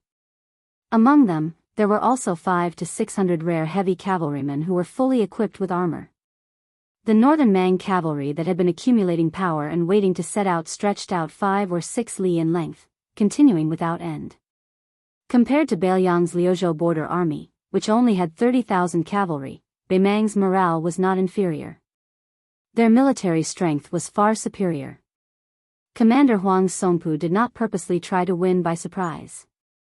Although the battlefield was vast, this general who had been the number one person in the southern dynasty for more than a decade did not try his best to spread out the front lines. It was obvious that he did not plan to fight a chaotic battle of unprecedented scale. He also did not split into left, middle, and right formations like the Liuzhou border army. Instead, he used his own troops as the vanguard, with the Wanyan elite cavalry following closely behind. The E cavalry, which had the largest number of people, brought up the rear. In this way, the northern Liang border cavalry, who had the advantage of natural armor, could be weakened to the greatest extent. While ensuring the thickness of their formation, it could force the Liuzhou cavalry into the mud and reduce the number of repeated charges. On the other hand, to be able to make the grassland cavalry that was described in the spring and autumn annals as the western and northern borders were filled with fierce cavalry that came and went like the wind, and the central plains were unstoppable unless it was a high city, they had no choice but to use such a stable formation to fight. This in itself showed the exceptional strength of the Bailiang cavalry. Ko Jianghui and Chen Shiliang stood at the peak of Crone Mountain, their field of vision extremely good. Overlooking the battlefield, they could see that after Liang Mang's cavalry began their charge at the same time, they were like two waves of flood bursting through a dike, colliding into each other. Chen Shiliang had never considered himself to be an expert in military affairs. When facing the battlefield, he also did not have the hot-bloodedness of a general. It could even be said that this talented second-generation Su family strategist of the Tide Listening Pavilion had an instinctive dislike of killing on the battlefield. The Confucian school advocated cultivating the body, governing the family, and governing the country. The essence, or perhaps the root, lay in the word governing and peace. Therefore, the world was governed and peaceful. This was the true home of a scholar. Chen Shiliang subconsciously turned his head and saw Ko Jianghu holding his horse with one hand and his blade with the other. His expression was calm. Chen Shiliang was often compared to Su Beiji, who was also a strategist of Mount Qingliang. This was just like how the imperial court of West Chu liked to comment on the twin jade annulus of De Chu, Ko Jianghu, and Xia Shi. It was the same logic as how the West Chu imperial court always liked to comment on the twin jade annulus of De Chu, Ko Jianghu, and Xia Shi. In Beiliang Pass officialdom and the border army outside the pass, Chen Shiliang and the higher-ranked transport envoy Su Beiji were polar opposites. The Beiliang border army recognized Chen Shiliang, who had personally experienced the first great battle of Liangmang. They believed that Chen Shiliang had truly inherited the mantle of tide-listening pavilion Lishan. In the future, he might have a chance to reach a transcendent height that could stand shoulder to shoulder with Lishan. However, the officialdom of the three provinces, especially Liangzhou and Lingzhou, where Su Beiji had lived before, regarded Su Beiji even more highly. They viewed him as a true pillar of Beiliang, a talent comparable to Li Yang's Grand Secretary Zhang Julu. He had the stature of a prime minister that could only be achieved by one person in a generation. On the other hand, Chen Shiliang was probably no more than a military strategist at the border or a minister in the central government. Chen Shiliang paid no attention to these comments about the undercurrents of Beiliang's upper echelons. This was because of his temperament. Although he was born into a humble family in Gangnam-do and did not even have the qualifications to sit at the same table as famous scholars, compared to many officials in the Liyang imperial court who seemed to have suddenly turned yellow overnight after passing the imperial examinations, Chen Shiliang was more open-minded. Instead, there were often people who half-jokingly said to him that Su Beiji had a competitive heart. Even the provincial governor Yang Guangdo did not mince his words. Whether a gentleman competed or not depended on the timing. He warned Chen Shiliang that Chen Shiliang could not truly not compete for anything and only give in. As for the twin jade annulus of De Chu, who was currently leading troops and fighting alongside him in Liuzhou, Chen Shiliang felt that he had a slightly better impression of Xia Shibian, who came to Liuzhou later than him.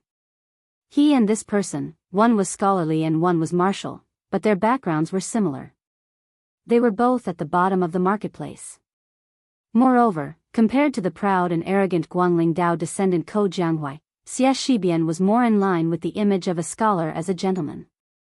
Interacting with him was like bathing in the spring breeze. Ko Jianghu was always like the blazing sun in the midday summer sky, dazzling and dazzling. But even so, the deeper Chen Shiliang interacted with Ko Jianghu, the more sincere his admiration for him grew. He remembered reading history when he was young. He read, "One does not rejoice in victory, one does not feel discouraged in defeat. One who is as calm as a lake even when there is a thunderstorm in his chest can become a general." At this time and place in Crone Mountain, Chen Shiliang gazed at Ko Jianghui's resolute profile. In his heart, he sighed, a master of the art of war should be like this. Ko Jianghu did not turn his head. He suddenly said, "If I win this war, but Xia Shibian dies in battle, then to me, Beiliang wins and I lose." Chen Shiliang, who had been immersed in officialdom for many years, naturally understood the mystery. He asked curiously, "Since this is the case, why did Ko Jiangjun agree to General Xia's generosity and go north?" Chapter 1960. Ko Jianghu smiled and said slowly, "In the battle of spring and autumn at the West Wall, do you know how many cavalrymen were really involved in the battle? Actually, the total was less than 140,000, far less than the 40,000 to 50,000 infantrymen sent in at once in the middle and later stages of the battle. It was because both sides had used up a lot of military strength before the final battle, and the cavalry had suffered heavy casualties early on. It was also because the Guangling Road territory was not suitable for large-scale cavalry to fight together. So, not to mention me and Xia Shibian, even Chao Chongqing and all the people in the Central Plains who use troops will have a knot in their hearts, and that is to have a proper cavalry battle with the grassland cavalry that is said to be invincible after the Great Feng. There is no need to rely on the dangerous pass, no need to defend the city to the death, just on the flat terrain of the battlefield, warhorse against warhorse, warblade against warblade. At this point, Ko Jianghu paused for a moment. His hands let go of the reins and the handle of the warblade, and he suddenly clenched his fists and smashed them together. Meet force with force, let's have a proper battle. Ko Jianghui's eyes were burning. Victory! Our cavalry of the Central Plains will win. Even Chen Shiliang, a civil official who despised casualties on the battlefield, couldn't help but feel a surge of strong emotions when he heard these words. Ko Jianghu reached out an arm and pointed at the battlefield at the foot of the mountain where the two armies were about to collide. Coincidentally, a once-in-a-lifetime opportunity is in front of me and Xia Shibian. I want to win, he also wants to win, so no matter what, we can't lose. However, Xia Shibian is more ruthless. For this battle, he is willing to pay the price with his life. I'm not as good as him, and I'm only willing to bear the price of a dark future in Beiliang. An ambitious person values success or failure, and a hero doesn't care about death. Maybe in the history books, Xia Shibian will be praised more than me. Chen Shiliang had nothing to say. On the battlefield to the right of Crone Mountain, the battle between the two sides reached 100,000 cavalry. It was spectacular and tragic. To increase the strength of the formation, the refugee young cavalry in the middle of the three cavalry armies of Liuzhou led the charge with 6,000 men of the direct collision camp, jumping out of the original front line. In the first charge, Huang Songpu did not use the armored cavalry that was worthy of its name. Instead, he hid them outside the battlefield, and it was still the old commander himself who led the elite cavalry under his direct command. It was still this old general who had once been the king of the southern courtyard leading the charge. Abandoning the tactic of luring the enemy and wandering about, the cavalry clashing into the formation was exchanging lives. The 6,000 direct collision battalion acted as the tip of the cone formation. As they accelerated, they gradually reduced the width of their front line and collided with the 12,000 cavalry under Huang Songpu. The Chong of Liuzhou was like a giant drill to cut open a mountain. Including the collision camp, the direct, and the cavalry, and the Bian Beiliang and the cavalry. The deeper they dug into the formation, the easier it was for the two dragon elephant armies at the sides of the conical formation to tear through the northern Mang cavalry's thickness. Huang Songpu's front, middle, and rear formations, in this kind of simple collision formation, displayed an astonishing effect. The 12,000 men led by the old commander were all top elites who had been through many battles. They were originally better than the Liuzhou border cavalry made up of refugees. Both sides separated from each other, advancing 500 steps forward. There were Flo province cavalry soldiers who were continuously knocked off their horses, directly smashing into the 2,000 cavalry at the very front of the camp. 5 or 6 out of 10 died on the spot. Under the continuous collision of this type of cavalry formation, it was often impossible for them to even slow down the northern Mang enemy cavalry. It was to the extent where the northern Mang cavalry didn't even need to deliberately remove their heads, their warhorses could just charge straight through. The 14,000 Wanyan elite cavalry did not follow closely behind Huang Songpu's cavalry. Instead, they opened up a 600 to 700 step gap between the two armies. With that, Wanyan Yinjiang's family private army was able to launch a second charge. When the remaining 7,000 Liuzhou cavalry broke out of the formation of Huang Songpu's cavalry, they faced the Wanyan elite cavalry who had raised their speed to the max. One side's speed and momentum were decreasing, while the other side's momentum was at its peak. The result of the collision was obvious. The 14,000 Wanyan elite cavalry held their spears and charged forward. Relying on the impact of the charge, they were extremely heavy. 500 Liuzhou border cavalry were actually brushed past and died on the backs of their horses. The perfect soldier cavalry at the back even had the time to grab the chance to stab those Liuzhou cavalry who had unfortunately fallen to the ground. When this Liuzhou cavalry that broke through the formation twice finally met the B cavalry with the largest number of people, they had already suffered heavy losses. Luckily, their sacrifice reduced the pressure on the two wings of the Longxiang army. No matter if the wild goose flew north or south, it was always the leading goose that had the most difficulty. It was even more so when the formation on the battlefield was like flying geese. Although the cavalry gathered by the E High School had the thickest formation and the longest depth, they did not pose much of a threat to the Liuzhou cavalry. Facing the charge of the Longxiang army, which did not suffer many losses, they were at a disadvantage. It was just a change of battlefield position. Both sides of Liangmang were covered in corpses. However, both sides still maintained a relatively stable formation. This meant that in the next charge, more people would die, and it would be easier. Qin Shiliang stood on the mountain peak. After personally witnessing this intense clash, he kept silent. If one only judged from the Old Woman Mountain battlefield, based on the current situation, the final victor would be Beimang. Ko Jianghuai was expressionless from start to finish. Not enough people had died here, and the northern Mang did not feel that the achievements were at their fingertips. Or, if Huang Songpu sensed that something was wrong, the final encirclement of the Crone Mountain would not be able to stop the main force of the northern Mang at all.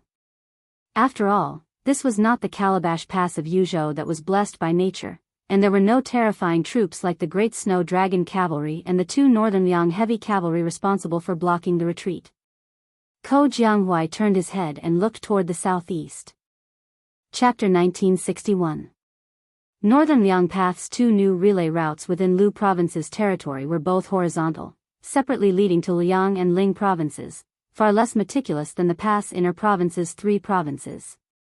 This was also a helpless move. The vast Lu province only had 3 military towns to rely on, yet it was bordered by northern Mang's powerful Gusai province.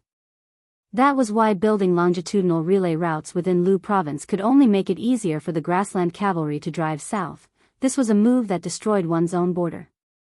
Taking 10,000 steps back, even if that young vassal king mysteriously lost his head, overestimating his own abilities and exhausting his military, building relay routes in Lu province, Green Azure City's provincial governor manor, Huayang Pass Protectorate Manor and Clear Frost Mountain would all rebel at the same time.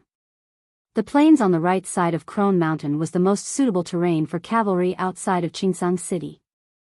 The location chosen by Ko Jianghuai for the third intercepting battle after the 2 great victories was a yellow sand plain about 200 li north of Crone Mountain. Between that plain and Crone Mountain, there was a huge corridor running north and south. It was roughly shaped like a woman's waist.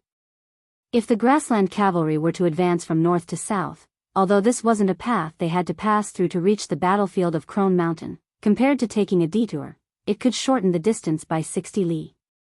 Furthermore, this corridor wasn't narrow or steep, definitely not a winding path. It was impossible to set up an ambush on both sides. On the contrary, the mountains on both sides of the corridor were flat. The width of the corridor was roughly the same, about 1.5 li. It could be said that a large group of cavalry could pass through it without any hindrance. The so-called corridor was shaped like a woman's waist, but that was only in comparison to the entire Liuzhou territory. As a result, from the first battle of Liangmang, when Lu Wei's cavalry went south, to the second battle of Ko Jianghuai, when the 3 intercepting battles, neither side had set their eyes on this place that the refugees had named Grasshopper's Leg. However, amidst the grandiose reinforcement of the 50,000 southern border cavalry, when almost everyone could see the northern entrance of this corridor, there was already a group of Lu province soldiers in the middle of the corridor. They had been waiting for a long time. When Ma Lanzi hurriedly reported back to the Beimang generals, the 50,000 cavalry fell into an awkward situation. The Liuzhou infantry all assumed a posture of defending the corridor to the death. There were about 14,000 of them. The main force was the monk soldiers of Lantua Mountain in the west, mixed in with 2,000 to 3,000 native Liuzhou soldiers. The bad news was that with this corridor as the battlefield, the cavalry couldn't move left and right. The good news was that the infantry army that was waiting in formation didn't bring any large-scale anti-horse machine.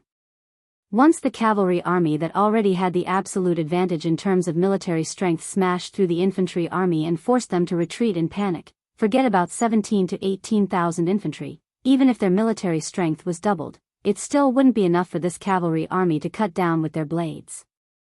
After 20 years of fighting to the death at the border, the Northern Mang's Southern Dynasty cavalry no longer dared to underestimate the strength of the Northern Liang cavalry or the Yuzhou infantry under Yan Wenluan's command.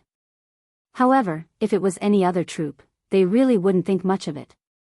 This wasn't blind arrogance, but rather the enormous confidence that the grassland cavalry had accumulated over the past 400 years since the end of the Great Feng dynasty's era. Apart from this, the reason that made the southern generals feel troubled was that from the moment they left the camp to the battlefield at Crone Mountain, whether it was the king's tent in Baiting, the nearby temple in Shijing, or the commander-in-chief Huang Songpu, who was fighting in the south, they were all strictly ordered to participate in the battle on time. At the crucial moment, the entire battle would be decided and all the main forces in Liuzhou would be wiped out. Thus, the 50,000 cavalry could not miss the opportunity at all. Right now, the difficult problem facing these southern dynasty generals who grasped military authority wasn't just whether or not they should take a longer detour, because the monk soldiers in the middle of the corridor could similarly quickly withdraw to the south. Perhaps if they changed the battlefield, the northern Mang cavalry could break through the formations even faster, but the consumption of traveling 60 li of additional distance was definitely not a price these southern dynasty generals, large and small, could endure. Moreover, the military merit of more than 10,000 western region monk soldiers, especially Xia Shibian, whose head might be exchanged for the merit of being granted a noble rank, was just too tempting. Should they fight or not? Of course they would. Whether it was for public or private reasons, the Beimang cavalry felt that they had to fight in this corridor to obtain a large amount of military merit. The 18 Xianbei jade belts that the emperor had recently bestowed to the Wanyan family were the best example. With great merit in front of them, how could the 50,000 cavalry, whose stamina and spirit were at their peak, not be able to break through the formation of more than 10,000 infantry soldiers? On the other side of the corridor, Xia Shibian, wearing armor and a war blade at his waist, sat on the back of a horse and looked toward the north. The wind blew in his face, and it was as if he could already smell the scent of blood. This deputy general of Liuzhou, who was known as one of Dechu's twin jade annulus, had a firm gaze and a calm expression. Chao Zhangqing had once privately commented with the empress of West Chu, Jianghu, about the generals and ministers of the dynasty. Most of them were mediocre, but when it came to Xia Shibian's proud disciple, he was unexpectedly not stingy with his praises. Especially when he said, using troops on the battlefield, turning stone into gold, these 8 words carried the most weight. But in the end, he added a comment that seemed to be a digression: Xia Shibian's tenacity and perseverance surpasses Ko Jianghui's. Xia Shibian slowly closed his eyes. This young man that even the young emperor of Liyang wanted to recruit into Great Peace City was now a citizen of Dechu but a general of Beiliang. Dechu had been invincible for 200 years during the spring and autumn period. They relied on 3 things to defeat their enemies: strong armor, strong bows, long spears, and military orders. When Dechu was at the peak of its power, it had once beaten Liyang and Dongyu to the north of the country like a strong man beating a young child. Even though Great Chu's military strength had declined from its peak, and Liyang, located in the northern corner of the 9 kingdoms of spring and autumn, had begun to pay attention to cultivating cavalry, before the 120,000 great halberd warriors were completely wiped out in the Battle of Scenic River, the entire Central Plain still believed that the Liyang cavalry of a certain scale would not be able to gain the slightest advantage against the heavily armored infantry that was hailed as the most powerful in history. However, in the Battle of Scenic River, reality had proven that on a suitable battlefield, heavily armored infantry that did not have enough cavalry supporting them could only wait for death no matter how many there were. They might not necessarily lose, but they definitely would not obtain a great victory. That classic battle in the history books was far inferior to the one at West Leiby. It had always been underestimated and looked down upon by Liyang's historians and militarists. First of all, in the 3 battles, not many soldiers actually died on both sides, only 30,000. Second, the Su family army that had achieved a great victory with the combination of cavalry and infantry chose to brutally bury more than 80,000 surrendered soldiers in order to prevent any mistakes in the crucial battle that followed. In addition, the old emperor of Liyang, Zhao Li, had once sent an old general with meritorious service and 2 Zhao clan relatives to participate in the battle. Therefore, it was inconvenient for Zhao Dun to spread the taboo of ascending the throne and claiming the title of venerable. However, that battle of Jinghe had a great impact on the victorious Su family. When Su Shao and his subordinates were touring the battlefield, He squatted down and stared at the fine armor of a Dachu halberd soldier.